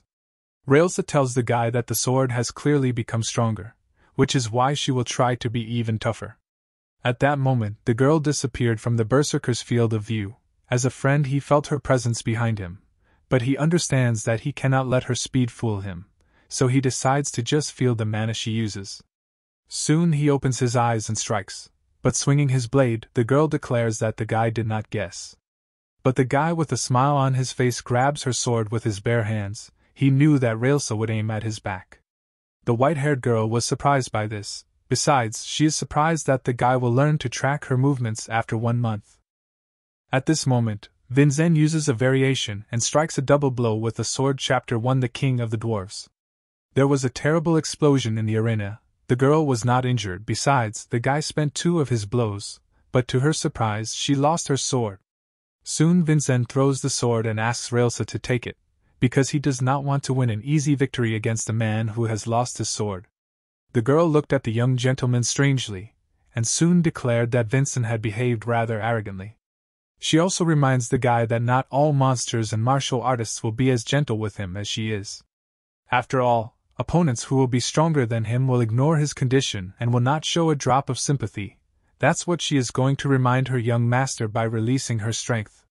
Seeing this, the red-eyed man said that he understood what she wanted to convey to him, and Winzen also praised her impressive aura. Railsa kindly asked the guy to try to resist this force, after which she was going to sharply shorten the distance. But her ability did not work and she flew down. Vincent caught the surprised girl, after which he gave her a click. Now he was able to injure the chief chamberlain, and he had about 4 months left before moving to the Crimson Fortress. Railsa asked in surprise how did he do it. At the same time, the black-haired man declared that it was impossible to touch the girl even with a double blow with a sword, but he was able to cut mana around her. This became possible thanks to the additional forces of the Dwarf King. Railsa still found it hard to believe in such a thing. Did Vincent cut mana to block her feature? The girl is not even sure if such a thing is possible. After that, she said that the young gentleman always exceeds her expectations. Now the guy wanted to get what the girl promised him. At the same time, having risen, Railsa, with a smile on her face, decided to fulfill her promise and tell about her blessing, namely, this is the flow of manta rays from the Wanderer of the Galaxy. Soon Vincent was sitting in a room with a formed pattern. The chief chamberlain was surprised. She could not even think that the young gentleman would be able to master her feature in just 2 days. When the seal was completed, Yulion hoped that it would not break through the roof. when suddenly out of the corner of his eye he saw an unusual entity. Crimson Fortress. A man asks a girl why she continues to do nothing and does not do her job. In response, the young lady replies that she does not want, as a martial artist, to waste her patent on all sorts of papers. At the same time, the dean of the Crimson Fortress under the name Vargan Pagoda asked her to stop talking nonsense and forced her to work. The lazy girl was the director of the Crimson Fortress, and her name was Helga Quibble. Suddenly the red-haired girl was surprised. She came across the questionnaire of Vincent Adenka, who was the seventh son in the main family. With this she decided that another unpleasant type would appear in their academy. However, Vargan had a slightly different opinion. He had heard about a guy who is a loser, and if the rumors turn out to be true, the dean is afraid that Vincent will tarnish the name of the Crimson Fortress, so he decides to get rid of the problem in the bud before he comes here. The maid in blue and the guys were enveloped in cold. Soon a snowstorm appeared in the room, and with it the goddess disappeared. Now Vincent has received his special feature from the Wanderer of the Galaxy. According to Railsa, from now on the guy will not leave a trace even in the snow, and this feature is called an ice step. In the evening, the guys gathered at the table and decided to scout out information about the castle they were going to go to. According to Yulion, the Crimson Fortress is more of a fortress than a training academy. The blonde-haired man pointed to the mountains and said that the tower was right there, on the border with the house of Samion. In the past, when the archdemon's followers invaded this house, Arslan, like other heroes of that era, fought them off. It was then that they founded the training academy. Having heard this entertaining information from his ghostly friend, the black-haired man hopes to find a will from Arslan there. It may well be that it will be another dragon bone. However, Julian does not agree with Vincent, because there is another legend there, which says that there is not a dragon bone hidden in the fortress, but another treasure. Namely, the divine fruit. It is said that it is more effective than any medicine in the world, and there are also rumors that the fruit is able to resurrect the dead. The legend tells that there is a tree in the academy on which these fruits grow. On this occasion, there is even a separate rumor in which it says that the fortress was built for the sake of this divine tree. In the past, Julian would not have believed in such childish legends, but now everything is different. The blonde-haired man notices that with the help of this incredible tool, they will be able to heal the decaying sacrum and avoid death, because when they are accepted to the academy, they will have only 9 years left. However, Vincent claims that this is not the case, because after they overextended this body, they have even less time left. But Julian is not upset. He intends to reveal the secrets of the divine fruit and get his hands on it. Immediately, the red-eyed man reading the book is distracted and is interested in the blonde. The fact is that he found information that says that in the Crimson Fortress he will have to survive without the financial support of his family. At the same time, Julian hastened to explain that this rule was introduced in order to prevent any lawlessness that can be achieved with the help of money, because the heirs of other families and their offshoots will also study in the fortress. At the same time, Vincent faced another question: where can he find the money? But the pompous Julian told the black-haired man that it was not worth worrying. He had previously invested in a place called the Sixth Magic Tower. If the Adenka family and Samion are known for their swordsmanship, then the Sixth Magic Tower is famous for its elite magic training. Therefore, it is possible to sponsor the research of magicians, and after a while it can fully pay off. The magician in whom Julian decided to fall in love, named Varnelli, recently he became a co-owner of the tower, and his full name is Varnelli Pagoda. This mechanics with a contribution of money has no minuses. The only problem that may arise is that if the co-owner dies, then their investment will turn into nothing. At this moment, an unknown person sneaks up behind the back of the named Varnelli Pagoda and strikes. But Julian does not even consider such an option, because such a person as the co-owner of the Magic Tower cannot die so easily. The next morning, reading the newspaper, the guys watch the news that the co-owner of the Sixth Magic Tower, Varnelli Pagoda, has died. Julian could not believe such a thing, and soon he clutched his head and began to sob, because he had invested his hard-earned money for this. However, Vincent asked the boy to calm down and offered to at least give the money to the deceased before morning. But the spirit was in no condition to pay homage, because if all this is true, then they will surely die from the head in this damned fortress. Ignoring the crybaby, Vincent decides to continue reading the article, which says that they found the will of the murdered woman, which states that she leaves all her property and research to her only younger brother, namely Vargan Pagoda. The dean stood on the edge of the fortress and was completely immersed in his thoughts. They were born together in the pagoda family. But he did not have a shred of her genius potential. Against her background he was recognized as a disgrace of the family. But now, the guys decide to find this Vargan. They have 4 months left before the trip. They have to collect as much information as possible, and also Vincent has to become even stronger as possible.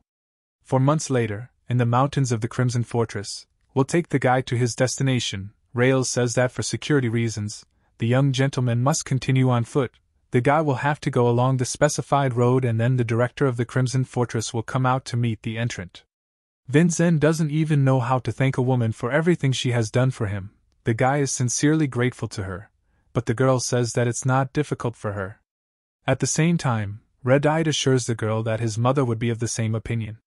If it were so, Railsa would cry with happiness. At this moment she wishes the boy good luck and asks him to take good care of himself. After that, their paths parted and the guys headed to the Crimson Fortress. The dean stood over his director and informed her that a young gentleman from the main branch of the family was due to arrive soon. But the girl was not too happy about this, because it was not in her style to behave formally and see people off. At this moment, a crystal lights up on the table, which says that in recent days, a monster has invaded residential buildings in the district and citizens need the help of the director. Hearing this, the girl was inspired and jumped up. She said that she was obliged to go there, because her duty as the director of the academy is to protect the inhabitants of the fortress. However, this is not the case, and a confused voice from the magic crystal says that this is a weak monster, so they only need a few swordsmen. But the girl did not care. She was already sitting on the window and was ready to move out in order to carry out such an important assignment. But before she left, she turned to Vargan and said that she was leaving the direct heir of the Adenka family to him. The guy didn't even have time to object, as the crazy girl jumped off the window and left him alone. Having seen such a sad case, the subordinate asked the dean what they should do with young Mr. Vincent. At the same time, Vargan declares that he himself will go instead of this stupid, teleporting soldiers meet him, and the black-haired man hurries to find out where Vincent is now. At the same time, having served Binkle to the dean, the guys announce that the guy is in that direction. Having looked, he was sincerely surprised, because the chief chamberlain of Rails appeared before his eyes. Vargan heard that Vincent was good for nothing, and then he wondered if the guy was really so useless that such a strong man was needed to protect him.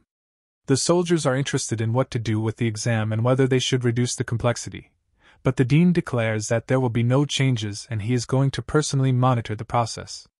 He was going to get rid of the boy anyway, before he had a chance to join Baygrav. The fortress, and now was the ideal moment for this. At this, Vargan Pagoda announced that the first exam is declared open and the conquest of the illusory monster will begin right now.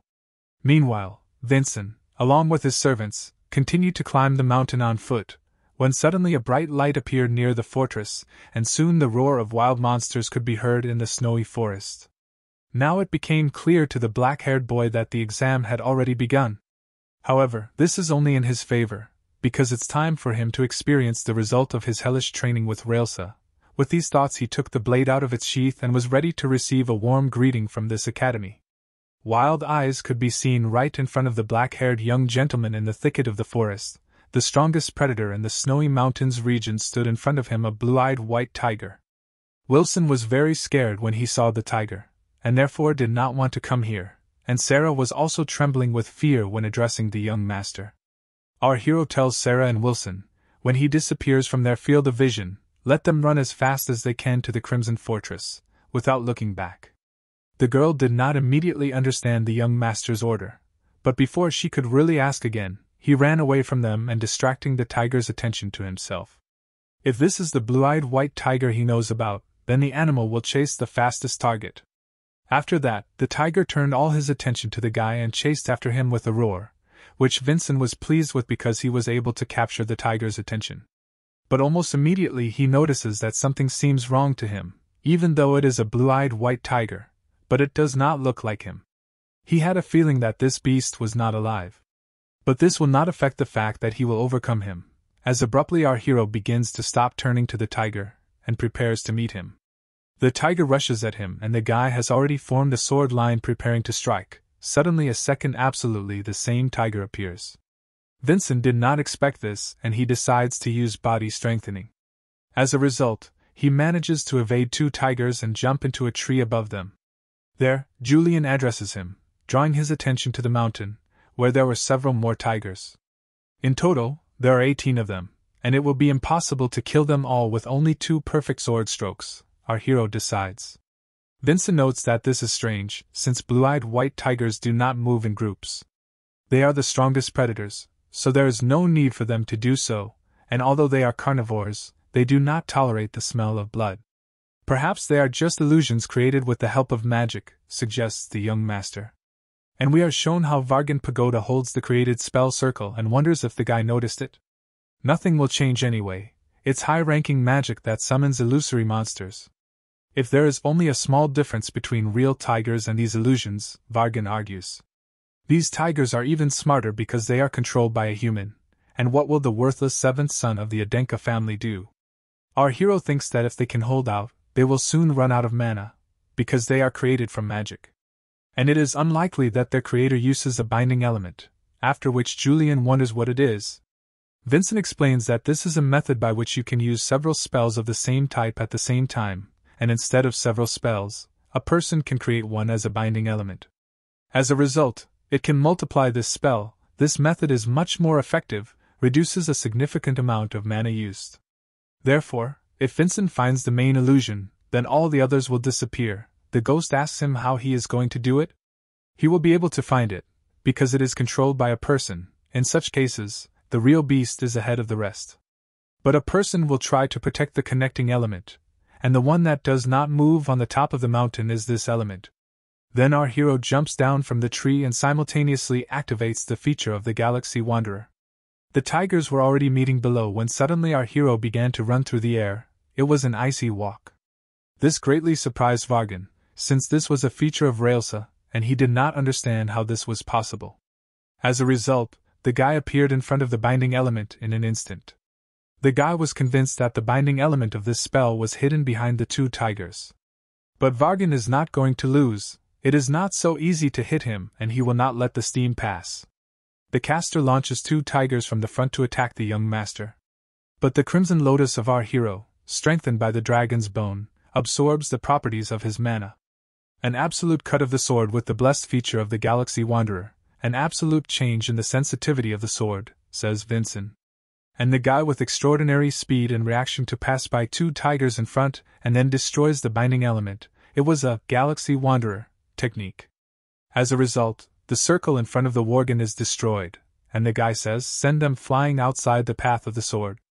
Illusions begin to disappear one by one, but Vargan understood that he had destroyed the illusion. He has disconnected the real mana chain that forms magic. He has a deep understanding of magic. And the man wonders, Vincent Adenka, what kind of a scoundrel is he? In turn, the guy wonders if the examiners of the Crimson Tower are satisfied?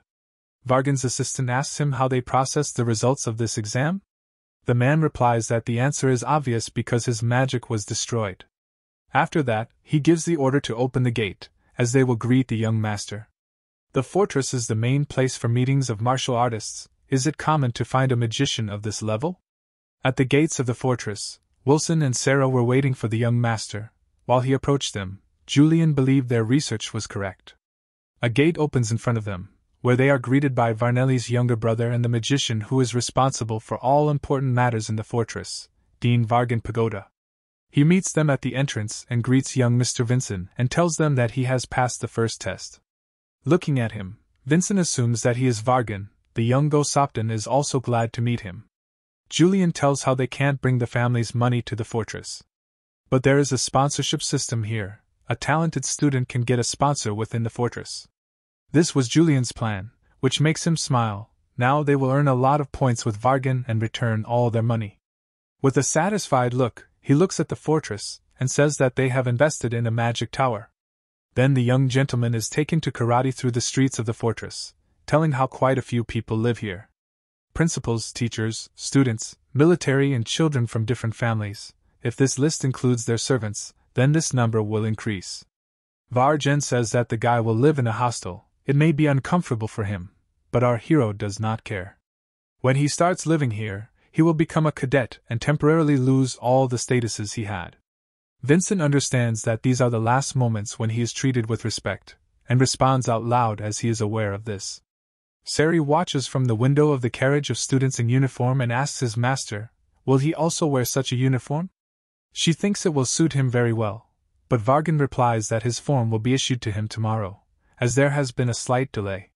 Then our hero asks what rank he has now, to which he is answered, all cadets start with the 9th rank and move further due to semi-annual exams. Ranks from 9 to 1, but if he manages to pass the exam after reaching the 1st rank, then he will become a full-fledged martial artist. As a result, he will graduate from the fortress with the confirmation of a real martial artist.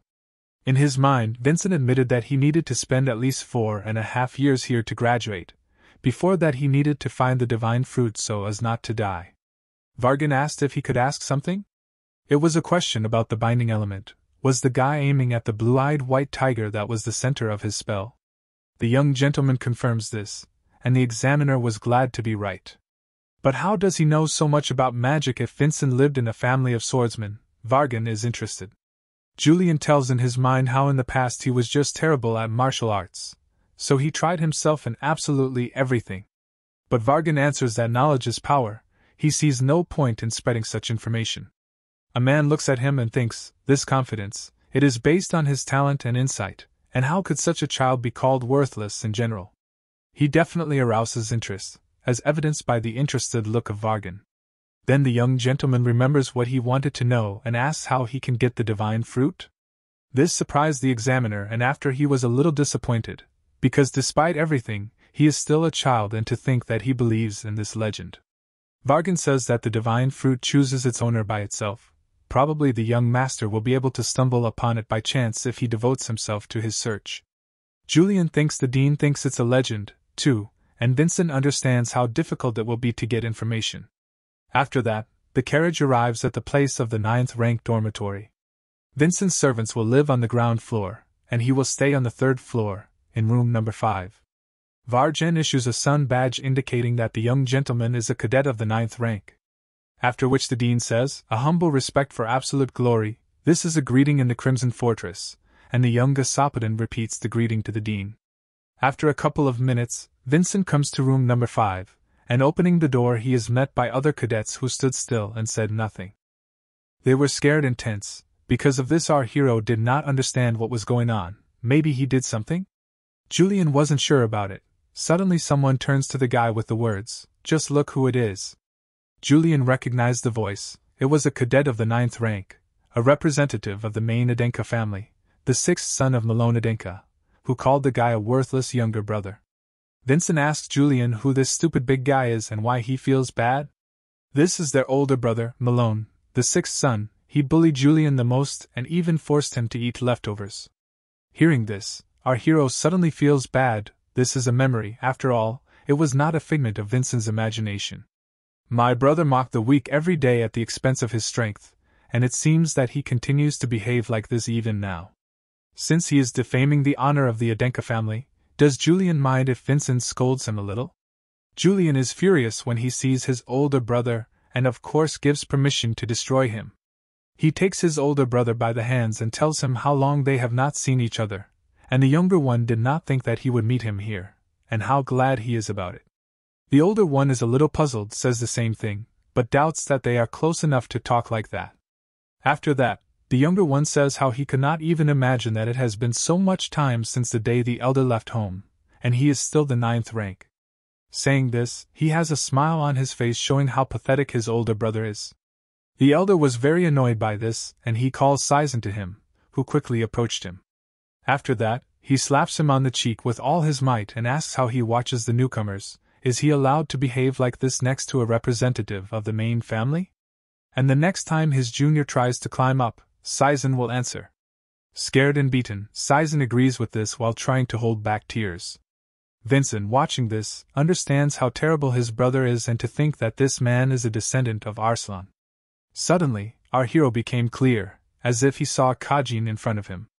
Yulion noticed how Vincent began to approach his older brother and tried to call him, but he did not answer. The guy takes him by the shoulder, and the older one asks what he needs and does he really have something to say? Without letting him finish, the younger brother punches him with all his might, which plunged Saizen and the others into a big shock. The older brother, who was already in a big rage, asks if little Vincent really missed his brother's whip so much. The elder is preparing to strike back with all his might, but our hero has learned something in this era. He calmly dodges the blow and grabs Malone by the clothes, since in this era, a penchant for martial arts is not considered the most important. Grabbing him by the clothes, he throws the elder through himself with all his strength and throws him to the floor. Then he asks the other cadets to listen to him, and tells them that the only fear they are allowed to feel as a martial artist is respect. That's why he urges them to overcome their fears. This is the only way they can go as martial artists.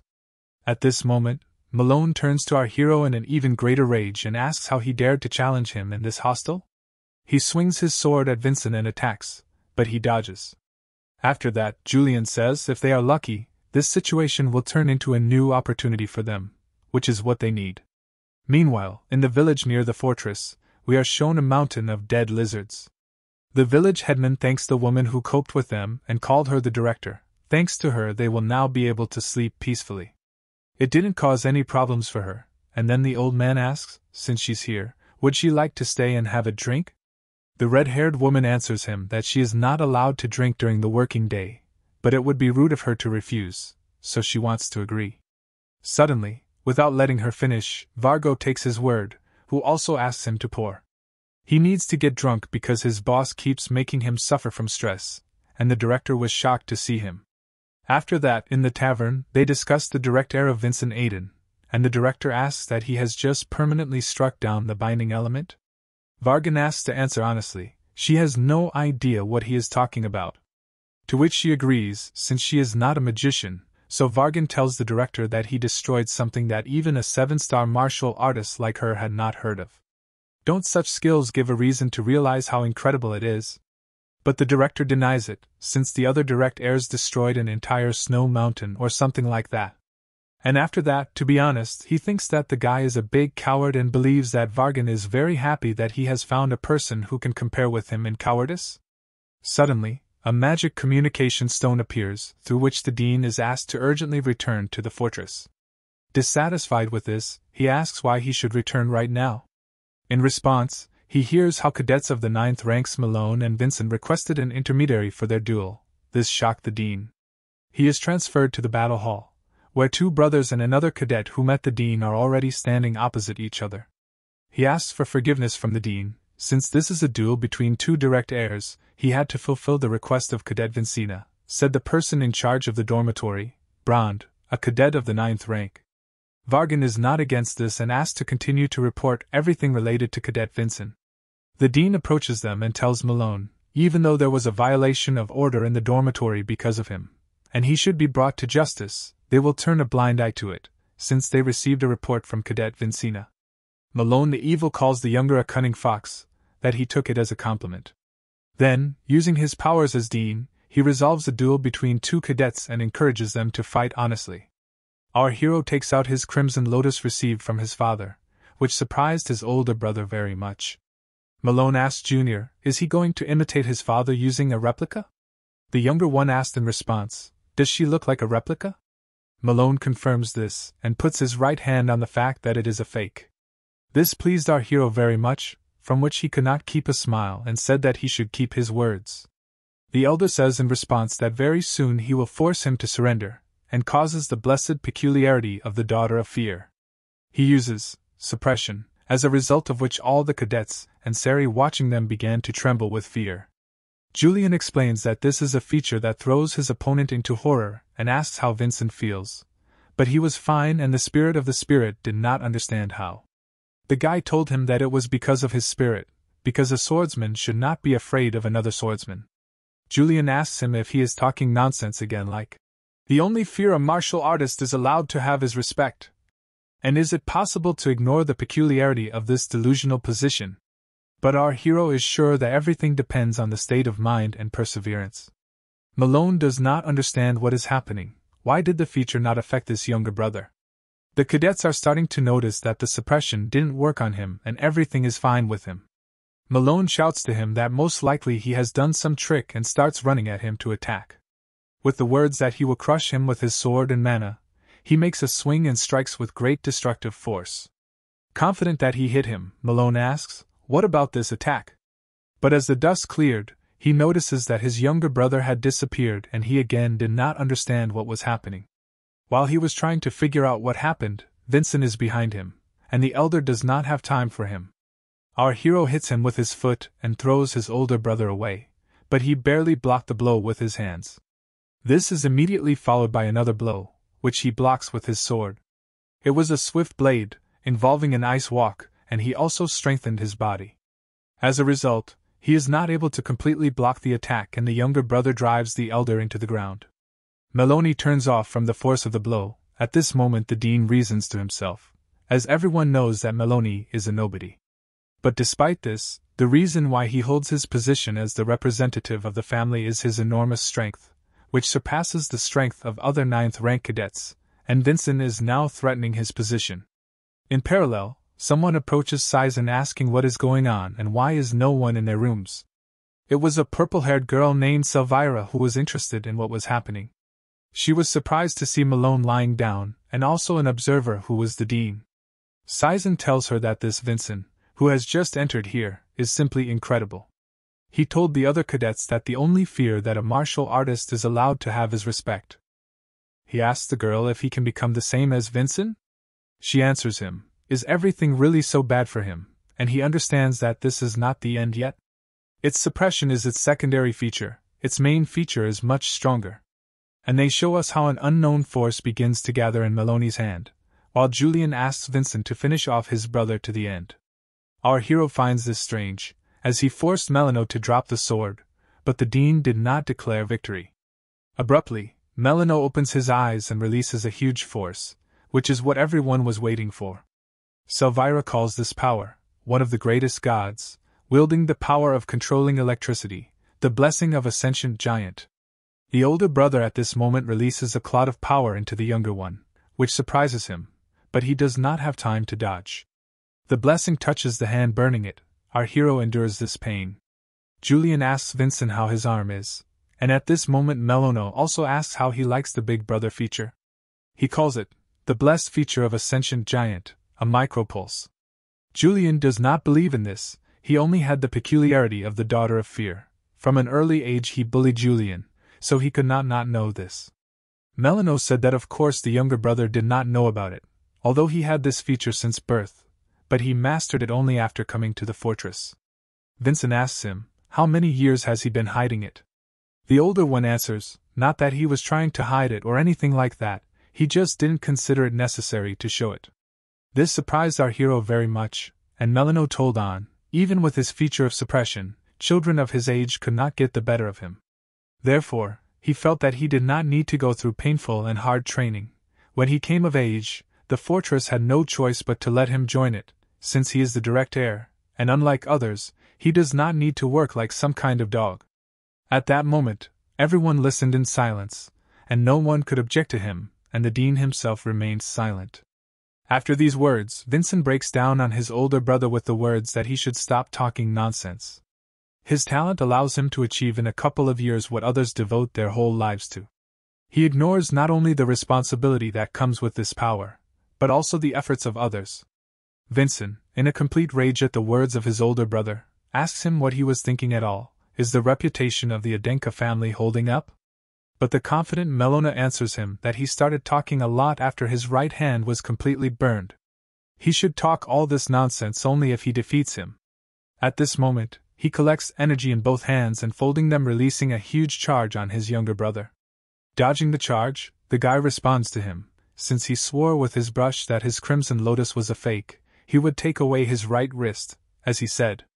Then Vincent begins to reason to himself that he has 2 strikes left, one of which he spent on the beast illusion.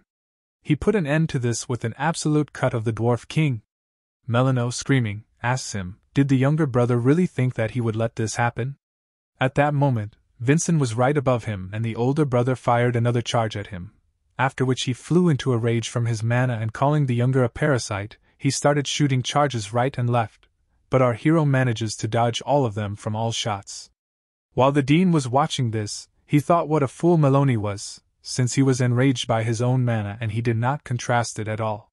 One of the charges hits the ceiling on Sari, and the collapse began directly on her. Vincent notices this by shouting to her, but he does not have time. A moment before they fell on her, she noticed that nothing had happened. It was the dean who had managed to stop the collapse before. He asks if the young maid is okay. She confirms this, and immediately the dean gives an order to Branda to evacuate all the cadets. He will obey without delay. Vargan himself begins to teleport the girl to a safe place, but she worries about her young master. While he was teleporting the maid, he noticed mana in her body, which he told her about, and she was very surprised because she did not know. Meanwhile, Malone has become even more insane and shouts at his younger brother to come down to him, calling him a cowardly puppy. Vincent understands, although this is a strong feature, but she has a lot of open places. He must find one of them and get to the center immediately with the help of an ice walk. Suddenly our hero stumbles, which he did not expect, and one charge will hit him. When he fell, he thought that it would be too hard for him to maintain an ice walk for as long as Railsa can, and most likely, his maximum is one big jump. While the younger brother was lying thinking about everything and the elder was laughing at this sight, the dean began to lift into the air. He understood that it was his mistake, even though they are still children, but they are the direct heirs of the Adenka family. He should have done it from the very beginning. And at that moment, he creates a circle of spells with his hand and activates the mana barrier, after which a barrier ball forms around the three of them. This did not please Vincent, as there was much less space left for him to avoid the attacks of his older brother. Maloney asks Junior what he's going to do now, and it looks like the dean is on his side. Right now it will be difficult to use an absolute incision. Maloney has already broken through his body strengthening, and he is on the limit of an ice walk, and what should he do? Suddenly Julian tells him, they can cut something else with an absolute cut. Our hero did not understand, and while Julian was explaining to him, the older brother kicked the ground and sent a charge through the ground directly into Vincent. The guy decides to trust Julian's strategy, and jumps to the very top of the barrier. He stopped over his older brother, and told the spirit that he had completely spent an ice walk on this jump, but Julian assured him not to worry and follow his plan.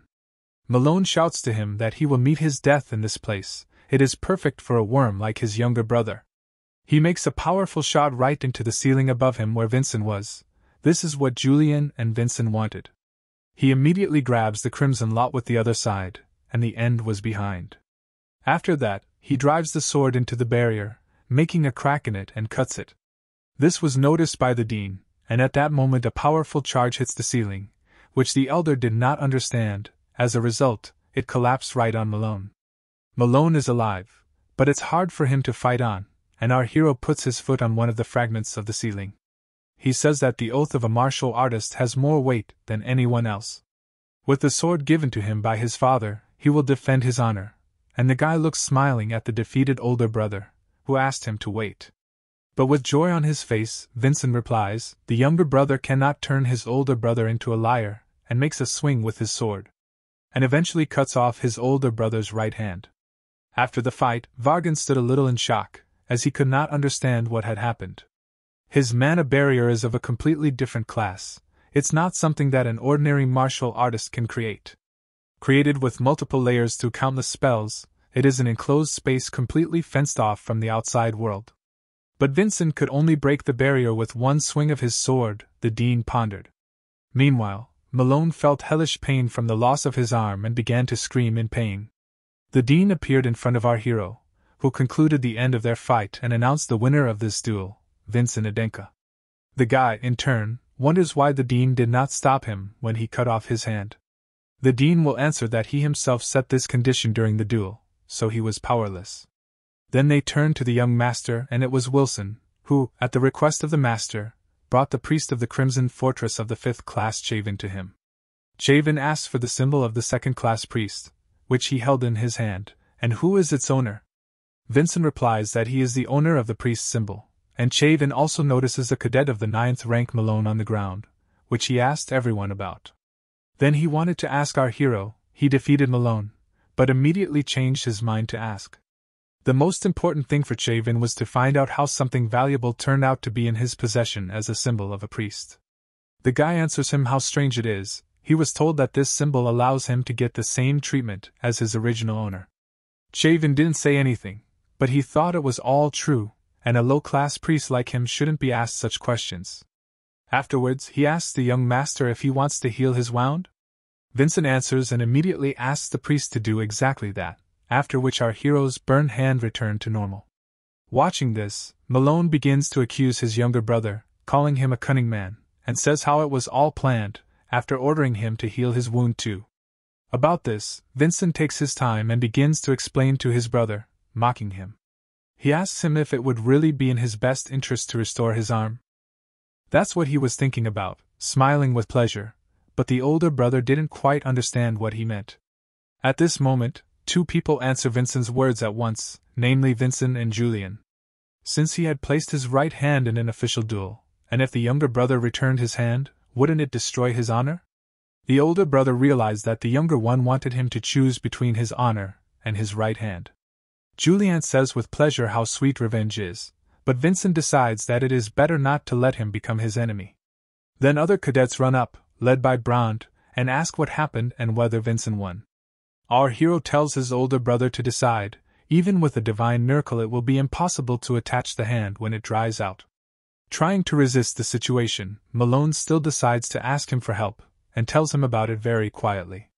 Yulion says he can't hear him, let him say it so loudly that the other cadets can hear him. Malone breaks down, and shouts at the top of his voice so that he does not pretend that he did not hear him, and asks to heal his hand, because he is ready to disgrace himself for the sake of saving his hand. Yulion replies to Vincent that he is now satisfied, and our hero asks the priest to take good care of his older brother. After that, the dean picks up the fallen stones, and the priest heals his hand. Daven explains that it is better for him not to overdo it, and avoid any intense loads, because this treatment will not save him from all problems. Saizen and Selvyra are impressed by Vincent's achievements. Saizen talking about how to defeat Malone is incredibly cool. Selvyra looks at the guy with interest and says Saizen is right, and he doesn't look so bad up close. Saizen decides to ask Vincina what he thinks. Will Saizen be able to become the same as our hero? The guy looks at him and replies, if you overcome your fears, then I'm sure he will be able to achieve much more than Saizen expects now. These words struck Saizen to the depths of his soul, who was barely holding back tears of happiness. Malone watches this and gets angry, thinking to himself that his brother does not become so self-confident and pompous just because Razan won. Saizen and the other cadets are already sucking up to him, but the elder reminds him, he is still the king here, mulling over all this Malone. He takes a stone in his hand and begins to gather the power of the blessing. He decides that it's not too late. He can inject the energy of the blessing of the intelligent giant into this stone and smash the stone on the head of his younger brother. But suddenly someone's foot hits Malone's hand, and it was the dean. The dean tells him that he will turn a blind eye to his arbitrariness for only one reason, because his hand must be fully restored in order to hold the sword on that very day. Starting to get angry that he shows his face and continues to talk, the director already gives him enough trouble, who does not fulfill his duties, and let him only dare to add to his affairs. After that, Malone, drooping from the words of the dean, asks for forgiveness from him. A week has passed, and we are transferred to the office of Dean Vargan Pagoda, where our hero stands with the opposite hand on his heart. Yulion praised Vincent, as this is the way to express your condolences at this time. The dean tells him that he was his sister's guest, but if he came here to express his condolences, then he was 4 months late, and it's quite embarrassing. He will become a direct heir again, but Vargan is just a dean who is used to being a simple mercenary, and the dean thinks how their relationship is rather awkward. Vincent wanted to explain his behavior, but the dean won't let him do it. After a little thought, he assumes that the guy knew his name from the very beginning, which means he was digging under him and his sister, and deliberately came to him. Having clarified this, he asks our hero what goal he is pursuing. Vincent decides to tell everything honestly. He was looking for information about his sister, about Varnelli Pagoda. Vargan asks if the guy wants him, the heir, to pay him for the investigation. Our hero begins to explain. Initially he wanted this, but after he learned a lot about the dean and heard the full story, it made him look at himself from the other side. Vargan was surprised by these words and continued to listen further. A talentless child who was suppressed because of his past, When Vincent heard this story, she just wanted to talk to the dean in person, Vincent admits. Vargan is also well aware of our hero's situation, but he doubts that he will hear anything new from him. He escaped from his family, and the magic tower belonging to the Samion family, who abandoned him and began to earn a living as a mercenary. After working as a mercenary for a long time, he started working here for the Adenka family. Unlike the guy, he didn't have any ties with his sister or his family. Then Vincent asks why he didn't drop the pagoda name? After that, they are abruptly transferred to the 9th rank cadet's room, where Malone entered. There are also 3 other cadets sitting there, who were talking about something and paying attention to Malone. They fell silent. After a short silence, they decided not to pay attention to him and continued their conversation. Malone sat down on his bed, after which he lay down on it and covered his face with his hand. After lying down for a while, he clenched his fist in anger, then raising his hand a little, we watch him burn with revenge. He says that he will kill Vincent's younger brother. Suddenly an unknown dark energy turns to him with the question, does he want to kill Vincent? A cloud of dark energy with eyes appears in front of Malone and asks again if Malone wants him to help him. We are brought back to the conversation between Vargan and Vincent, who stopped at the question for Vargan's last name. Our hero tells us that the pagoda is a famous family that has been managing the magic tower for many generations. If he lived the life of a mercenary, then he would hardly have managed to hide his origin. Without letting the young master finish, Vargan closes his mouth. He is just a child who does not have a single star, so why does he speak as if he knows everything? Vargan begins to get angry. The guy does not understand what he had to go through or what he felt when he left the magic tower. He begins to raise his tone with every word. If the Samion and Adenka families went to war, he would first of all destroy the magic tower that destroyed his life. But the young guy knows about it, which surprised Vargan. Vincent says he was the same, but what he wanted at the very end was not revenge, but understanding and love. Addressing the dean, the guy tells him he hasn't gotten rid of the pagoda name because he still feels affection for his family. The dean couldn't answer anything out of surprise and just fell into a chair thinking about it. His sister was talented and bright. It would not be an exaggeration to say that he suffered all the bullying out of pure respect and recognition for her. But at the same time, her radiance caused him even more suffering. He was followed by the words why he can't be like his sister, and why he can't do half of what she can. That's what haunted him wherever he would not go. He couldn't stand up to this pressure and ran away, leaving his family. Then he tells the young gentleman, he thought he saw through him, but it turned out quite the opposite. Vincent replies that he can be honest, because human emotions are not always so simple. This made the dean smile. He could not have thought that he would receive advice from the boy. He goes on to say that it was a great condolence, and even though his sister is dead, he could finally be honest with himself. After he was interested, since Vincent invested in the magic tower, the dean dares to assume that it was a lot of money. This means that he will become a sponsor of our hero, and he will no longer have to worry about living expenses in the fortress. This made Vincent and Yulion very happy, whose money began to return. After leaving the dean's office, Yulion says how Vincent really knows how to choose words. Revan, Railsa, Master Hansen, and now Dean Vargan, they all fell for his words. The guy does not understand why the spirit treats him like some kind of fraudster. Because his words were sincere, he spoke them from the bottom of his heart. Yulion does not argue with him, answering. His perception of 500 years ago is something. 2 cadets, Saizen and Selbyra, who met him in the corridor, turned to Vincent with admiration.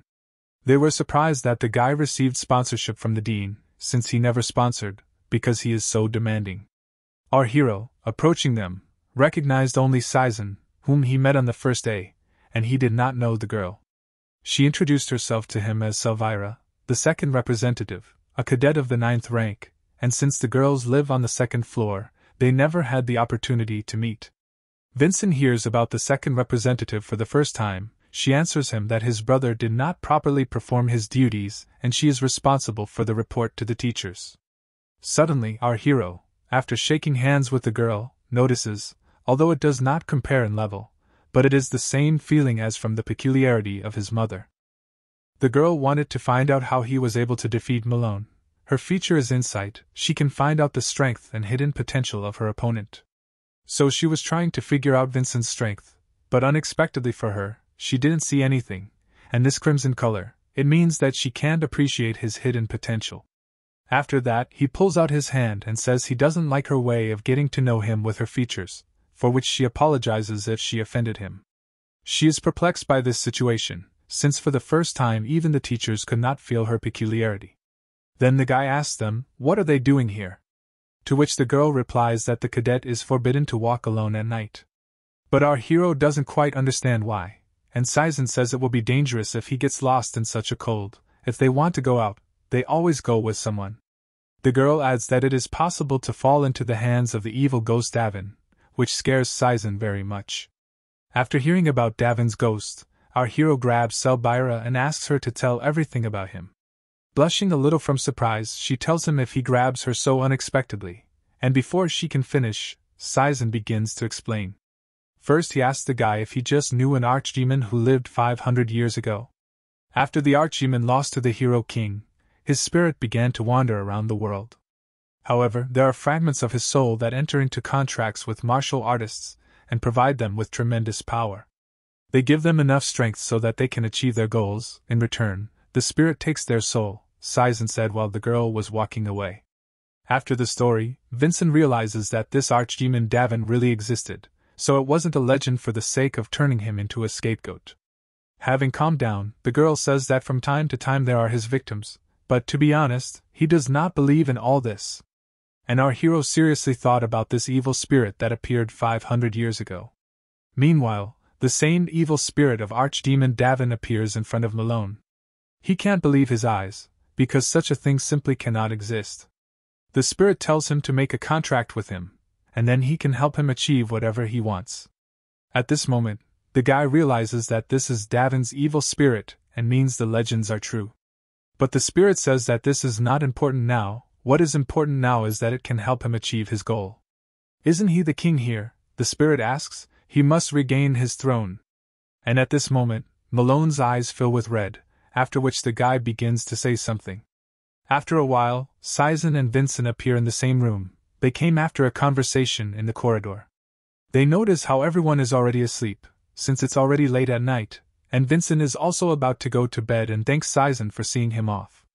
Saizen answers him that he is on night watch tonight, so he will continue to be on duty. Before going to bed, our hero notices that Malone's bed is empty, and he himself is nowhere near. After a while, Saizen is standing on the street on patrol, holding a lantern in his hands. He thinks it's really scary and dark at night. He can't see anything beyond the light of the lantern. Suddenly he notices some aura and asks who is there, then raises his hand with a flashlight to examine. After that, his hand is abruptly cut off, which he did not immediately realize until he looked at it. A cloud of dark energy appears in front of him, which says how it aimed at his throat. In great horror of what is happening and what he saw, Saizen is in a panic from which he cannot even move. Malone appears in front of him, who already looked like a real demon, and he asks where his younger brother Vincent is now. Saizen asks Malone, because of his appearance, did he make a contract with an evil spirit? Malone sees how the guy dared to direct his sword against him, and concludes that he has become stronger, but all this was ridicule on his part. Saizen, shouting that he is no longer afraid of Malone, attacks him, but he easily takes him by the throat. The demon says that since he pointed the sword at the king, he will be executed. He swung his sword at the guy, and he had already closed his eyes because he couldn't do anything and was saved a second before the blow. It was the power of a sword cut at a distance, and Mentor Braun did it. Braun tells him that since Malone has signed a contract with an evil spirit, he has renounced his pride as a martial artist. But Malone is even more ecstatic about the situation, because seeing the Mentor, Braun decides that killing him will bring even more pleasure than killing Saizen. The Mentor understands that his blow did not leave a scratch on him, and immediately gives the order to Saizen to raise the alarm. At this time, in the room of cadets of the 9th rank, our hero was still awake. He was thinking about Malone, who is not there, and everyone will not care even if this bastard freezes to death. Suddenly an alarm sounds. It woke up all the cadets, and Vincent asks what was that sound? They answer him, it's an alarm, which means something happened during the night watch. The guy immediately starts thinking about Saizen, who was just on patrol that night, after they all run out into the corridor. Descending to the floor below, they meet girls led by Selvyra. Vincent immediately tries to find out about what is happening with her, but she didn't know anything yet and ran out of the room immediately after the alarm. Suddenly our hero felt the smell of blood. He turns to Selvyra with a request to notify the dean about this with the help of her crystal. Let him tell him that this is an emergency. She didn't understand why to do it, especially at this hour, but Vincent explained to her that the situation was worse than it seemed and they needed to call someone strong. After the guy gives everyone an order to follow him outside, while they were all moving towards the exit from the hostel, the alarm stopped. Vincent suggested that due to the cessation of the alarm and the flow of mana, could this mean that the fight has already ended? Selvyra urges everyone to hurry up, and at this moment Vincent addresses her through a spiritual connection. He tells her not to react, but just listen, then asks her a question: can they put some kind of protective seal? She did not understand what he was asking, and the guy explains that the first fight is over. Since they were not contacted, it means that the opponent won. After that, she comes up with one seal, one of the 7 basic seals of Aiden, a trihedral protective seal. But at the top of the triangle there must be a master with 5 stars or more. Without fulfilling this condition, the seal will lose its balance and collapse. If Vincent finds Bronze Mentor, then they will be able to show her, after which they open the doors and find themselves on the street. They see a lot of blood and the body of a man falls sharply in front of them. It was Mentor Brand. He was unconscious, covered in cuts and blood, and a large clot of dark energy turns to the cadet, telling them that he found it. Abruptly, this clot sticks out a sword and attacks Vincent, but he repels the blow.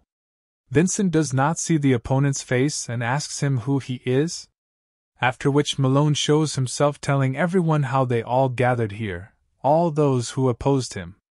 The younger brother looks at him and asks him what he has done. Selvyra recognizes this dark aura and does not believe that it is real, after which our hero is interested in her. He explains to him that she has the same properties as the masters possessed by the evil spirit of Daven. This information shocked the guy. He couldn't believe he was standing right there, fighting against himself. Malone gathers power in his hand and says that he will show who is the real king here. He uses suppression and all the cadets were plunged into fear. They trembled when they realized how much stronger he was. But suddenly Vincent tells them not to be afraid. They are martial artists. Let them stop being afraid and draw their swords.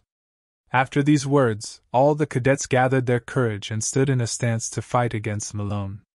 Malone is furious about this. Vincent frees them from his suppression. Our hero is considering the situation. Since Malone easily defeated the 5-star Master Brandit, will he be able to cope with Malone now?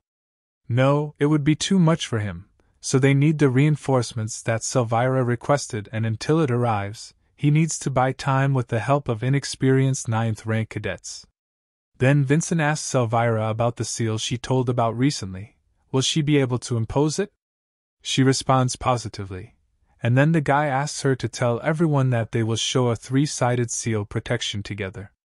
She was very surprised by this and reminds him that for this they need a 5-star martial artist and above, who will stand in the center of the press. He answers her that he will stand in the center of the seal and replace the 5-star master. She tells him that he won't make it. He doesn't even have 5 stars, let alone an image. He will die the second they set the seal. He replies that she is now representing the family, so he asks her to make a decision that will protect everyone. After listening to him, she calmed down. He knows how to make a speech, the girl says, and then orders all the cadets to form a 3-sided protective seal, and Vincent will be in the center. Malone understands what they're going to do and thinks they'd rather commit suicide than die at his hands. With a haughty grin, the younger brother replies to him, maybe so, but if he is locked in their seal even after signing a contract with an evil spirit, it will be a total humiliation for him. This knocked Malone, who agrees that they form a seal, as he wants to personally destroy it. At this moment, Yulion appears, who is against the idea and suggests that Vincent escape. If they use the ice walk, they can escape. But our hero is against it. They could have run away a long time ago, but if they do that, then everyone else will die. Selvyra orders all cadets of the 9th rank to stand in the outsiders, and create a three-sided protective seal. As a result, they were enveloped by a seal headed by Vincent. The guy suddenly felt an unbearable heaviness. He gets the feeling that his mana is exploding, but he needs to withstand it. They should not hesitate. The elder laughs at him, thinking that he is already breaking, and immediately after that attacks their seal. But he does not succeed. He doesn't believe it. It's just impossible for his younger brother. Is Vincent able to withstand the power of the seal? Our hero provokes him by asking, is this all he is capable of? The elder makes a swing and gathers dark energy in the sword and asks the younger if he can stand it too. This is what he is used to, and Malone strikes the seal. Our hero hardly restrained himself, and at the same time thought what an incredible force because of the evil spirit. The radiance of the intelligent giant became stronger. He strikes blow after blow at the seal, and one of the cadets notices in this dark aura as if she is being watched from there. All the cadets understand that this is Archdemon Daven. Malone is glad to see such expressions on their faces. That's what he wanted to see. At this moment, Vincent shouts to them not to let fear consume them. The only fear allowed to a martial artist is respect for the strongest, and they should not be afraid of a man who has thrown away his humanity. Selvyra looks at our hero and understands that he is trying to raise the general morale and at the same time restrains the weight of the press, and wonders if he is exactly 14 years old. Then she decides that she won't just stand idly by either, and starts telling the cadets that at her signal they will need to release mana. All the cadets have prepared for this, and the girl starts the report before 3. As soon as the report stopped, they release mana and push Malone away with mana. He flies away from the seal a little bit, and starts getting even more angry, calling them useless idiots. Vincent urges him to surrender, as soon the masters will come here and time is on their side. If he lowered his sword now and thought about what he had done, he could avoid the worst outcome. At this moment, Malone is approached by an evil spirit who reminds him that he wants to kill them all. Has he forgotten about it? Remembering this, Malone gets up and says how he wants to see them die, trembling with horror, and for this he is ready to give his life. Vincent notices how his mana has become heavier. He is preparing to make a major attack, and Malone gathers strength in his sword to attack. He launches a huge dark force into Nick, and the cadets barely contain it. From the force of the impact, the earth began to collapse and stones are flying at them. Selvyra warns everyone to watch out for stones that take off from the ground. One of the stones hits the cadet who was standing behind the girl, and the seal begins to weaken. At that moment, Malone attacked with all his might, shouting to them that this was the end. He strikes a powerful blow at them, but to the surprise of our hero, the seal resisted. The fact is that instead of the cadet who was hit by the stone, the wounded Saizen became. He crawled to their aid and gave his mana, which surprised the girl who noticed him. Malone begins to get even more angry from this. He did not understand where Saizen was here, since he dealt with him and with Mentor Brand. But determination burns in Saizen's eyes, and he replies that he said he was no longer afraid of Malone. Malone is even more angry. He shouts at them not to dare to look at him like that, and not to think that they are able to defeat him. Vincent tells the cadets to hold their positions. They need to hold out a little more. He himself understands that the seal on his limit, Saizen, too, will not be able to hold out for long. Suddenly, a chance appears in the eyes of our hero. He can't believe what he saw, since he wasn't even going to strike, so why does he see the path of the sword? The black path of the sword is through Malone's right hand, but waiting for reinforcements is his priority. But the protective seal is at the limit. He can't decide what's best in a given situation between hitting or holding back. Suddenly the seal cracks and he realizes that there is no time left. He tells Selvyra about the seal and asks everyone to get ready. The girl did not understand and asked to wait, but our hero was no longer listening and was already going to use an absolute cut, an alternative form. This pleases Malone, as they will now fight for real. Vincent uses Chapter 2 and attacks with the Galactic Wanderer, but he couldn't get it. Following the path of the sword, he needs to try again. But our hero does not have time to move, as at this moment Malone counterattacks, simultaneously mocking him.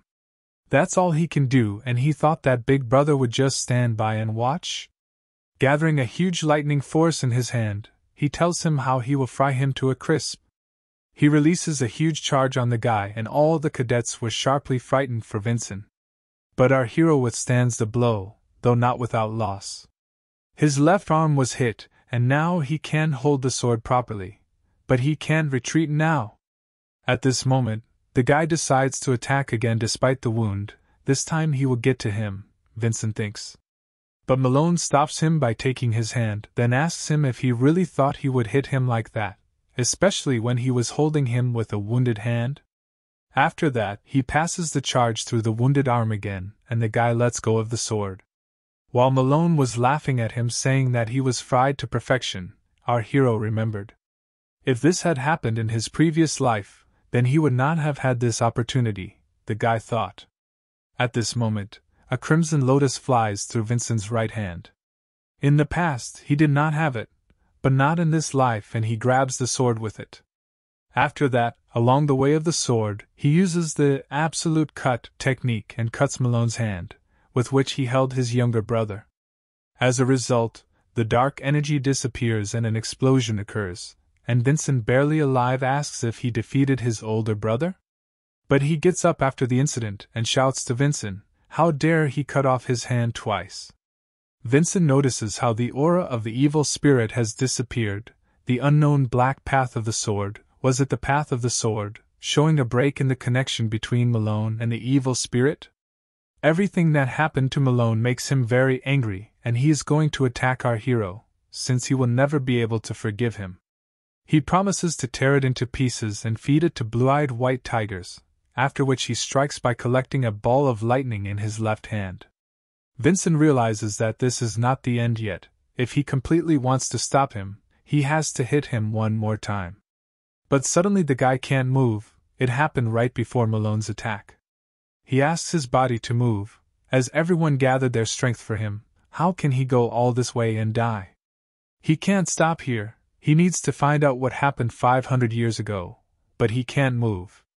Suddenly, an unknown voice tells Malone to stop fooling around, and uses paralysis right before the blow.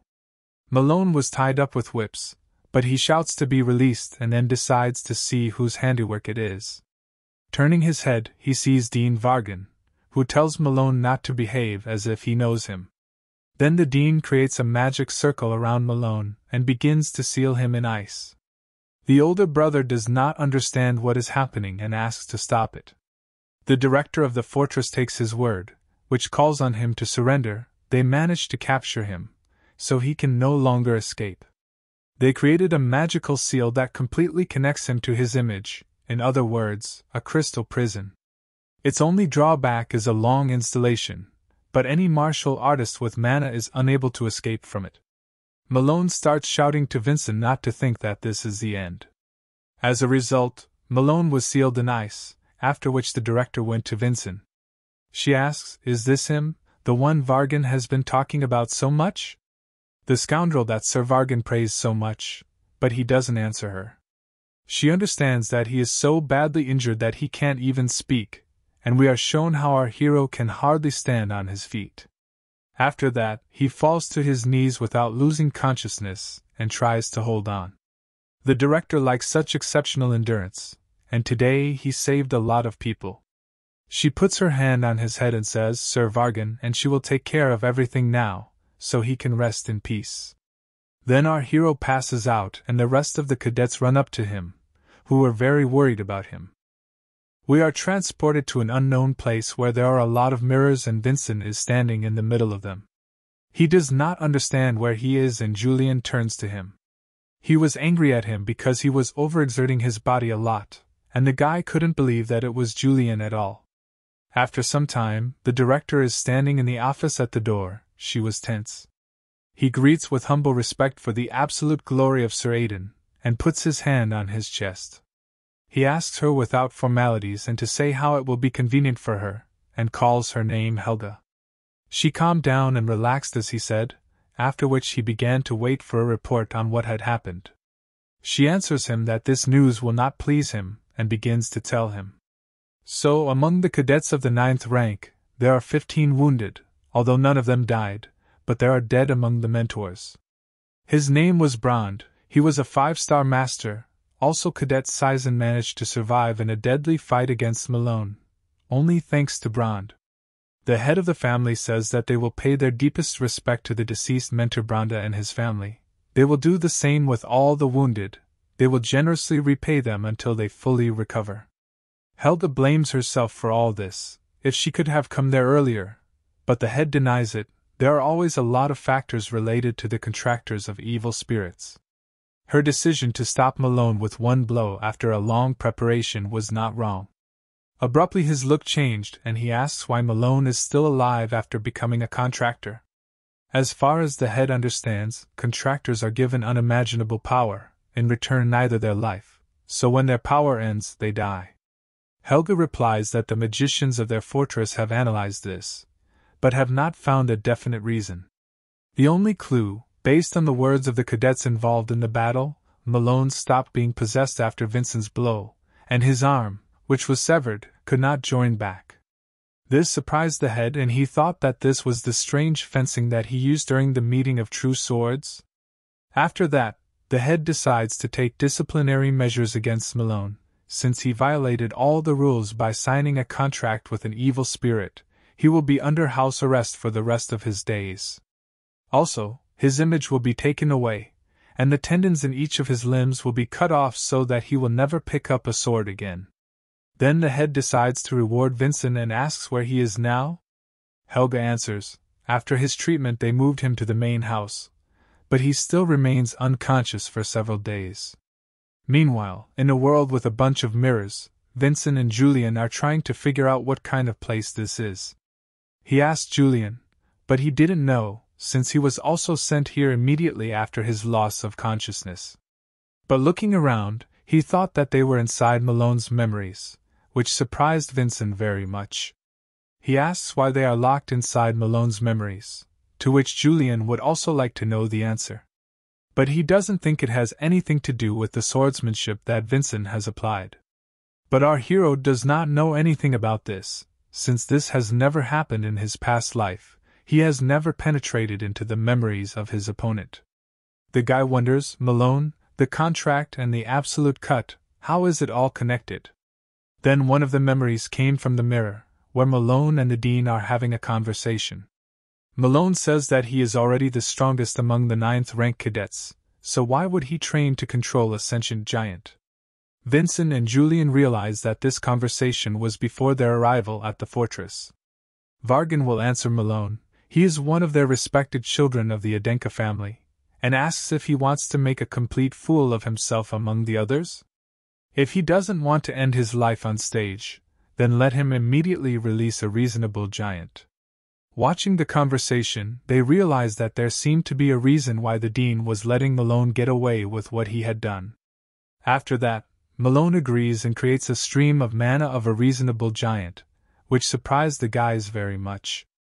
Abruptly after that, the white room begins to darken and our hero does not understand what is happening. He calls Yulion, but he is nowhere to be found. After everything has gone dark, hands appear with the words, "Why can't he just die?" It was Daven's mother, which really scared the guy, and then he realized that these were already his memories. He begins to remember people from his past life, Master Nidia, Falcon, Arslan. It was as if they were all in front of him, and he asked them not to leave him and asked what happened after his death 500 years ago. Suddenly, a sword pierces his chest. That's right, he was here too, Kajin. Then he was bound in chains in the prison, which was the prison of the Samion family, his life inside these walls. After an unknown incarnation appears saying that he has done nothing wrong, the Force will not always be able to hide the truth.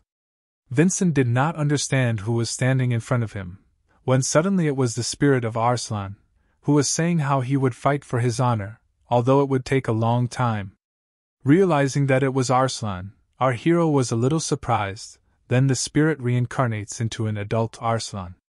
He stood and watched our hero, who could not understand who it was since the last time he saw Arslan, when he visited him in prison. He had never seen Arslan grow up, after which he began to say that Arslan was Yulion. The guy did not understand what was being said to him, as he did not hear anything and asked to repeat what Arslan said. He was addressing him, asking if he could hear him or not. Arslan, in turn, offers to meet again in 500 years, no matter what. The guy didn't understand anything and then he shouted for Arslan, but already in the real world. When he woke up, he was thinking about him and what had just happened to him. He was trying to figure out what Arslan had done to him, and at that moment Yulion appeared, who asked how Vincent was, as he was very scared when he suddenly disappeared. He replies that he seems to be fine, his body has healed. Then he could not understand what kind of memories it was about the adult Arslan. Did he really visit him before his death? After that, a tray with water and a towel falls sharply in the room. It was Wilson and Sari who were holding back tears with difficulty. Their master finally woke up. They abruptly jumped on him with great joy, because they thought how he would never wake up, and they felt relieved to be convinced of the opposite.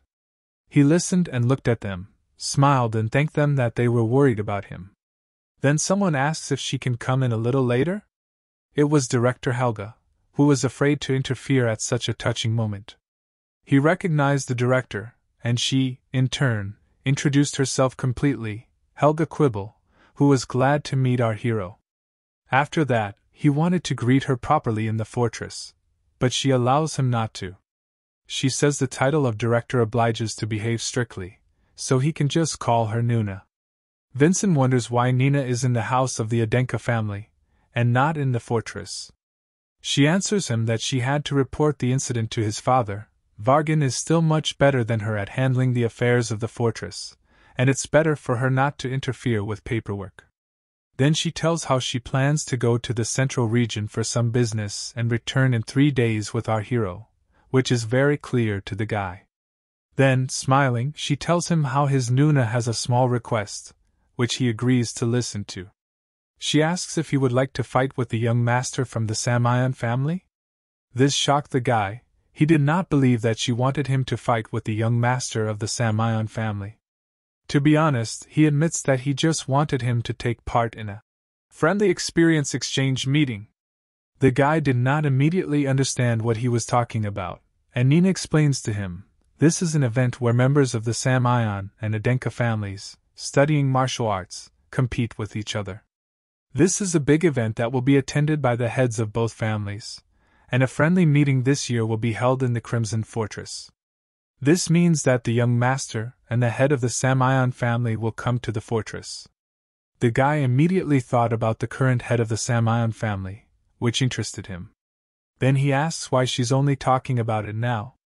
She answers because Malone was originally supposed to participate in the meeting, but since everything turned out that way, the only direct heir with the right age and skill level is our hero. Then Vincent understands what scene was being discussed when Dean Vargan and Malone were talking. Helga says that his opponent is the 6th son of the Samion family. He is a genius who already has the prospect of becoming the next head of the family. Helga says that his opponent is the 6th son of the Samion family. He is a genius who already has the prospect of becoming the next head of the family.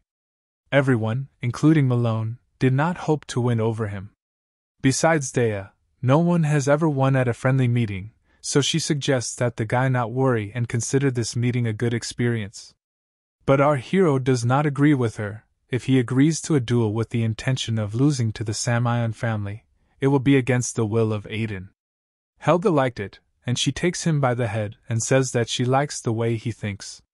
Suddenly, the head of the family asks his question, will our hero take responsibility for these words? The director and Vincent were surprised to see the head who appeared suddenly. The guy thought that he had already shown his father how he knows how to answer for his words during the meeting of true swords, but his father tells him that the pressure will be incomparable with this. After that, the guy with full confidence on his face promises his father that he will return a winner. The head likes his son's attitude, and he will look forward to it. Then he turns around and walks away, telling his son how he knows that his internal wounds are quite serious for his mana, so he and Helga leave, and let him rest. After leaving the room and walking down the corridor, the head remembers that they have not yet awarded Vincent, and Helga wonders if the head has decided what the reward will be. He tells her that he will go to the fortress with her, and they will engrave Vincent's name on the crimson monument. He will do it personally. This shocked the headmistress, as this is a very serious award. There is a great monument in the fortress, on which the names of the heroes of the Adenka family are recorded. It is engraved with the names of people who have made great achievements. Helga understands that Vincent has done a great job, but as he remembers, besides Day, no one else's name of the 9th rank cadet was written on the monument. But the head did not answer anything to this, and told her that they would see each other in 9 days, after which he left.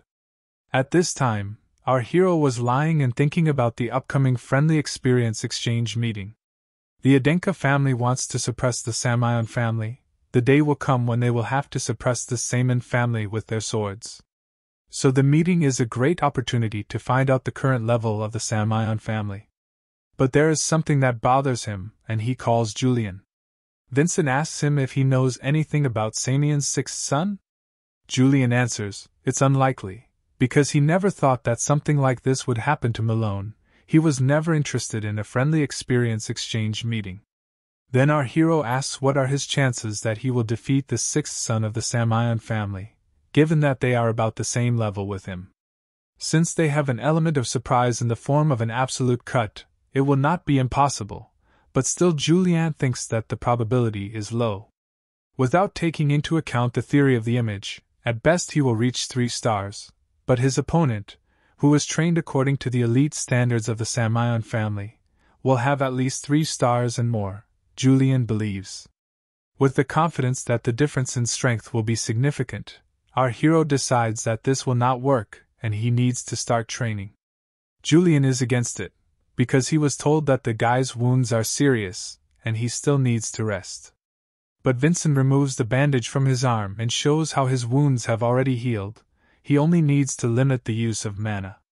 Yulion is furious because he is serious and asks the old man to use the body with caution. Our hero started training with a training sword, after which he had to decide on his feelings for the duel. Meeting with Samion's current family, his feelings towards this duel, his feelings towards his past life? Suddenly an old acquaintance turns to him, saying how this place reminds of the old days. It was here that they first encountered their swords. Vincent was a little surprised, since Revan himself was standing in front of him, who said how long it had been since they had seen each other. After that, they went to drink tea and talk, and Revan says that he heard that Vincent was seriously injured and he is glad to see him in good health. Vincent thanks him and admits that he was surprised to meet him so soon. Then Revan remembers about the very thing that he asked him, and he found out something. Our hero was pleasantly surprised and asked a friend, did he really find out what happened 500 years ago? But he eventually discovered something, but he doesn't know what it is.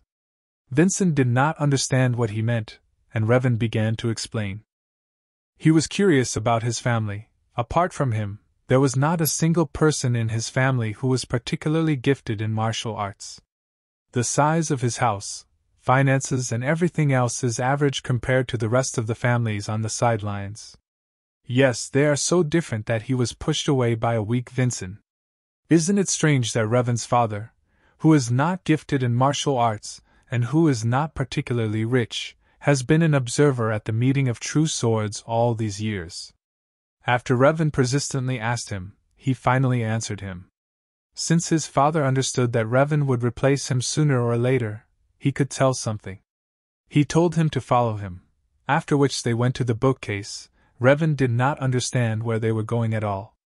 His father uses magic to open the passage behind the bookcase. He also says that even the head of the Adenka family cannot come here without his permission. It was hidden archives. The father began to explain the history of Adenka, unknown to the world, all the records of the first member of the Adenka family, as well as the light and dark parts of history are here. Their family has acquired a high status, keeping this archive for generations. Even if it is revealed now, 500 years later their family will suffer a loss, because they treated the preservation of the archive as a family affair. And during the explanation, Revan notices a book. It was the records of the Hisley family. This pleased Vincent, as there should be records proving his innocence. But Revan has to take his father's place before he can show him any of their records, and he will have to wait a long time. But this is enough for our hero. It was quite more than he expected, for which he thanks his friend. But is he allowed to talk about it? This is strictly classified information about his family's case. But Revan answers, he already owes Vincent his life, so it's nothing. Vincent thanks his friend, after which Revan remembers that he forgot something important. He went to replace his broken sword and Hansen told him to give it to him. The crystal lit up and turned on the recording where it shows an old acquaintance of our hero Hansen. He says he doesn't know if the crystal is working properly, he hasn't used it for years. Vincent was very happy to see Hansen and asked him how he was doing? But Revan replies that this is a recorded message. Doesn't he know that communication crystals are incredibly expensive? But the guy replies that of course he knows, he was just kidding. Further on the recording, Hansen says that he leaves him a video message because he doubted their future meeting, and asks to keep this crystal, since it has a basic video recording function. After that, with a wide smile, he wants to tell our hero what he learned about the dragon bone. To be honest, it doesn't have anything of its own, but he learned that reforging a perfect dragon bone sword wouldn't work. This upset the guy, and he thought, why is everyone talking like this today? The blacksmith found out the cause of the fire. When he began to forge the Crimson Lotus after he transferred the bone into it, a fire ignited that could not be stored in it. As our hero already knows, the dragon bone absorbs the temperament of its owner's mana. He has the blessing of unshakable flame. The Crimson Lotus must have absorbed his power and caused an explosion. It's almost impossible to forge anything from this bone safely. Hansen doesn't think he can forge anything more powerful than the Crimson Lotus right now. The guy hearing this mentally resigned himself to failure, but Hansen did not finish. Unless he makes a hammer out of the dragon bone he gave him. After experimenting on a small piece of bone, he learned that the force absorbed by this bone does not affect other parts of the bone. But if that happened, they wouldn't have anything left as material for his sword, he tells Vincent so that he just knows, although this is extremely unlikely.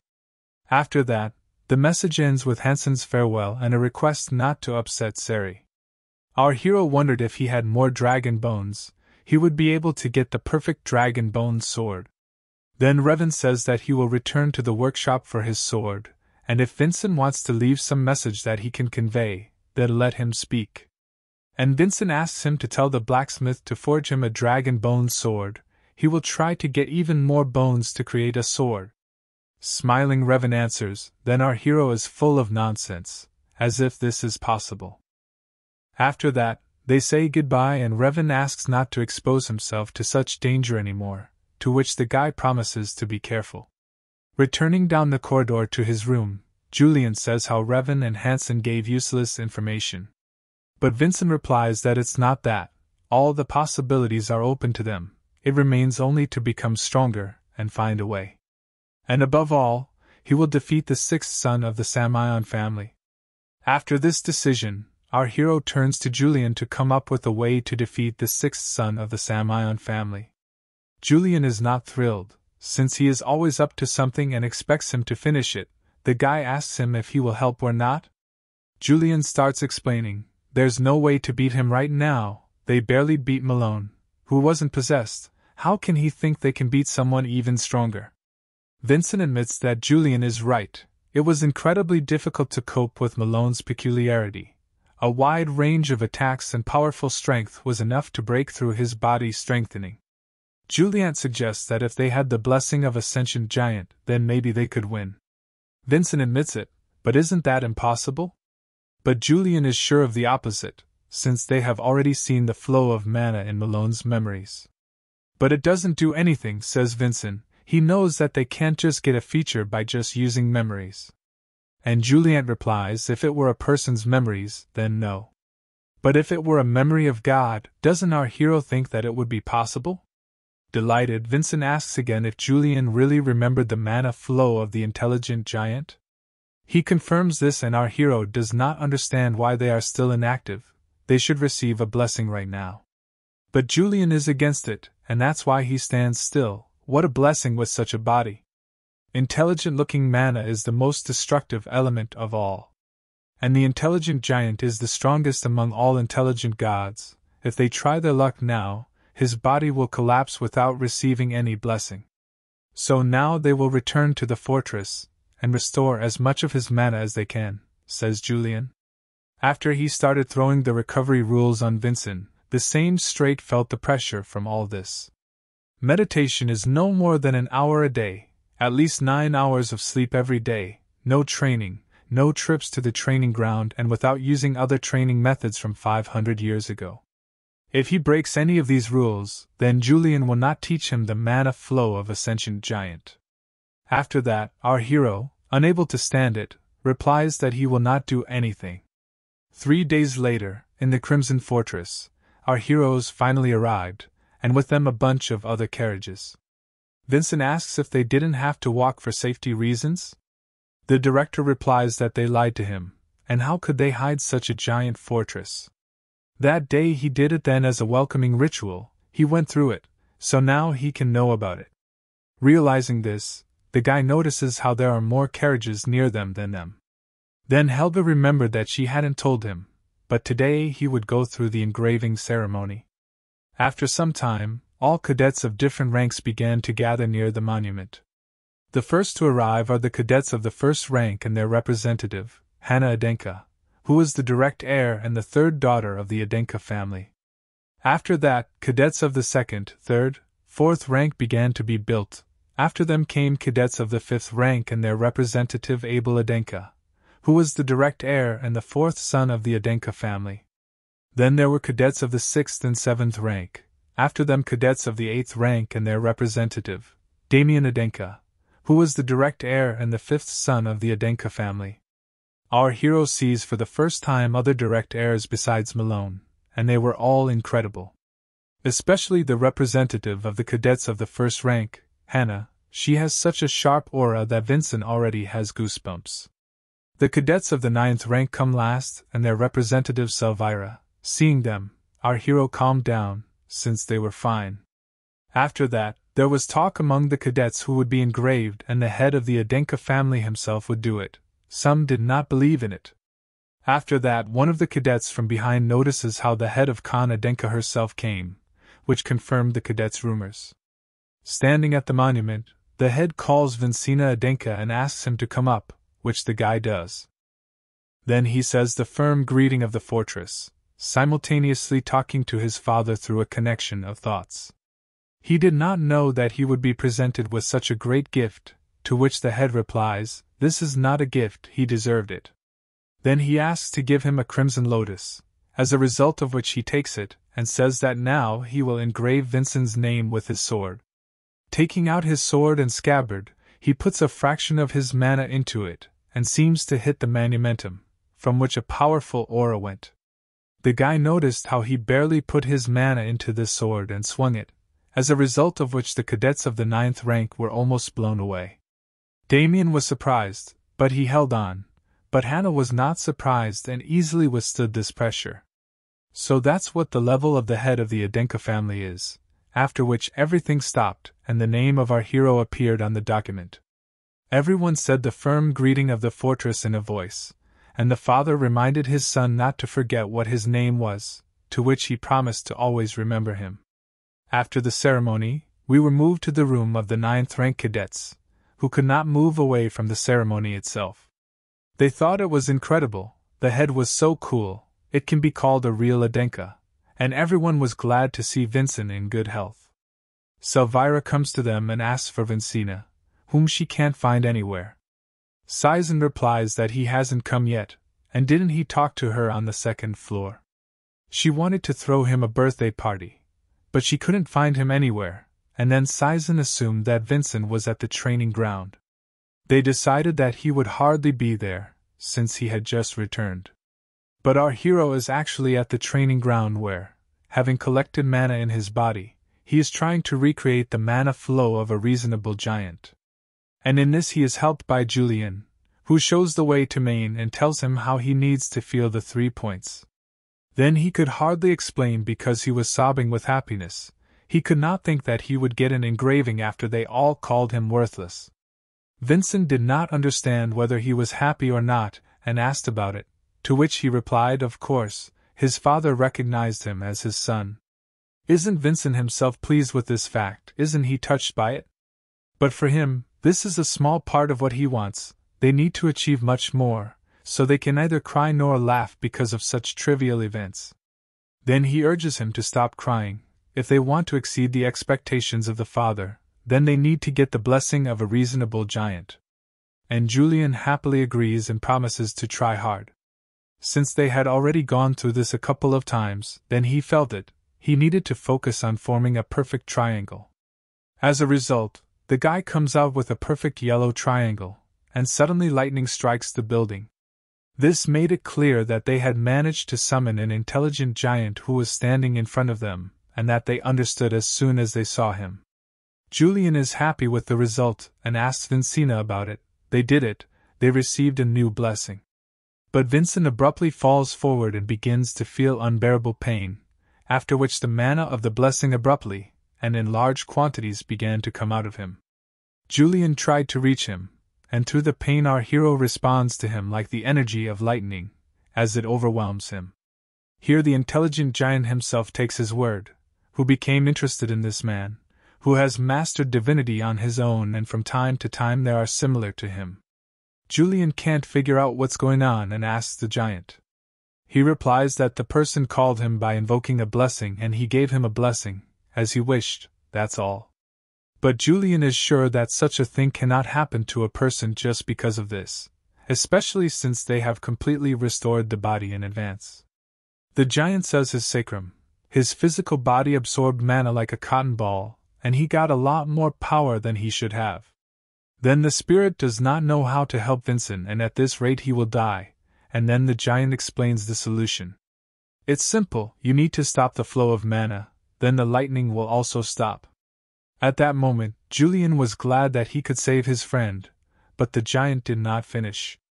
If Vincent stops him now, he won't give him a blessing anymore. He can die or live. Having received a blessing, it is necessary to choose one of two. Yulion doesn't understand how it is. For him it's absurd and it doesn't make any sense. The giant was hurt by this and he responds to him. They themselves called the blessing and called him. Does it make sense that he took more mana than he can have? Then he tells Yulion to know his place, calling him an inferior god. The giant notices and says how this boy will not stop his mana later. He knows that he will not receive a blessing if he stops now. God tells him to take control of intelligent energy, and contain it in his body. He must do this in order to fully receive his blessing. Yulion, on the other hand, cannot sit idly by while Vincent barely holds on to his life. Maybe his divine energy is weak, he can try to protect his heart. After that, he directs his power in the form of butterflies directly at our hero, and creates a dome around him, after which he reduced it to the size of a heart. He managed to envelop his heart with his divine energy, and if he can now absorb his energy of lightning, then everything will be fine. But suddenly lightning strikes even harder. This is not the level that Yulion can cope with, and the energy of lightning overwhelms the heart. Yulion asks Vincent to be patient a little more. If his heart explodes, then this is the end for the two of them. Suddenly, his hand began to become more transparent, which meant that he used a lot of divine energy, and it turns out he disappears. For a moment he stopped helping because he didn't want to die, and if he got rid of his powers now, Vincent would die. At this moment, lightning breaks through the dome at the heart, and strikes the heart of our hero. At this moment, he falls, ceasing to utter a cry of pain. This shocked Yulion. He asked someone to come and help. Out of panic and helplessness, he shouted at the top of his voice for help. Immediately at this moment, the gates to the training hall open where he comes in with the question, "Is there anyone here?" It was the priest Daven who would heal Malone sent from the fortress. Then Yulion realizes that his voice is able to reach those who possess sacred powers. Daven does not understand what is happening and tries to call Vincent, but he does not answer. Yulion sees that our hero has not given up yet, although he is holding on to his last strength. Then the demigod decides not to give up either, and he will surpass the worthless Vincent.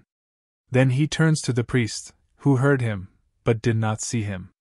Yulion introduces himself as Vincent's familiar god and says he needs healing right now. But Daven can't get close to him because of the lightning, but Yulion says he will block it.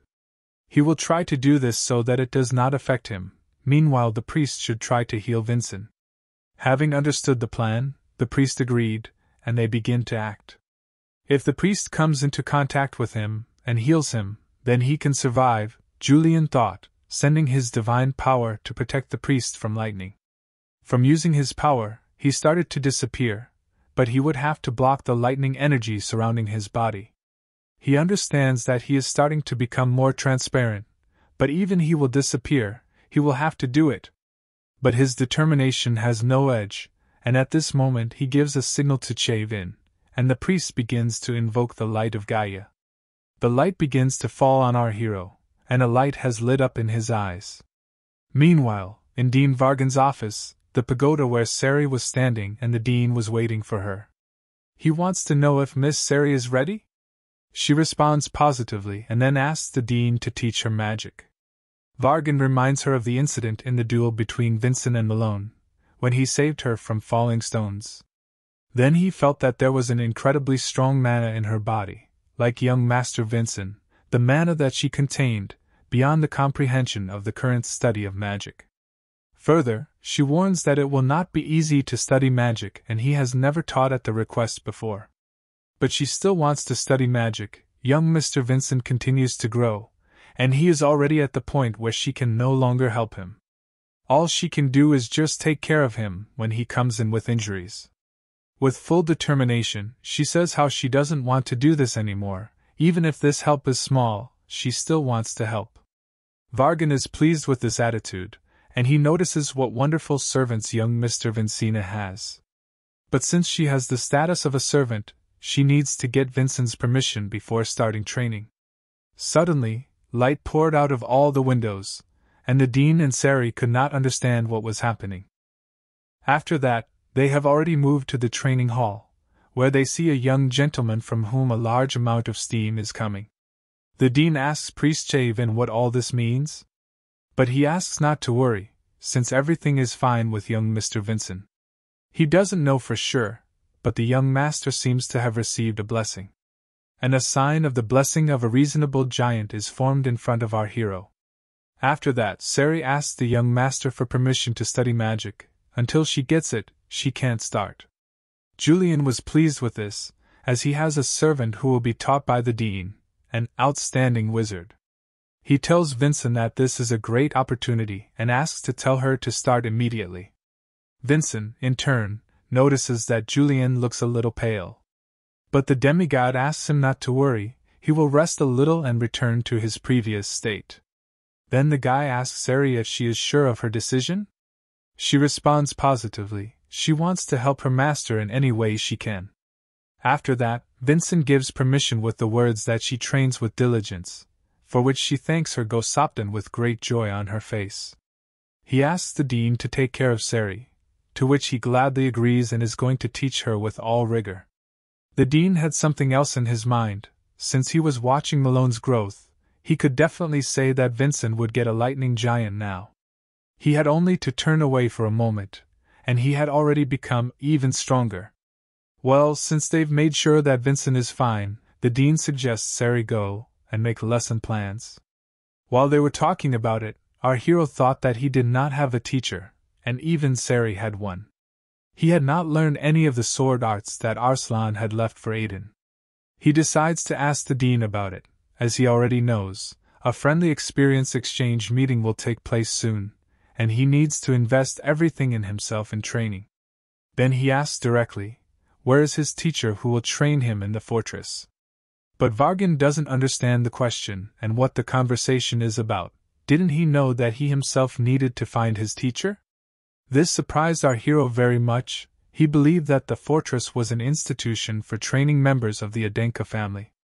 Vargan answers, this is about their capabilities and conditions. This is the first and main fortress.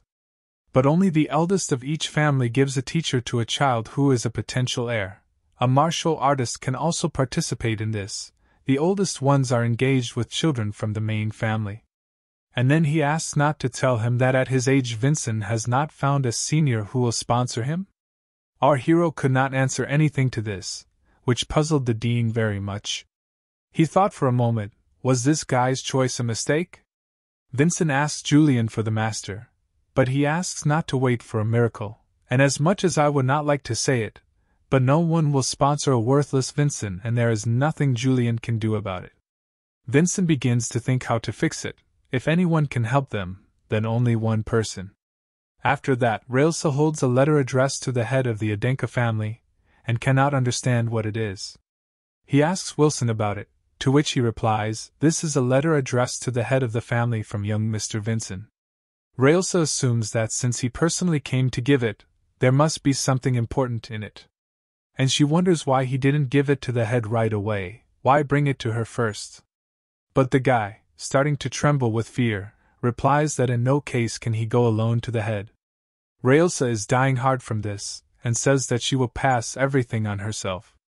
Already in the head's office, she told why she brought this letter herself, but the head did not really listen and read it. Railsa asks to tell her about the contents of this letter, and Khan responds as his son asks to find a teacher for him.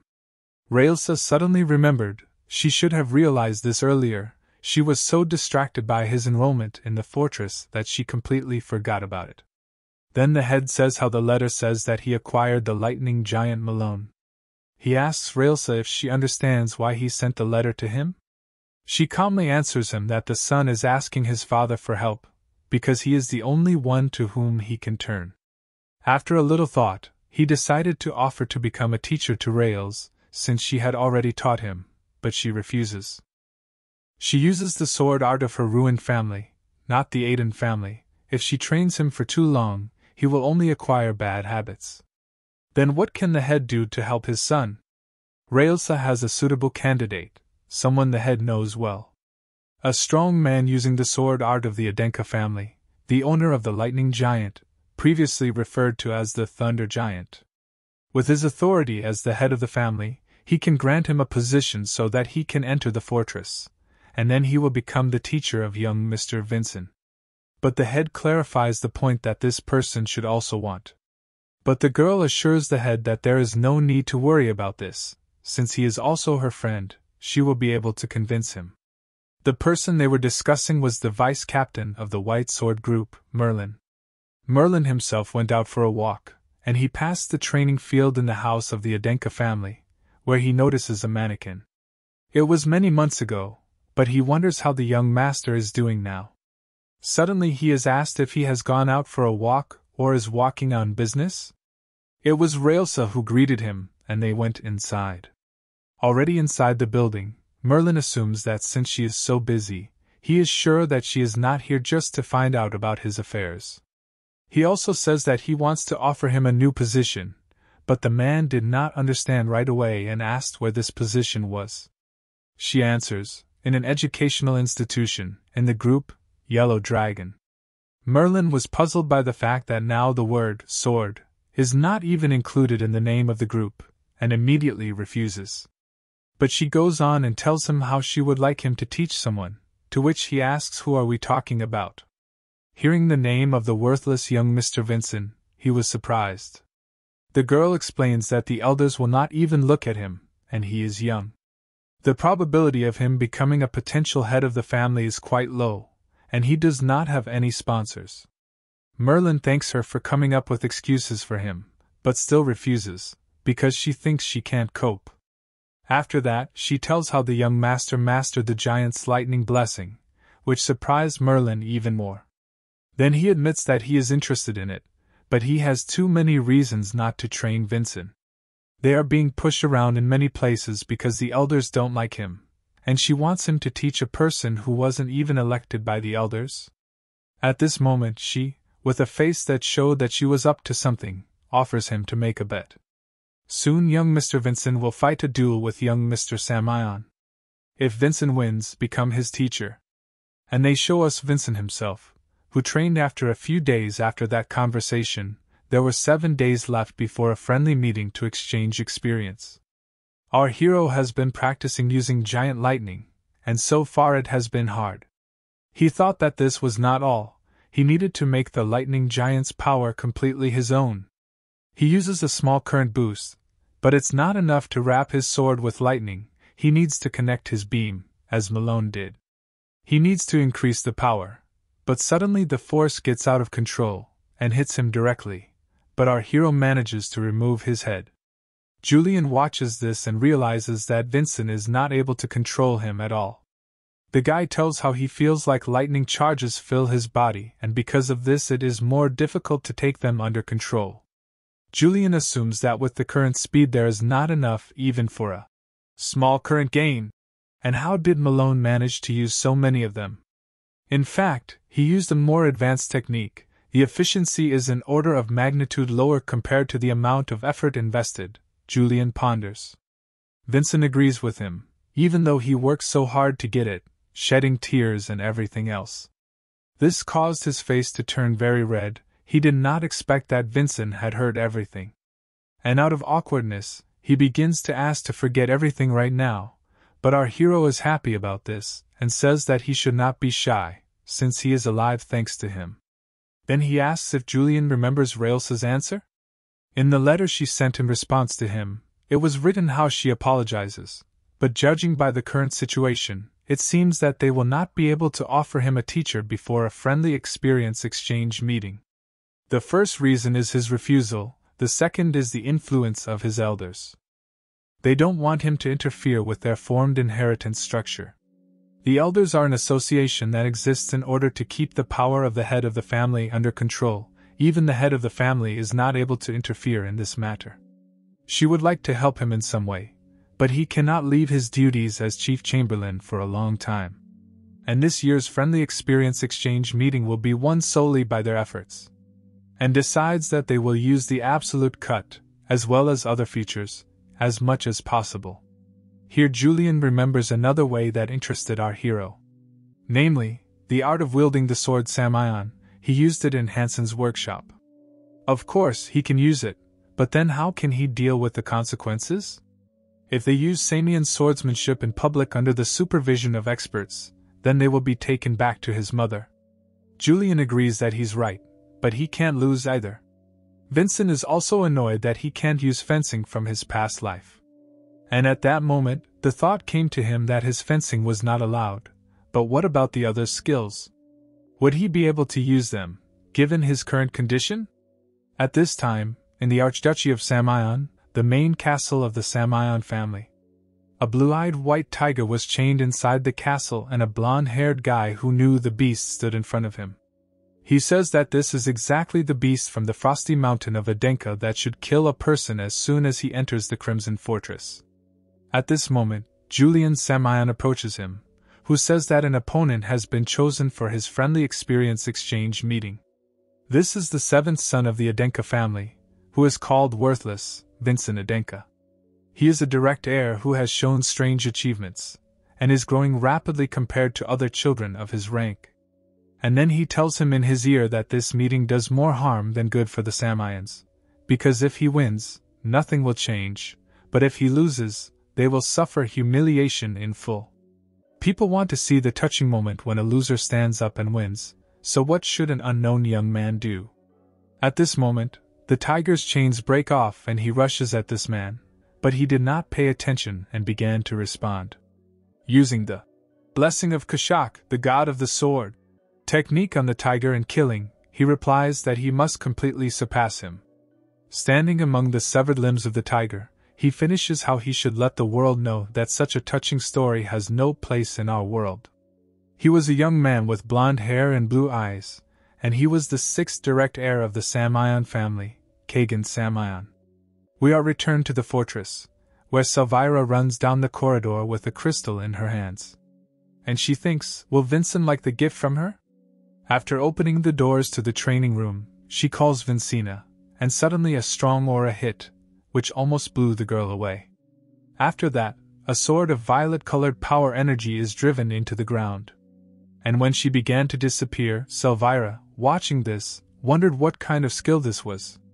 It's like he's holding a different sword than the Crimson Lotus. After that, Vincent puts away the sword and asks Elvira about her affairs. A little shy, she shows him the gift she brought. It was a shielded crystal with something interesting inside. And Elvira is happy to tell you that this crystal contains the sparring of the sixth son of the Samion family, Kagan. The guy grabs her hands in pleasant surprise, which made her blush and say what a trifle it was. Moving away from this, she adds that he should be careful with the last part as it is a bit cruel. Then they watch the sparring itself and our hero tells Yulion he has been watching it for many times, but the technology of this time is still fascinating, to which the demigod will reply that he speaks like an old man. Suddenly, the guy's expression changed and Yulion asked what happened, but our hero does not answer. He was watching the sparring closely. Kagan put his left foot forward and attacks the lower half of his body, but this is a deception. With a swift blow, he will force the opponent to take a defensive position and with a strong blow, hidden between his continuous blows, he will destroy the opponent's body. After that, the opponent admits defeat, but even when the opponent surrenders, he does not stop. And he starts beating the opponent with all his might, asking if he thought it was over since he said he had lost? And the face of the opponent is the price he will pay for challenging the Samions to a duel. Elvira can hardly look at this beating, and our hero begins to get angry and does not understand why from the very beginning to the very end. Why are his movements identical to those of every man? The difference in appearance may be just a coincidence, but his basic techniques down to the slightest habits. Why does he remind him of the Kajin of those times? After which he decides he needs to meet Kagan Samion. At this time, many people in raincoats gathered in the hall, and the man behind the counter asked everyone for silence. It was the captain of the magicians, Alberto, and they were welcomed here for the sake of a meeting about a friendly experience exchange meeting. Dean Vargan Pagoda was among all the magicians, and Alberto reminds me to tell you, as everyone already knows, a friendly experience exchange meeting is held in 3 stages. A treasure hunt to find a treasure chest in an enchanted dungeon, a battle with a captured monster, and the highlight of the meeting is sparring. The magicians are responsible for the first stage, the treasure hunt. Alberto would like to determine the type of monsters they will create with their magic. The Dean of the Crimson Fortress asks for his word, to which the captain gives permission. Vargan says that in their fortress, taking into account the abilities of the 2 young gentlemen, they thought of reptiles or demons of the 8th level. Vargan believes that such monsters should be difficult enough for 3-star martial artists. It will be enough for the first stage. At this moment, another magician raises his hand to propose, and the captain also gives permission to the association of the 6th Magic Tower. Their man, who no longer looks like a magician, but a bandit, offers a giant beast of the 8th level, Fractura. This shocked Vargan. He asked if the 6th Magic Tower was serious now? Giants in difficulty are suitable only for martial artists with 4 or 5 stars. The representative of the 6th Magic Tower does not understand why Vargan is so angry. This is the first friendly meeting in tens of thousands of years. There must be changes to excite the crowd, and does not this obligation fall on both sides? Vargan gets even angrier and asks why the same commitment when they already have Kashak? If they use giants, it will only put the 6th young master in a better light. But the magician answers him, if he continues to look for excuses like this, then they should give up now. After that, Vargan begins to get very angry and assume that the Samion family has got a faithful dog, while simultaneously gathering power in his hand. He answers him, how can he talk such nonsense about the magic tower while he is carrying the name Pagoda? Saying how frustrating it is, he also begins to collect magic in his hands. Captain Alberto stops them, saying that the young gentlemen will fight, not them. Next, he proposes to resolve the discussion by voting. Those who agree to the giants, let them raise their hand. After that, all the mages gathered began to raise their hands and Vargan understood everything. Alberto says, taking into account the majority of votes, they will prepare a giant illusory beast, Fractura. So it was decided, and Vargan made another decision, namely that they were all submissive dogs of the Samion family. After that, we are shown Helga, who was sitting very unhappy. She was doing the direct work of the director, namely filling out the documents. Meanwhile, there was a day left before a friendly experience exchange meeting. She asks the dean where the guest list of the Samions is. He also shows the books with his magic and replies that they are here. After that, Helga exhales heavily and says how the amount of work does not decrease. She should not have become the director of the fortress, and she wants to die. Vargan asks her to stop it, as he is helping her. After she asks for the preparations for the first stage, will he cook illusions? In response, he exhales heavily and asks not to even remind him about the meeting. All the mages not from their fortress, including the captain, were bought by the Samions. She understands that this is why he is in a bad mood. He also assumes that the 6th magic tower is located on their territory, so there's nothing to do about it, but they decided to influence the Association of Magicians. She decided to stretch out and approach Vargan, saying in parallel that they were idiots worthy only of pity. She would not be surprised if they turned out to be demons. But if Vincent wins the other stages, then everything will be fine, Vargan replies. This surprised Helga a little. Does the dean really think that Vincent is capable of winning? He averts his eyes and answers, isn't it better for them if Adenka wins?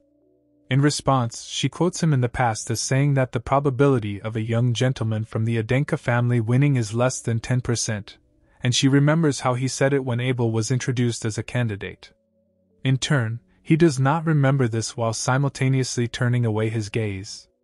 The director wraps his arms around him and asks if he is crazy about Vincent right now, since he offered him sponsorship and everything else. She began to hold him to her chest and asked what he wanted to make his little sister jealous. But at first he did not understand what kind of sister she was and then used teleportation. Leaving, he asks her to stop childishness and do a better job. Tomorrow a friendly experience exchange meeting will take place. After that, he leaves, closing the door behind him, but Helga, blushing a little, admits that she was serious. It was the day of a friendly experience exchange meeting, and Vincent, the director and the dean were facing questions at the entrance. There were a lot of journalists around them, and before the arrival of the Kagan himself, they all turned their attention to Vincent. They discussed him among themselves, namely how he replaces Malone Adenka, since he will not be able to attend the meeting. Initially, the Adenka family was at a disadvantage, but now they are in an even worse situation. But our hero didn't care about the conversations around him, because he was thinking about Kagan Samion. He seemed to be imitating Kagan.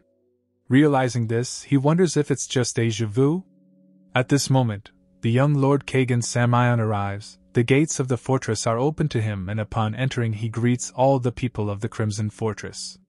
He is also glad to see Vincent himself, after which he introduced himself with a full title and name. Vincent does the same with a pleasant smile on his face, and after that they shook hands.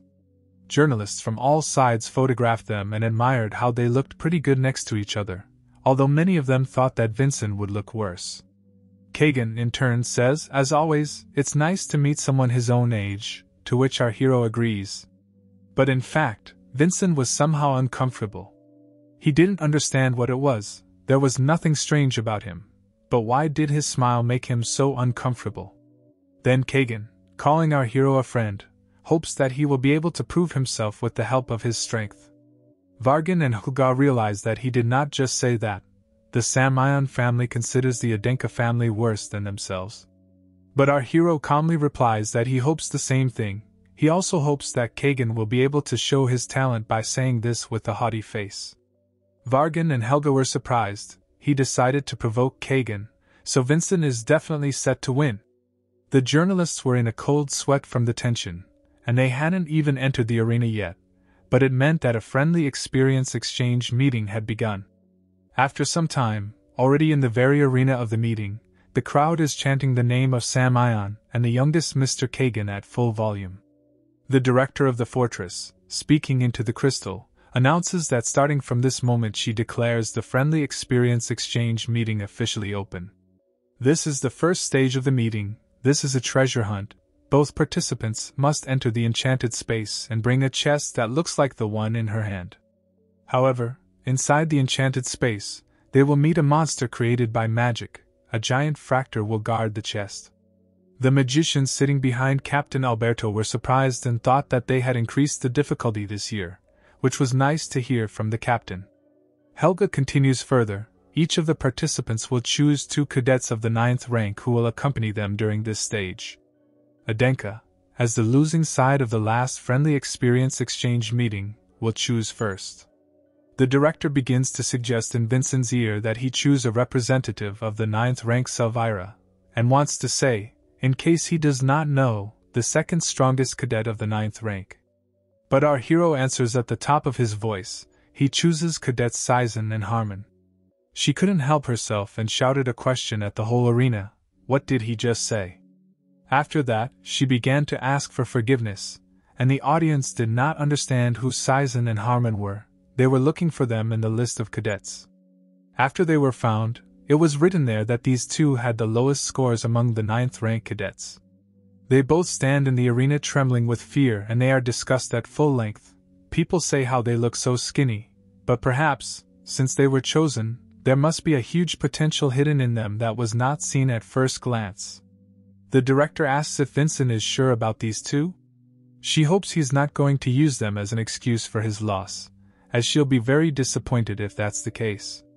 But our hero calmly replies that this is not the case. The first reason why he chose them is his unwillingness to give any excuses to the young Mr. Kagan.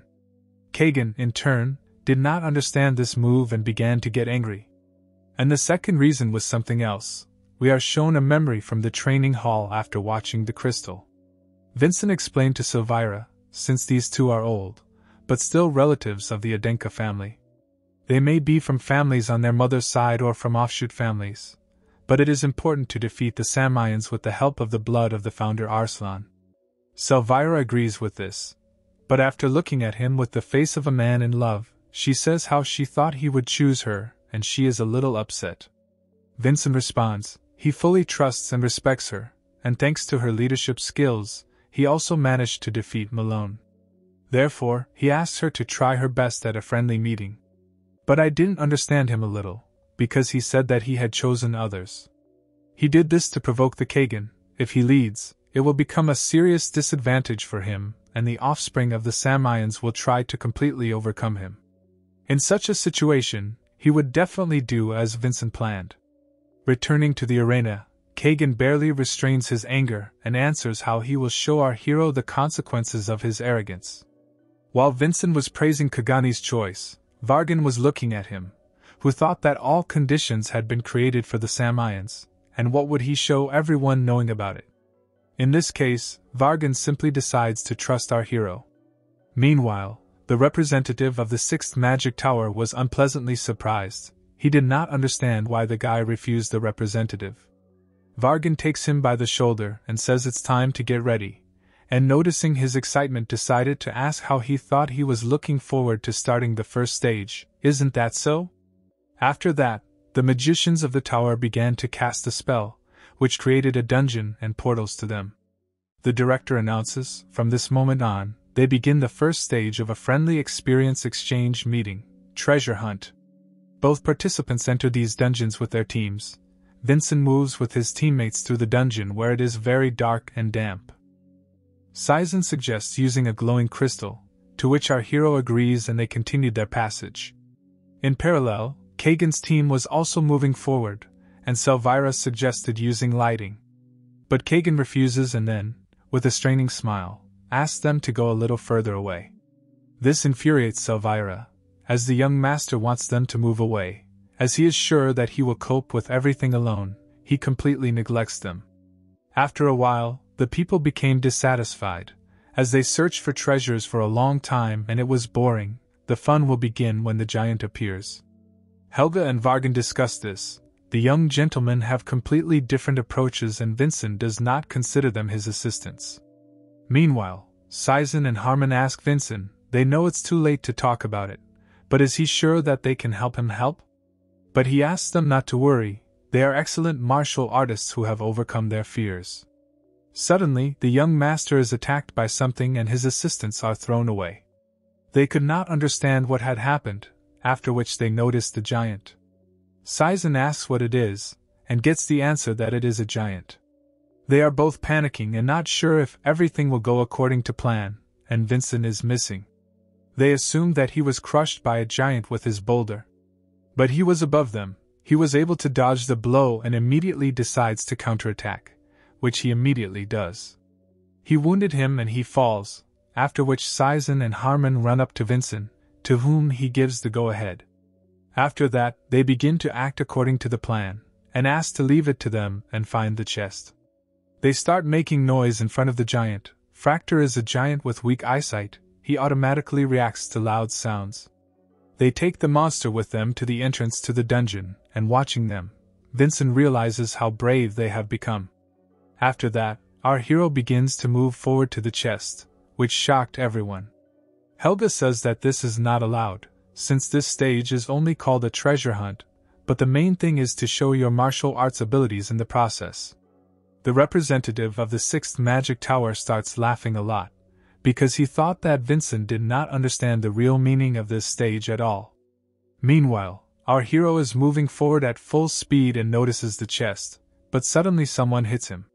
He's been driven into a wall, and he sees a second giant in front of him. The monster does not wait, and immediately strikes a second blow, but our hero manages to dodge. For his plan to work, you need to make at least one absolute cut, and the presence of 2 giants made everything much more complicated. The giant manages to react to our hero, which he does not like.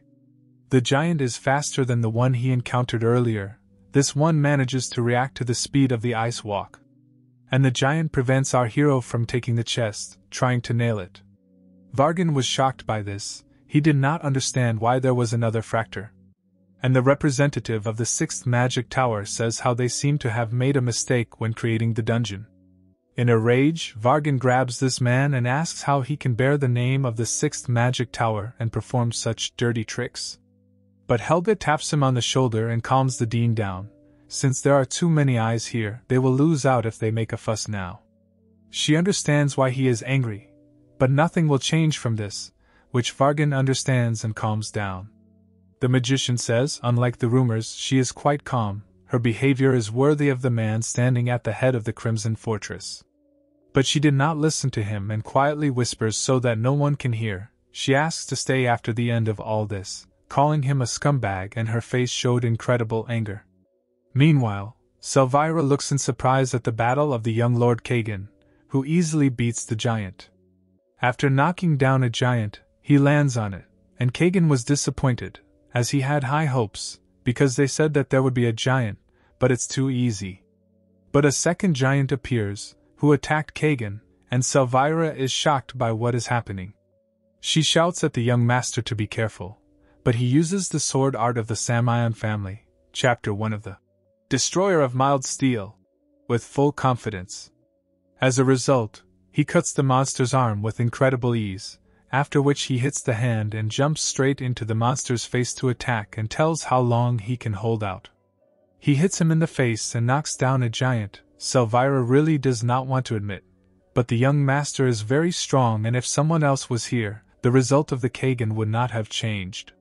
He appeals to the giant to get up and stop lying around, as he needs to demonstrate many more techniques to him. At that moment, the girl really hoped that Vincent was doing well. Meanwhile, our hero escapes the second giant, and Yulion is in a panic at this moment from the disruption of their plans. But Vincent asks him to pack up, as they need a new plan, and the demigod asks, since absolute incision is an incredibly strong skill, can't they just drive them into one place and kill both at the same time? But the guy doesn't think it's going to be too easy, and Yulion doesn't understand why, since they're too big. If they aim at one place, they can't see let the sword. After which, Yulion is furious at this terrible skill, which infuriates Vincent, since the demigod just called him incredibly strong.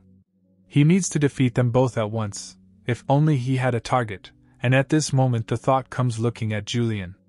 Saizen and Harmon reached the entrance, and they had nowhere to run, but the giant had already caught up with them.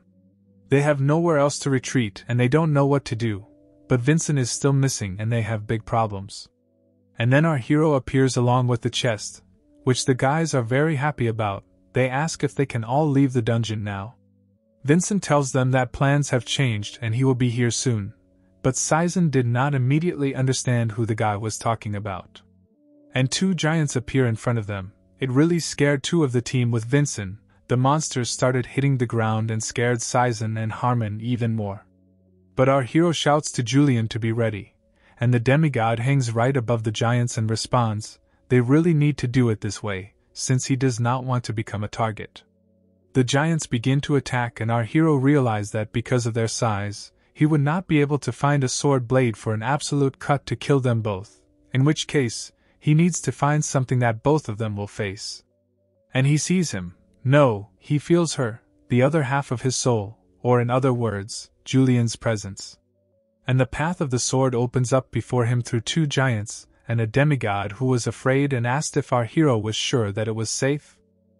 Before attacking one of the giants, our hero uses an absolute cut, an alternative form, Chapter 1. The King of the Dwarves. And the cut went through the first giant and moved to the second, behind which Yulion hung. He did not understand why the cut did not stop and asked for help. As a result, two giants were destroyed, which surprised everyone, especially Captain Alberto and the representative of the 6th Magic Tower. Helga asked Vargan, is this the exact blow she heard about? What he confirmed was Vincent's fatal blow, absolute cut. Our hero thought, as expected, even with an absolute cut, he would not be able to defeat God. Yulion flies up to him and asks if he was sure everything would be okay. Vincent replies that it is not possible to kill God, but even so, does he have any idea how scared Yulion was? The guy noticed as soon as he thought about it. How did Yulion hear his thoughts? Saizen and Harmon do not understand who Vincini is talking to. They asked him about it. Our heroes forgot that they were alone. Vincent moved off the topic and invited them to leave the dungeon, and when leaving, tells how he left an absolute cut for this very purpose. The last thing he has to slay with his absolute slash is all this space created with magic, and in parallel drives the sword into the portal and cuts it, and with it the space itself. That's how he got out of the dungeon and finished the first stage, surprising everyone. The representative of the 6th Magic Tower was surprised how the magic dungeon was destroyed.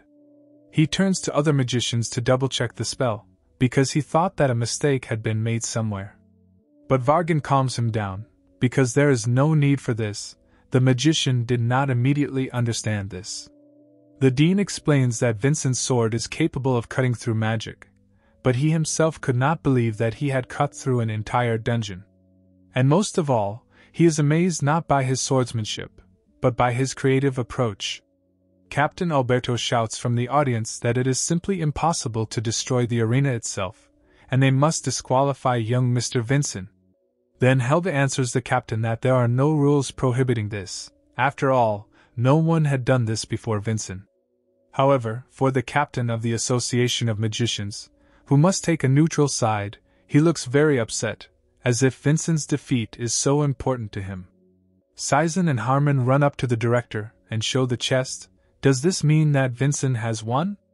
But the magician of the 6th Magic Tower replies that this is not yet a victory, since the first stage is a demonstration of his strength. It doesn't matter who finishes first, and it's good that he has a sword capable of cutting through magic, but that's it, and young Master Kagan is not finished yet. If young Mr. Kagan shows his fighting skills in the remaining time, then the victory will be for the Samion family. On this occasion, our hero approaches him and replies that the Kagan will quickly leave the dungeon, and does it with a haughty face. The magician did not understand what it all meant, and after the guy asked the dean if a connecting element was used to create the dungeon he entered, Vargan confirms this, since equal conditions should be provided. A connecting element was hidden, and they entered one of two identical dungeons. And since our hero destroyed his dungeon, then the mana that was used to create his dungeon, so where could it go? If the water is divided into two streams and one end is blocked, then all the water will flow into the other stream. At this moment, Kagan does not understand what is happening, as the giants lit up as if they had become much stronger. The giant attacks Kagan, but the guy decided that although the monster had become stronger, his intelligence should have remained at the same level. And because of such a simple blow, the monster will only lose his arm. Has he already forgotten? and young Master Samion uses the soft steel destroyer. But it did not work, and it shocked Kagan, as the giant became much stronger. And the giant hits the guy several times. It made it clear to Kagani that something had happened outside the dungeon, otherwise how could a dying monster gain such power? And the giant does not give time to adapt his form with constant attacks. But Kagona saves Representative Selvira and another cadet. She began to distract him with sound and ordered the second one to find the chest urgently, to which he obeyed and ran. She continued to distract attention to herself, and began to run away from Kagan while thinking at the same time that he was lucky. If Vincent hadn't told her to try her best, she would never have helped such an arrogant man like him. But suddenly another giant appears and attacks the girl, hitting her. She realizes that the first giant was not dead, and she found herself between two giants who decided to hit her at the same time. She was in a panic from this, but at that moment, Kagan turns to the giants. How dare they treat him like that, and attacks them from behind. How dare they spoil his performance. After that, he uses the Alea song final chapter, Full Blood Moon, and with one blow he kills the giants by making holes in them, which surprised the girl. He hit them both with one blow. He intentionally left the giant alive to continue his show and preserve his stamina reserve. Kagan was furious about this situation. Would he ever forgive those who decided to spoil his plan? Coming out of the dungeon, he realizes that he needs to come to his senses, although he showed inappropriate behavior, but he successfully completed this stage. He found the chest and even put on an unforgettable performance at the end. Even if he did everything terribly, Vincent is still far from him. But at that moment, he notices Vincent in front of him, who was telling him that he was late. And judging by his expression, he thinks he liked the gift. He started asking if he had finished before him, and what kind of gift were we talking about. Vincent has one friend who is quite talented in magic. Thanks to him he managed to overflow his dungeon with mana. Then it dawned on Kagan that it was because of him that the giants lost their temper.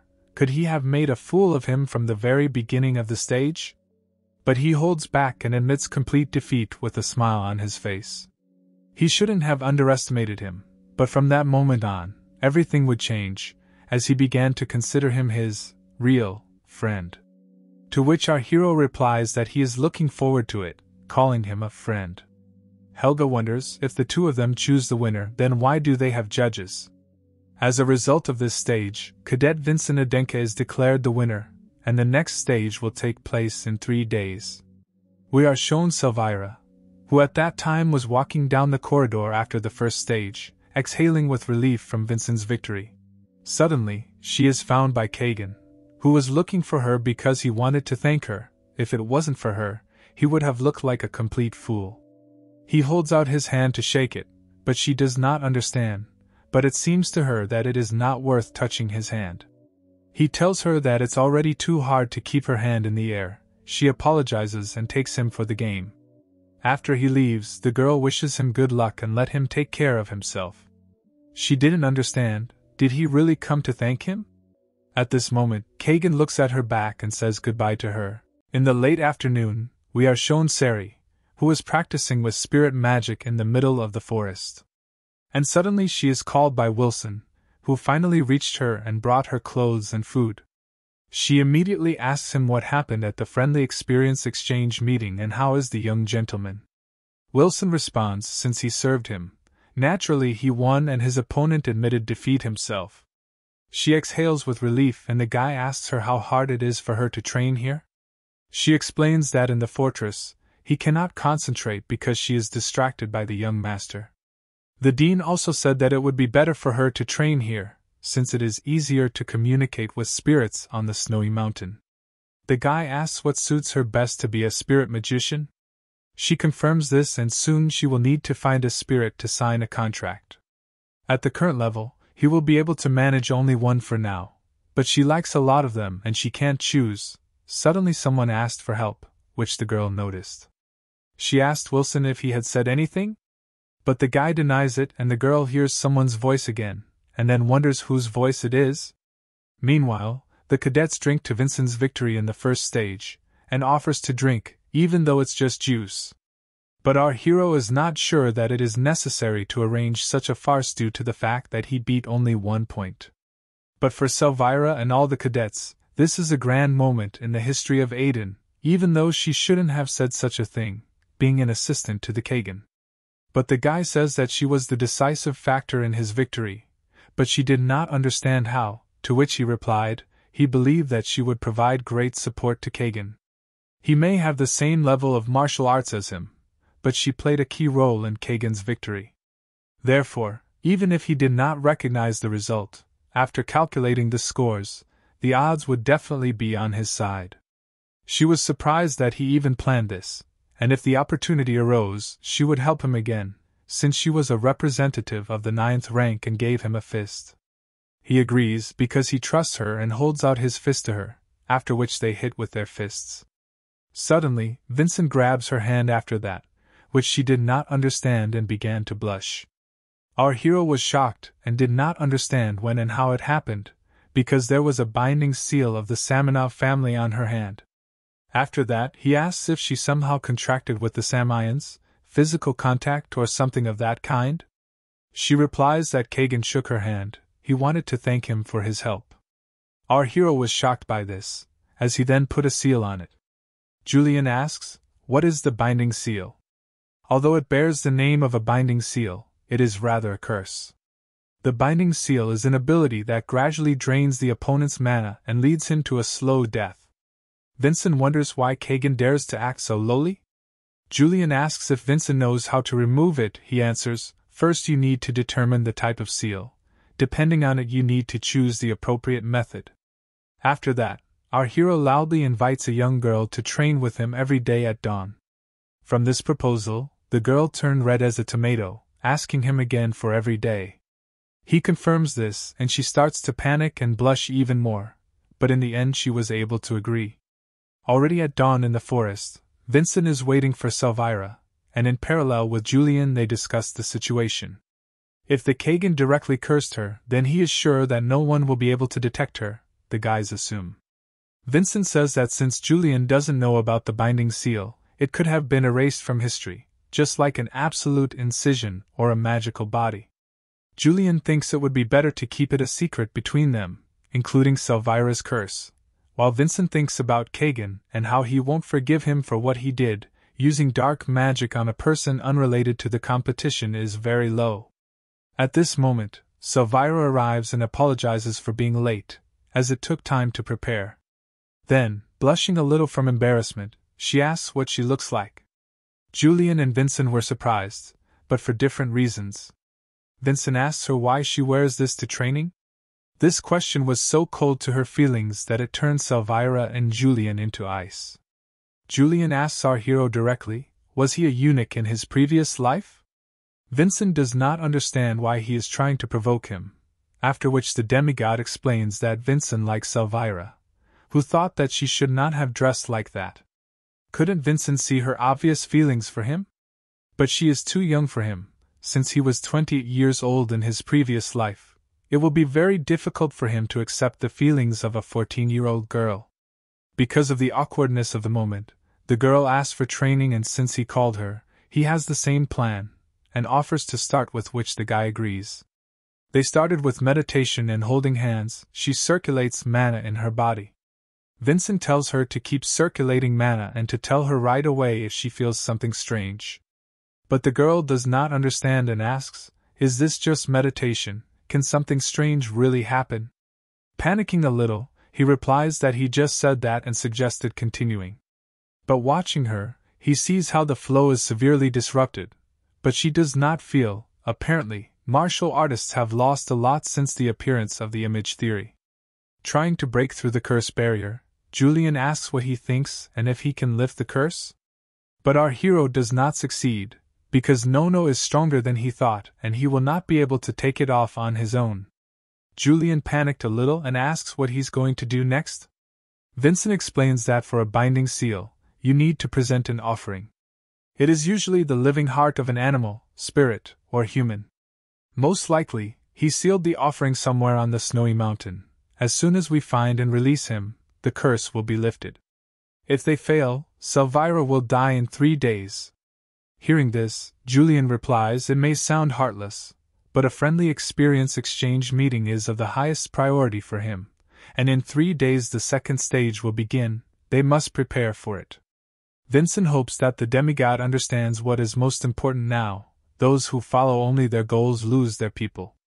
For example, if Vincent's comrades who sided with the Samions had been by his side, he would not have spent his entire life behind bars. At this moment, the girl turns to our hero, whether they still need to continue, since she is already tired. He apologizes and offers to end it for today. After training, he returned to the fortress and Yulion wondered how Vincent knew so much about the curse. Was he a dark magician?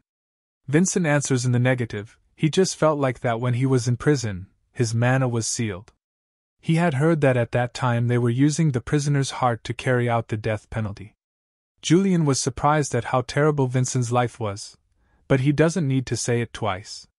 Then the demigod asks, what crime did he commit that he was locked up in prison for as much as 10 years?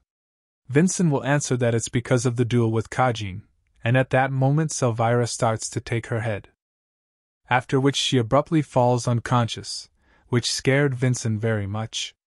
He brings her to the priest Daven, who treated her, and they sent her to rest. But this is the first time the priest sees such symptoms. He does not think that they can help her in any other way in the fortress. It would be better if he sent her to the Gaia temple in the capital. Our hero ponders this question: will the priests in the capital be able to remove the binding seal? This is a skill that has been erased from history. Most likely, this is impossible, and the progress is too fast. She may not make the trip. He asks Priest Daven to take care of Selvyra by opening the window at the same time. The priest did not understand what he was going to do, and saw him standing on the ledge of the window. Vincent realizes that there is only one way to find the offering used for the binding seal on this huge mountain of food. After the priest, terrified, shouts to Vincent what he is going to do. After that our hero jumps down from the window. Falling into the woods, he turns to Samion and promises that he will no longer lose anyone who is dear to him because of his dirty tricks. Meanwhile, Sari is walking around the forest in search of the voice that she heard earlier. A voice is calling her for help. It seems to be the voice of a spirit, but it is so far away. Suddenly, he meets a young gentleman who is surprised to meet her in the depths of the forest. He asks, what is she doing here? A few minutes later, they told each other everything, namely how Vincent was looking for the offering used for the curse, which was sealed somewhere on this mountain. The girl asks, what is usually used as an offering? The guy says it's something small that can be hidden, a small animal, or a spirit. He thought that she did not understand. He was asking for forgiveness, as he was in a hurry, and said everything that came into his head. But the girl seems to have understood something, and says that she can help him. As the curse wrapped more and more around Selvyra's body, Sari and Vincina's arms pointed the way to the voice she was looking for. They were moving very fast, after which the girl shows the direction to Canton, where he heard the voice. They quickly descended the walls of the canyon to the bottom and continued to search. Sari began to call the spirit and say that she had come to help him. Our hero is thinking about all this. It's not that he doesn't trust Sari, but Selvyra doesn't have much time left. He can't just keep looking for the spirit here. Therefore, he decides to destroy everything around, because the spirit nearby will be able to break the binding seal anyway. At this moment, Sari finds a little spirit who was in chains and with a sword driven into him. He has the same TI binding seal as Selvyra. This is very cruel, and Sari asks the young master, is there really no way to help him? Unfortunately, there is no solution. He has not had a chance since becoming an offering for the binding seal. It would be best for him to quietly send him to the next world. The girl looks at the spirit and realizes that there is definitely one way, which she tells the master about. He begins to cast a spell and a circle of magic is created. Yulion and Vincent realize that this is a contract with the spirit. If Sari makes a contract with the spirit, then it will have a higher priority than the binding seal. As a result, the chain with the sword breaks and the spirit is released, which means they manage to destroy the curse. The young master thanks Sari, as she did something amazing. She is happy that she was able to help the young state master. Just when our hero thought what a relief it was now, someone attacked them. Our hero manages to react and repels the attack, after which he asks the unknown who he is and what is he doing here. He is asked in response if he is Vince, and what is he doing at all. How dare he interfere with the traditional ceremony of the Samion family? Kagan Samion comes out of the darkness with the words that it would be better for Vincent to have a good frame.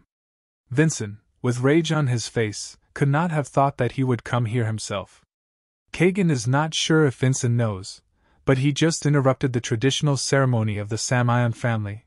To put it another way, he just caused a huge diplomatic conflict against the Samions.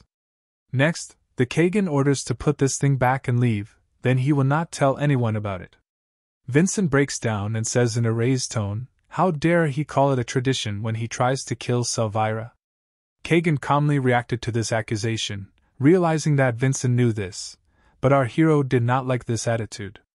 Then Samion explains, as Vincent already knows, there is a certain class in which he is born. Vincent clarified that he was saying, class, and continued to listen to him. Kagan continues, such as they were born to bear the heavy burden of fate, but there are also those freed from it. They are different from them, and those who dare to cross this line must be punished. I remember in parallel the moment when Selvyra helped Kagan and he was furious because she dared to stop him. And then he asks our hero, a colleague from the same class should understand, right? Because it is their right. But extraterrestrial with swift force, Vincent's blade is at the throat of the Kagan. Out of anger, our hero does not follow the speech and says that they, people, have not changed since 500 years ago. Kagan did not understand what he meant, and Vincent says that he should not deceive himself, since his right is false, at least for him. Kagan likes Vincent's look, especially his eyes, and because of his eyes he doubts that they can become good friends. At this moment, Kagan's blade also goes to Vincent's throat, and they speak to each other in one voice.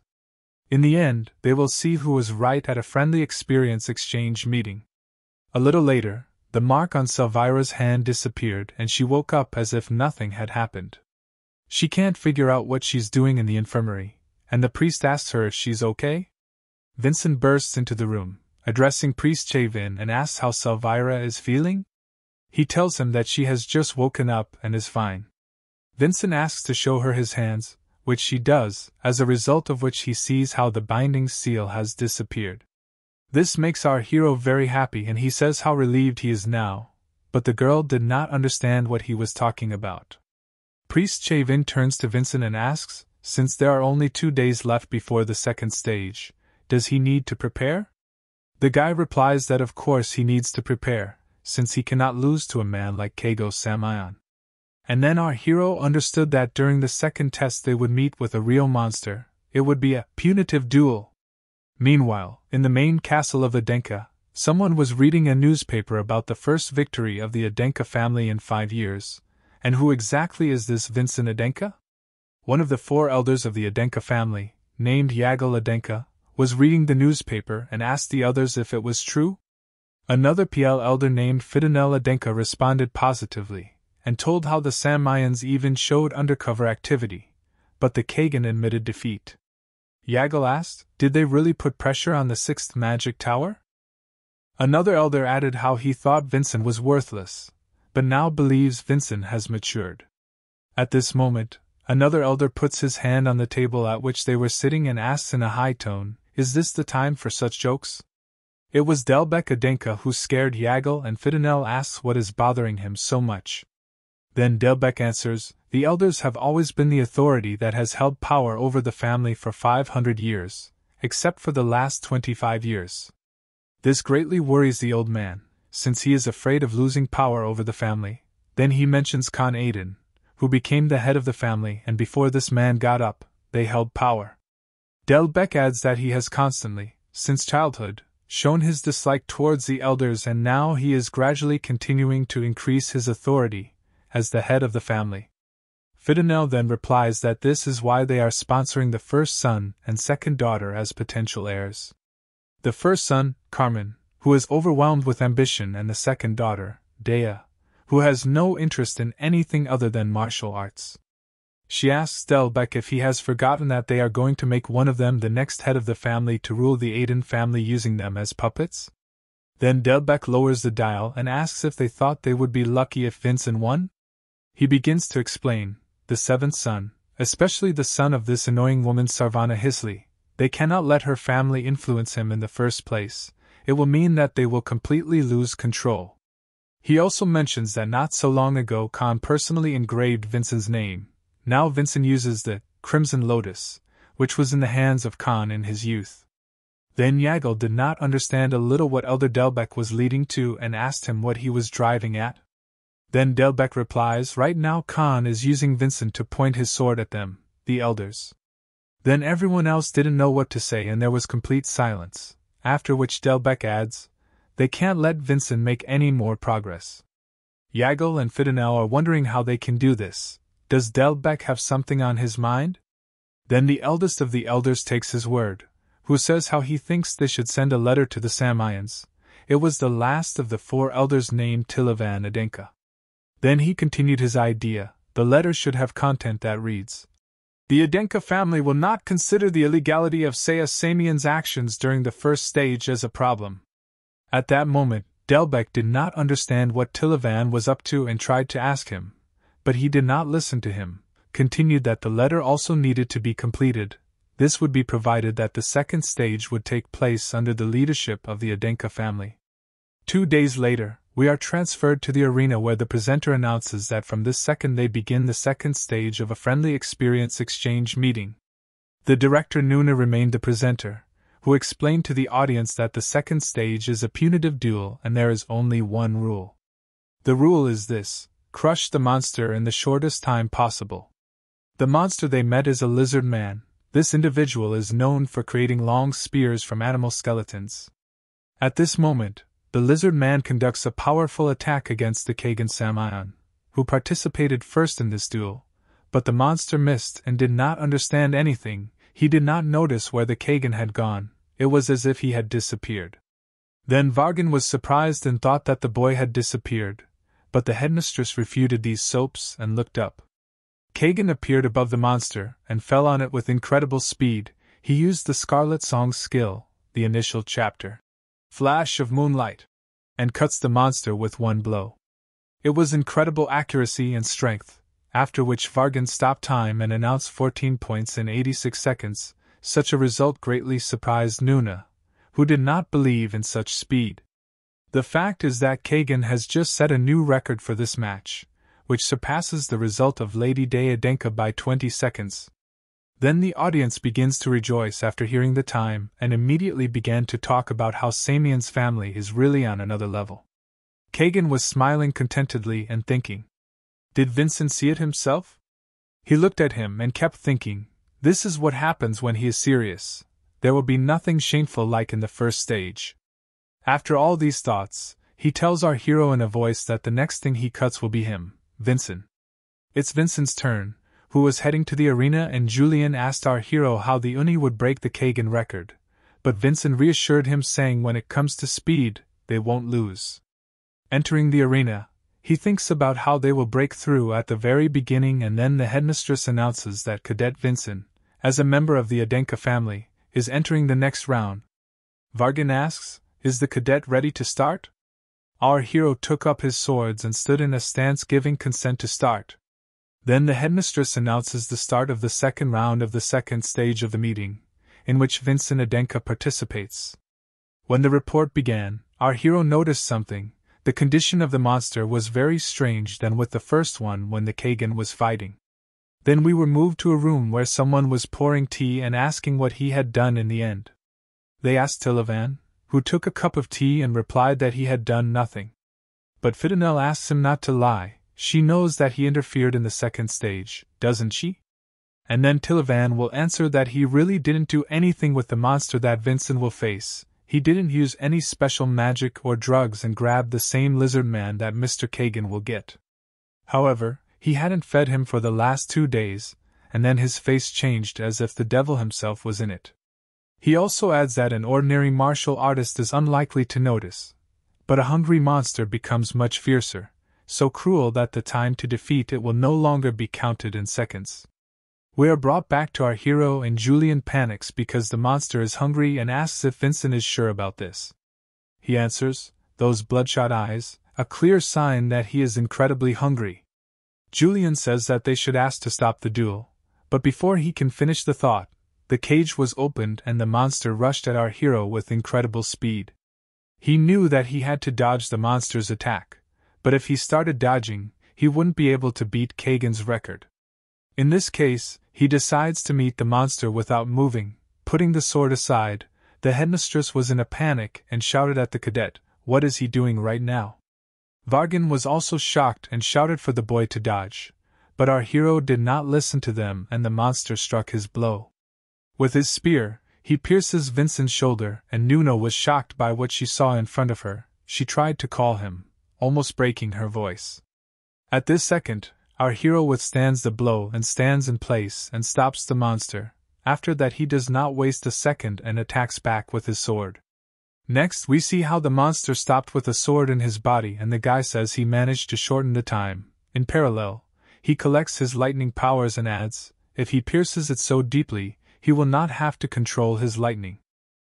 And then he hits the monster with the power of his lightning using the blessing of the lightning giant microcurrent pulse. And as a result, there is a big explosion in the arena. Vargan does not understand what is happening and says how they should call the priests of the fortress. But Directrix stops him and asks him to check Vincent's record first.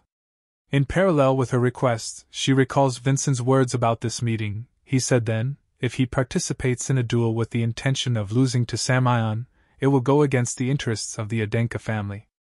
Remembering these words, she thinks, even if that was the reason, would anyone else take such measures? She looked at him and could not understand. Was he possessed by a spirit that died before the victory over the Samions? At the moment when our hero was barely standing with a spear in his shoulder, his record time was announced, 5.39 seconds. After that, they show us a man who created complete madness, but in whom the determination of victory burned, and at that second they announce how Cadet Vincent set an absolute record and won. Then the priests, led by Chavin, ran up to him, who understood that he was seriously injured. They all ran up and first of all decided to calmly pull out the spear. The process was led by Chavin and told them to pull out at his signal, and immediately after that they need to start treatment at the same time.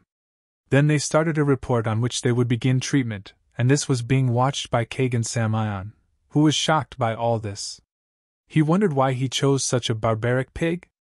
At that moment, our hero was looking at him, who barely kept conscious, and then cast his gaze at him and smiled, thereby showing his victory, which infuriated the Kagan.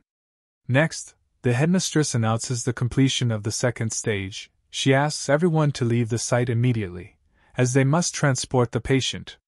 After that, we were transferred to a carriage where someone was sitting and listening to the director, who almost forgot to say that the third stage would begin in 3 days.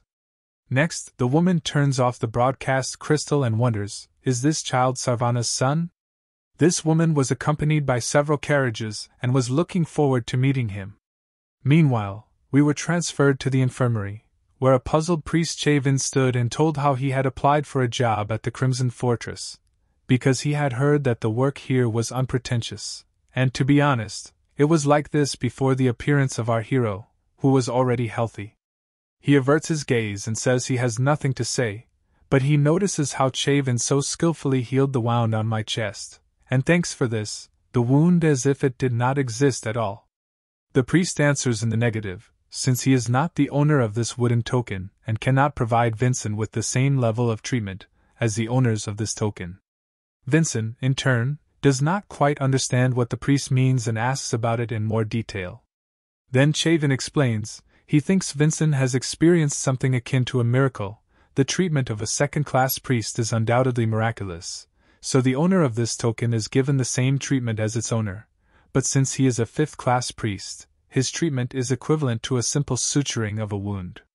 To put it another way, young Mr. Vincent's heart is not completely healed. If he overloads it until it is completely cured, there is a possibility that he will never be able to use mana again. At this moment, Helga breaks in and loudly asks if Vincent's treatment is over. Without waiting for an answer, she tells him how he should go to dinner. From all this, our hero comes into a big stupor and does not understand anything. What kind of dinner? What is she talking about at all? She answers him with a high tone that his sister and brother have arrived, the heads of the Adenka and Samion families, and the Samions invited him and his father to dinner. Some time later, Khan and Vinchin were walking down the corridor to this very dinner. Our hero was thinking about everything that was happening, an invitation to dinner from the Samions. What were they up to? Suddenly his father is greeted by saying, no matter how long they had not seen each other, it was a very impressive woman who assumed that they had not seen each other for about a year. Then she turns to our hero saying that she is glad to meet him. It was the head of the Samion family, Valkia Samion. After that, they sat at the table where they were served dinner. Only Khan ate, while the young rivals could not even take a piece. Valkia calmed our hero down and told him to eat his fill, as these are special dishes of the Samion family. In parallel, the Kagan also began his meal. Vincent did not contradict her and thanked her for the opportunity. While having dinner he watched her thinking, so she is Valkia Samion, like his father, her presence is already a symbol of the Samions, as one of the rulers of this continent. Then she puts a table knife on our hero and tells Khan that he has become more petty with age. But Khan does not understand what she is talking about. Then she asks, where has he been hiding this cutie all this time? At that moment, terrifying mana emanated from her, which our hero felt and was shocked. Because of this, he knocked over a chair and stood in a stance, preparing for battle absolutely mechanically. Then the woman thought, did this child react to the mana thrown out in secret? Our hero was in a panic, because Valkia was strong, a murderous aura that made you think he was going to die and mana sharp enough to cut him. She is a true martial artist.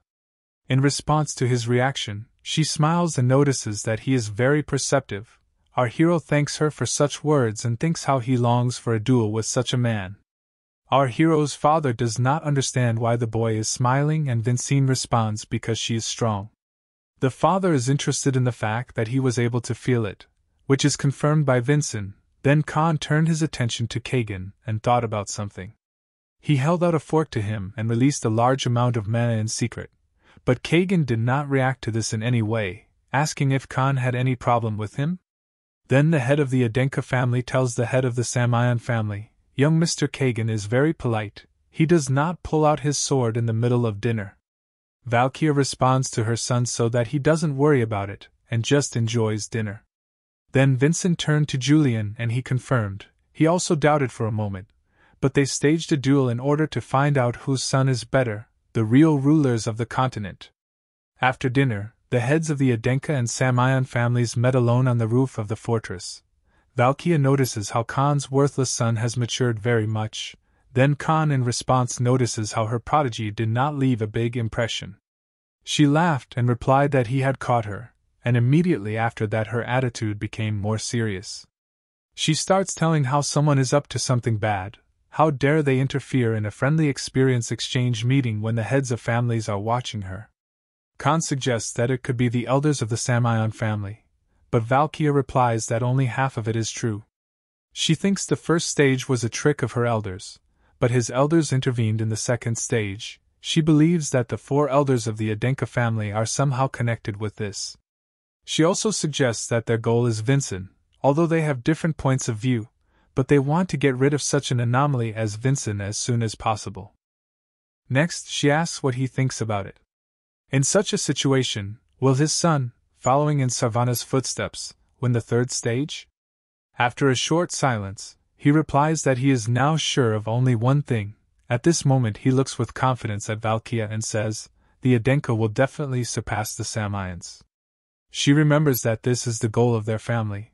If they fail to do this within 500 years, then she suggests that they give it up. But she is more interested in the intervention of the Council of Elders at the meeting, which she asks him how he can stop it. Khan replies to her, there is not a single person left on this continent who would dare to commit betrayal in front of his eyes. He goes on to say that nothing will stand in the way of Vincent's victory, even in the 3rd stage. She is a little upset by this and she replies, does he speak as if there were no obstacles, Vincent would unconditionally defeat Kagan? Then Khan remembers the words of his son, how he promised him that he would return with a victory. Then Khan with a calm face answers her, his son made him a promise, so he is confident of his victory.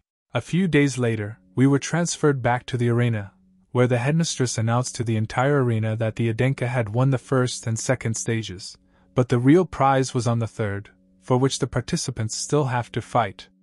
The authority of the Samions has been undermined, so obviously they will take the victory no matter what. Will someone else from Aden repeat the feat of Princess Day?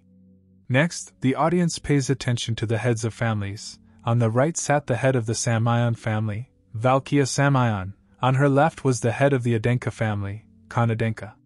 The audience noticed that two of the greatest martial artists of their time were gathered here.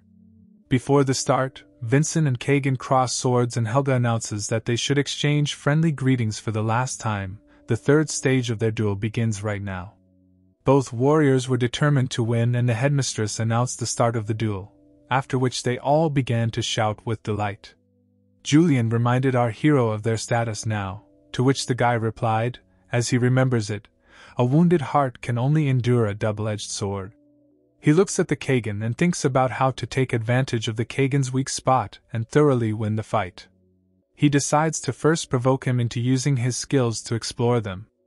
Therefore, our hero attacks him with lightning, but Kagan does not move and just stands smiling, asking, "So this is the lightning giant?" He puts out his hand in response and stops the lightning without any effort. This shocked our hero, and then Kagan smiles even more, asking if this was really a test attack. Next, he clenches his fist in front of him and says, unfortunately for Vincina, he thinks he will have to disintegrate it to calm down. Vincent recognized mana. It's black, burning mana. It just couldn't happen. Vincent will not be able to forget this, even if he tries. Samion used this secret technique in our last duel.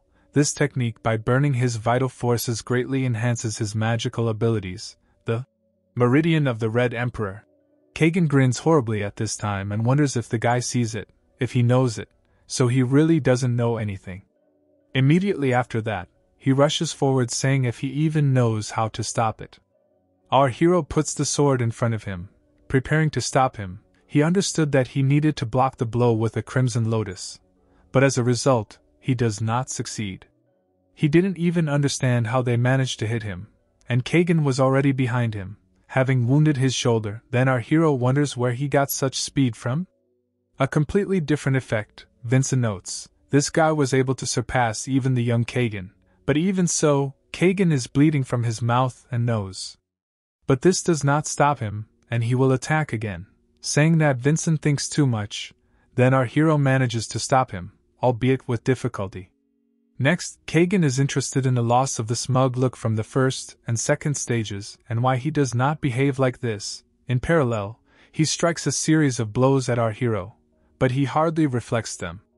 Kagan, on the other hand, begins to go crazy with power and screams how he will make it so that he will never be able to pick up his sword again, and makes a big smell to attack. Vincent, in response, uses lightning and gathers his strength to block Kagan's attack. As a result, they both strike, which collide with each other, and a big explosion occurs.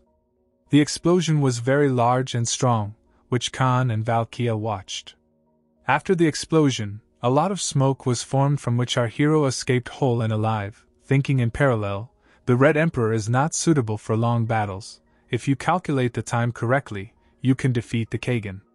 At this moment, Vincent sees Kagan himself, who jumped over him and gathers strength for a new attack, saying at the same time, he will not give him a second's respite. Immediately after these words, he uses a terrible song, Part 2. New Moon Strike. And our hero was in a terrible situation, not knowing what to do. Then there is a big explosion and the Kagan stood emitting a terrible aura, and in front of him the line of his blow, which went straight to our hero. The Kagan abruptly laughed, calling our hero a freak, and said, "This is what happens to people who challenged Samion." At this point, he gets an answer with the question, is this all he is capable of? This shocked Kagan, and he sees how the Crimson Lotus was covered with some kind of energy, as if she made it a sword with an even bigger sword. And then Vincent says, the possession of the Sword of Amelina, Chapter 3, Sword Bastion. Next, we are shown how someone broke a wooden sword in sparring with Kajin and his sparring partner fell from this, seeing how the sword broke. Then, with a smile on his face, Kajin began to beat the sparring partner with his feet and a wooden sword, saying what a bore it was. Why was he worse than that one-armed loser? He had two of them. He had to leave their fencing while he was afloat. This was watched by Daven, who did not like Kajin's behavior. At this moment a man approaches him asking why he continues to beat them, even when the winner was determined? Daven doesn't answer him, and just says that he did a good job calling the man's name Amilin. Amilin smiles and tells him that he is a bore and reminds him how he asked to be called Falcon. How many more times does he have to repeat it? This man was a martial artist trained by the Samion family, Falcon Amilin. Then our hero mentally recalled how he met this man on the battlefield of the Samion family. They were just puppets who were used to develop their abilities of the Kajin. Falcon asks our hero, was what he said last time serious? Namely, that Daven will defeat Kajin, who exuded a terrifying aura, and then Falcon clarifies that he will defeat the young master, whose entire existence is a complete scam. Daven exhales heavily and responds positively, thinking that Falcon considers this a stupid dream. But the latter responds negatively to him. Since Daven is the only one who really makes attempts to defeat Kajin, he thinks only Daven can do it. Our hero recalls that Falcon was an unsurpassed martial artist, a loyal friend who took our hero's dreams seriously and encouraged him to the very end. But he became very strong too quickly and was a pawn of the Samions. When he became too strong, he fell into a trap set by the elders of the Samion family and died. Holding the likeness of Falcon's sword thanks to the energy, our hero thinks how he left his swordsmanship to him. A skill that is completely the opposite of the skills of the Samions, and you need quite a bit of mana to use it. The art of wielding the Amilin sword, or sword bastion. Kagan was shocked and did not understand what kind of sword art it was, after which Vincent replied, "This is justice of the Samions. This is the art of swordsmanship, for which its creator died." But Kagan doesn't care about it, and he just goes ahead again saying that he is sure that this is a useless skill and throws the sword right at our hero with all his might. But Vincent thinks that he is wrong and blocks the sword with his own. Abruptly, the Kagan grabs his sword and is about to use the sword art of Samion, Chapter 1. Before the skill, he said that he would break such a weak skill with ease and use the blade of the rushing rain, and conduct a series of blows like a rain of blades.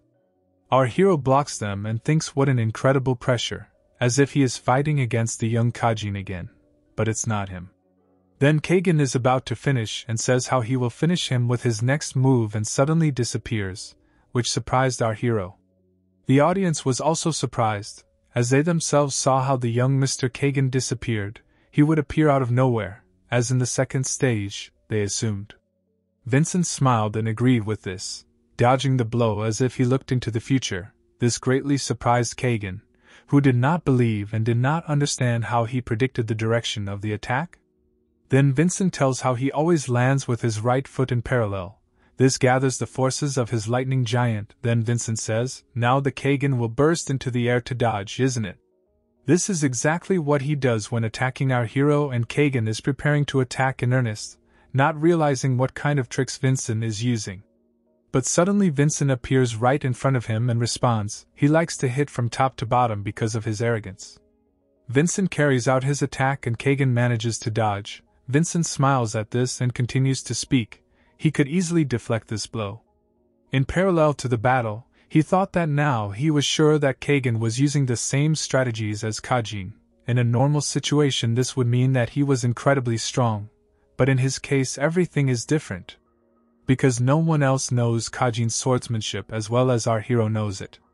Kagan becomes enraged and counterattacks, promising to kill Vincent, but our hero patiently waits for this, thinking that Kajin was a genius. He could control any situation with his power, but if a situation arose that he could not take control of, then he completely lost his mind and attacked directly.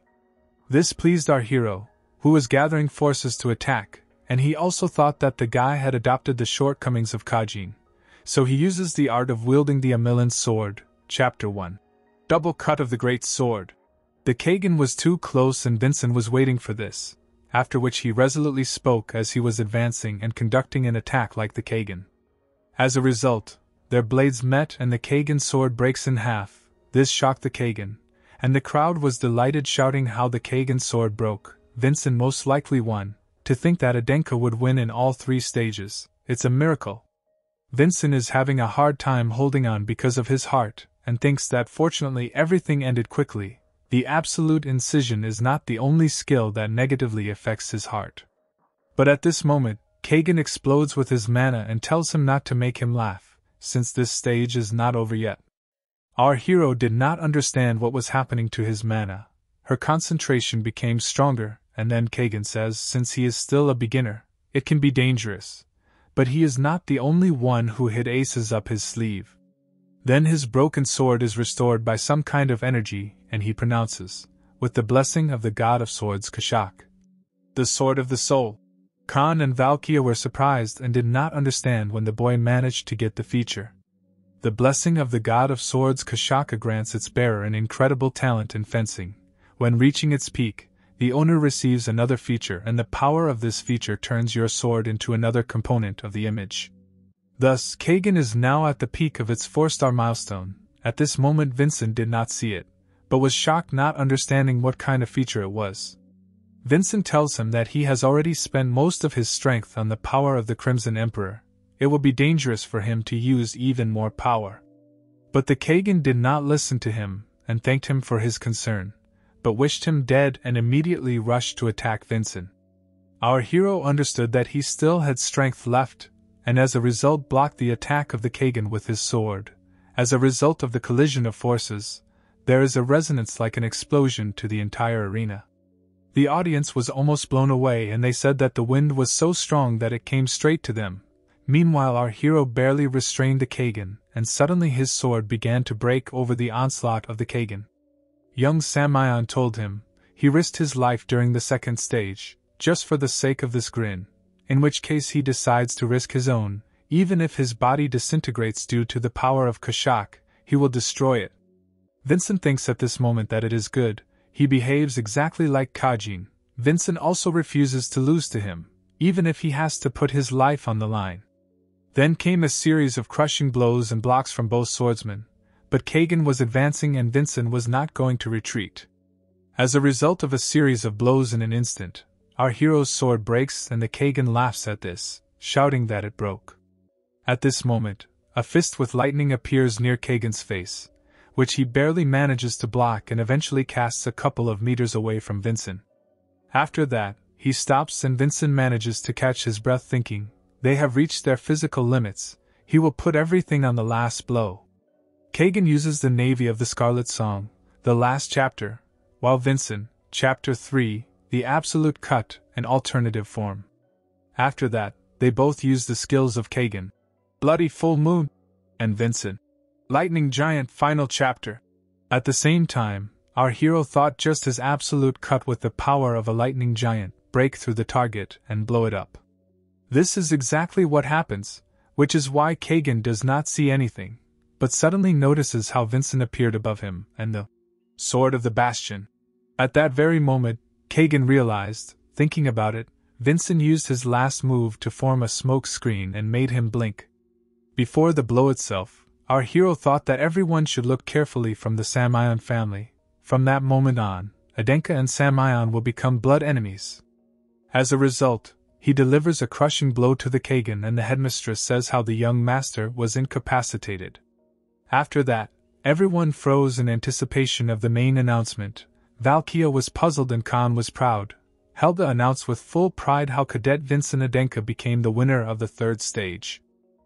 At that moment, the audience seemed to fly off the rails and shouted, "Victory for the Adenka family! How many years did it take for this? Why did such a talent appear only now?" As a result of all these stages, the audience on the podium chanted the name of our hero, who stood over the defeated Kagan and did not believe what he was hearing. He turned to the audience and saw what he could not see in his previous life, in which he was an outcast. He grabbed his sword harder and thought that he had finally defeated him again. Further along the crystal, they announced that the interviews will take place after the treatment, and there they also asked the priests to hurry up, after which, without finishing the announcement on the crystal, it was destroyed. It was the crystal of the elders of Aden, and it was destroyed by Delbecq, who was greatly disturbed while the others simply remained silent because of their position. Then they show Raelsa, who asked someone about Vincent. She asked, "The young gentleman has become quite strong, hasn't he?" She was addressing Sir Merlin, who replied to her, "It looks like he lost this bet," smiling at the same time. Meanwhile, someone near Crepay was discussing the meeting, saying that this year's friendly experience exchange meeting was so exciting.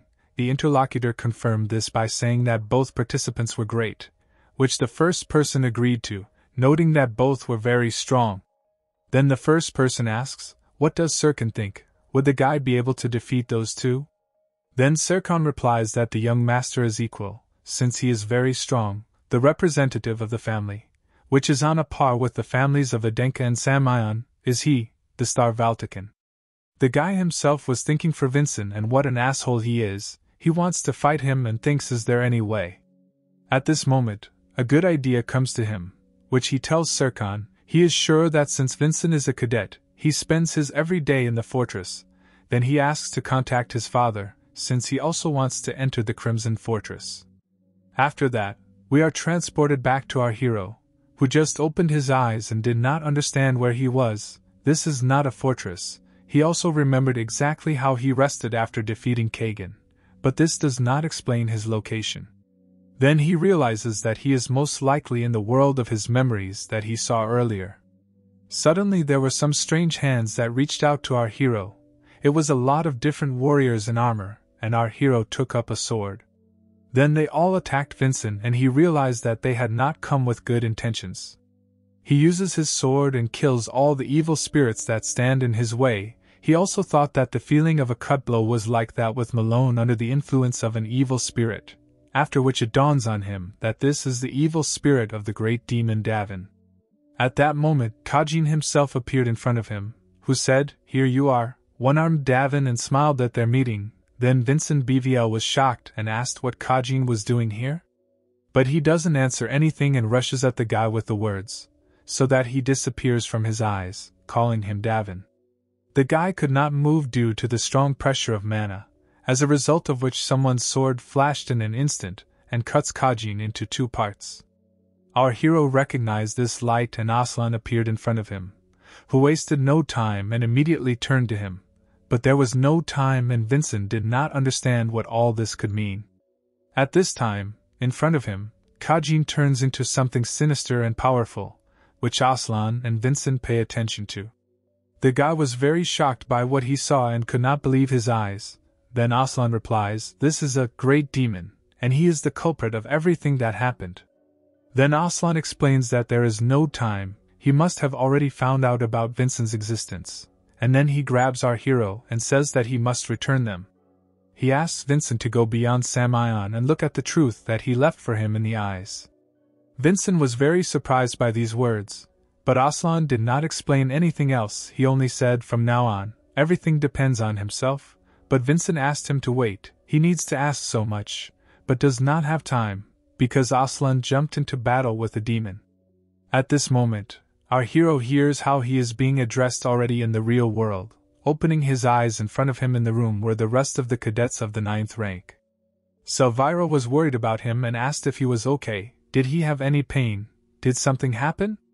When our hero wakes up, he remembers the words of Aslan, to marry Samion's farts, then he will face the truth. The mission of Aden left by Aslan is all connected, but the guy thought that he had already surpassed Samion, but never reached the truth to fulfill the mission of Aden.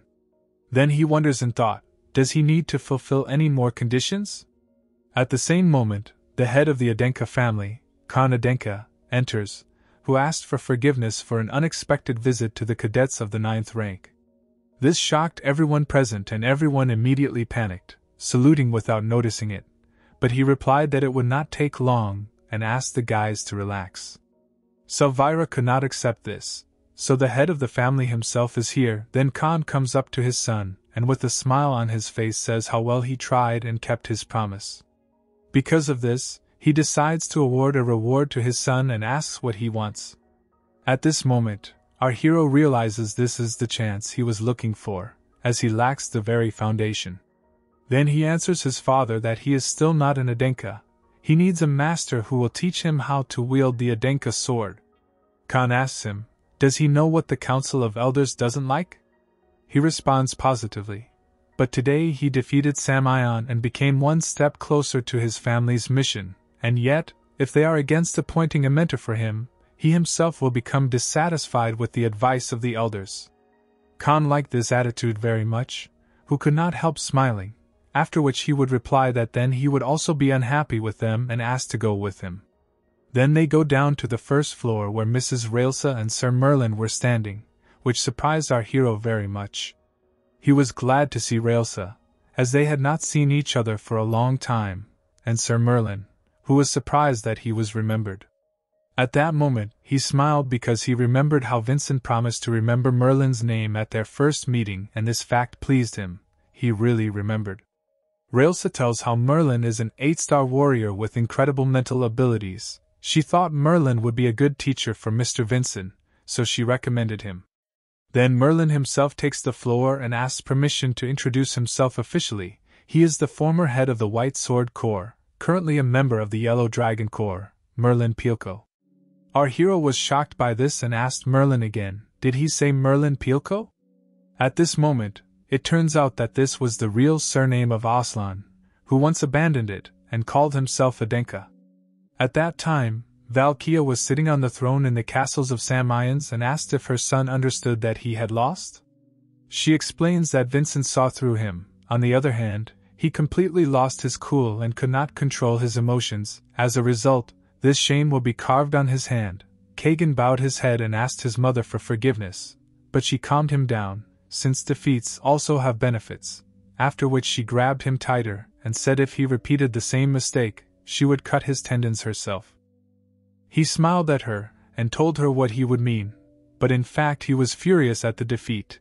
At that moment someone turned to him saying how he knows he is upset about the defeat, but now he is in front of his mother, he already told not to lose his temper in front of her.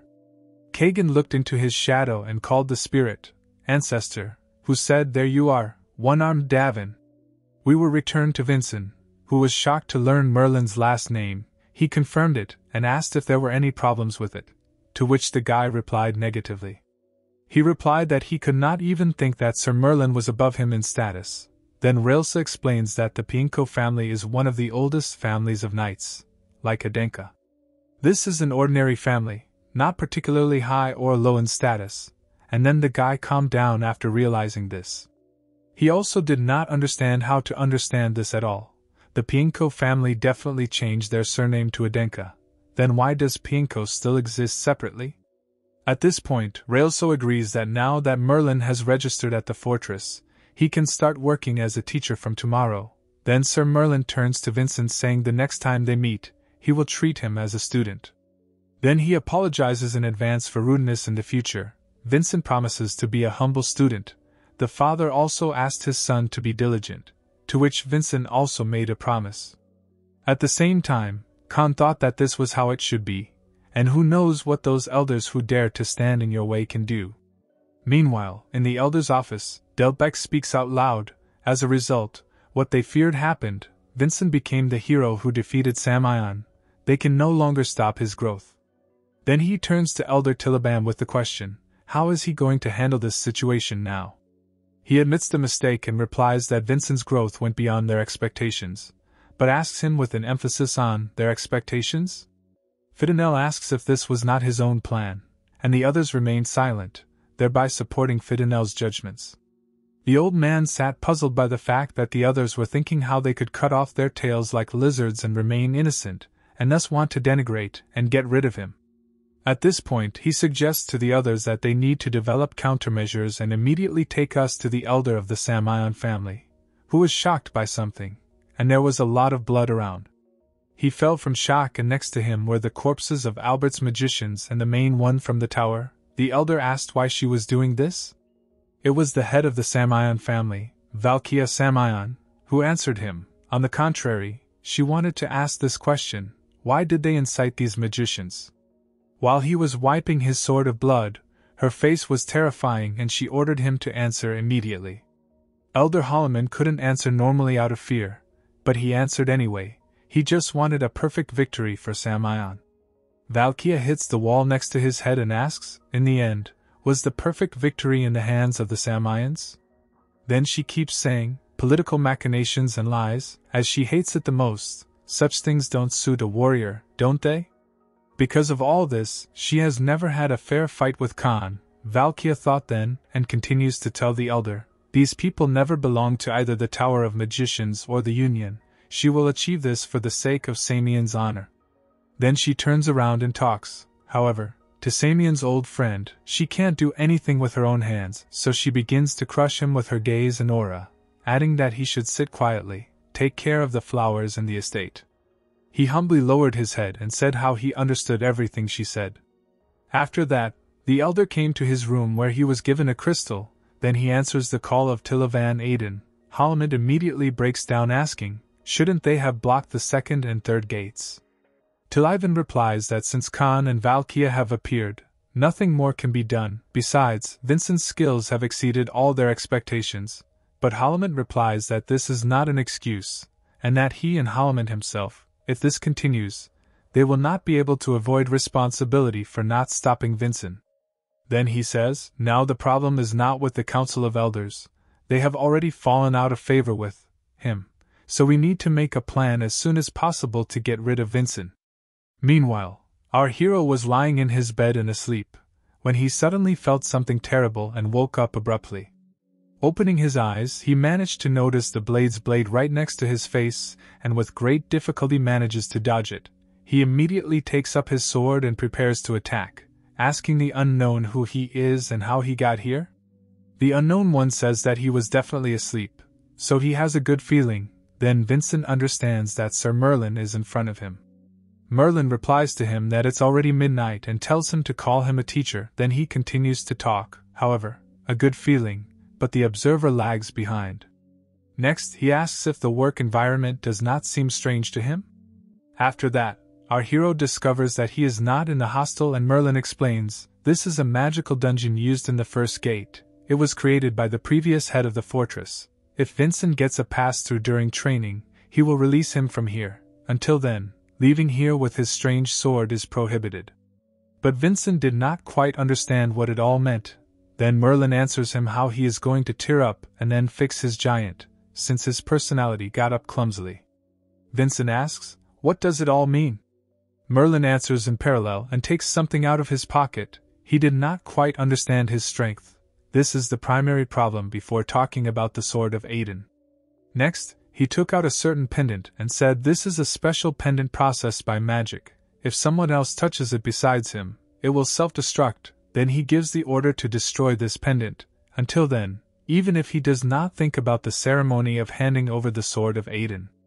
Then our hero gets up and says that he needs to grow up as quickly as possible in order to be reborn as a true Adenka and find out the truth. Next, he uses lightning and adds how he will definitely destroy this pendant and master the sword, after which he rushes at Merlin using a pulse current. But Merlin uses his strength in response and thanks to it throws Vincent a couple of meters away. He manages to fall to his feet and immediately looks at Merlin. What he sees amazes him, since this force is the ideal force of the lightning giant, after which Merlin likes to watch Vincina. This is what a reasonable giant looks like. Yulion and Vincent are in great shock. They both realize that he is huge. Besides, doesn't he look completely different? Then Merlin does not give time to think and immediately attacks him with his giant, and our hero is hurt by this attack, forcing him to fly away again. This time he lands not quite as gently as the first time. Vincent does not understand what kind of lightning is in front of him. He is absolutely different in strength from his giant. While our hero was lying paralyzed by lightning, Merlin came up to him and apologized, but he is not the right person to play the role of a teacher. He has no confidence that he will be able to control Vincina with easy-to-understand explanations, so he decided to teach him in the way that he succeeds best. His lightning will constantly strike him until he awakens his sentient giant. After a while, we are shown a spirit that ran past Wilson washing things, past Helga sleeping on the table and Vargan angry from this, past streets full of people and an alley in which there was an old man. it was Elder Tilavan Adenka who planned something terrible. The spirit continued to run around the places and runs into the dormitory of cadets of the 9th rank, in which there was a portal above Vincent's bed. Then we find out that about a week has passed since Vincent's training began. After all this, the spirit returned to the forest and reported everything to Seri, who was worried about everyone and was glad to hear how well everyone was doing. He praises his spirit for his work and asks, isn't he worried about the master too? Then she thinks about it. It's been a week since he started training. The gentleman can't even get out of that space. Is he resting well there? And it's impossible for Vincent to get hurt. Meanwhile, we are shown how Vincent combined Bastion's sword with lightning and tries to attack Merlin. He attacks him with all his might, but he stops the Krillins without difficulty. Then Merlin made sure, as he thought, if he was pushed to the limit, he would turn on his brains, began to mix a strange sweeping swordsmanship and energy. However, he is still far from ideal, and then Merlin creates a lightning ball in his hand and attacks our hero, who is waiting for this moment, and uses an accelerated microcurrent, which he directed directly at Merlin, then in turn puts his hand with this ball. Their forces meet, and as a result, due to the large range of Merlin's attack, she throws our hero away. At this moment, he thought that the power was weaker than his yellow lightning, but what an overwhelming range and incredible pressure it was. At the same moment, Merlina appears in the air behind the guy and makes a wave saying, it's not enough just to admire the power, and attacks him. But our hero manages to dodge, and then notices how the pendant was jumping right in front of him. Then he decides if he can grab this pendant, and stretches out his hand directly to it. But Merlin abruptly squats to the ground, and then Vincent opens up in front of him and realizes that it was all on purpose. So he framed the pendant? At the same moment, Merlin hits Vincent on the body, which eventually loses consciousness and falls. Merlin looked at him and thought how his movements were getting better, but there was no progress from the giant, after which he decides to finish it and rest. Vincent drank water, and Yulion told him, you never know when Merlin will take a break, so let him drink more water. But our hero was worried about something else entirely. Even if he uses all his capabilities and increases the range to the limit, he can't even compete with this blue lightning. It's nice to have two different guises of a giant. Is there any significant difference? What's wrong? Yulion is furious. Why is the water pouring out of this bottle so slowly? Vincent tells him not to complain. It might not have been a bottle at all, and then a thought comes to him. And what if there was simply no bottle? Then the water would have poured out, and after that Vincent shouted, as he understood. Merlin and Yulion paid attention to him, and the guy explains, he always thought that it was necessary to control the energy and release it himself, how to pour water from this flask. But this was not necessary at first, naturally make it flow through his body and sword, and then let it go. As a result, our hero comes out with this, which is very pleasing to Merlin, who thought he had finally achieved this. Then he answers the guy that the training is not over yet, his enlightenment will not cancel the main condition for the end of the test, and shows the pendant asking if he can. Then our hero responds with full confidence in his eyes and renewed strength that he can do it. After that, they both threw at each other with incredible force, and Merlin attacks Vincent with complete composure, but he abruptly appears behind him and moreover above him, and immediately falls to the ground to attack, but Merlin blocks Vincent's sword. As a result, a big explosion occurs and Merlin casts a little because of this, but lands on his feet. After that, he gets up and, without giving away his emotion, carefully looks at how Vincent uses the movements he likes, namely the technique of Railsa. Vincent finds a moment for his attack and uses the King of the Middle sword, but Merlin suppresses the attack and blocks it, replies that he and Railsa are old friends, they know each other well about the frequently used techniques, so our hero was unlucky. Merlin eventually discards Vincent and he casts, thinking at the same time, he interrupted the technique of Railsa's middle sword. It is also dangerous to be in this state. Then our hero notices something on Merlin's body, namely the scar under his left eye. He looked deep and looked very old, which means that the enemy was constantly pushing him away and there was not even time to heal him. Pain, fear, shame, a sense of defeat. For a warrior this is definitely an Achilles heel. Then our hero collects his lightning in his sword and attacks from the side of the scar, but Merlin dodges it. At the same second, Vincent grabs the pendant with his new giant power, as a result of which the pendant is destroyed. Our hero falls to the ground from lack of strength. As he gave himself up to this duel, Merlin touches his scar and thinks how the boy aimed at him, which is not bad for a 14-year-old.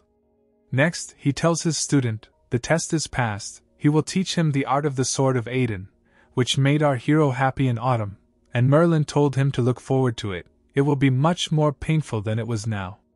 A few days later, our hero was walking down the corridor with Selvyra and Saizen. Selvyra asked, so he had been fighting in that space all the time for more than a week?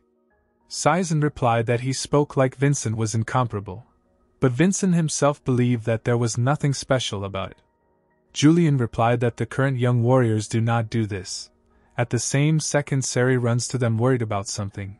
Then Vincent asks what happened. Then she shows the gentleman something that has just come to him. It was an order for the mission to the cadets of the 9th rank, so it also came personally to Vincent. Our hero asks, isn't this a common thing? Selvyra also notices that the 7th rank usually deals with this. Yulion asks Vincent to come here, but the guy does not understand what happened. Then Yulion points to the line with the customer, and it was Elder Adenka, and then Selvyra asks if Vincent needs helpers on a mission. Saizen also says how they have become stronger since they became his comrades, so they will be useful. But our hero kept silent and thought about something. As a result, after a while in Vargan's office, he was asked why he would go there alone. In addition to Vargan, his teacher Merlin was in the office. Vargan clarified, this is the first mission, I think it's dangerous to go alone. Vincent answers them, just because it can be dangerous, he wants to go alone. His elders demonstratively gave him the order in this way. He thinks it might be some kind of exam or trap. Merlin continues to say, Vincent is a speck in the eye that they will want to get rid of. Vargan agrees with Sir Merlin's words. It is dangerous to leave him alone in such a situation. Then our hero turns to the Dean of the Crimson Fortress. Our hero puts his hand on his heart, and says how this is his war, and winning will overcome this trap with pride. Vincent tells that there is a truth that he wants to find out by becoming stronger, which surprises Merlin very much. The boy continues, in the process, he will inevitably find himself involved in a power struggle. He will have to cope with it alone, especially since he is still an Adenka. Then Merlin and Vargan did not know what to answer, and Vargan notices how Vincent has already made a decision. Vargan gives his permission and tells Vincent, as a cadet of the Crimson Fortress, let him not lose his dignity. Then our hero accepts the mission and responds, a cadet of the 9th rank, Vincent Adenka accepts the mission.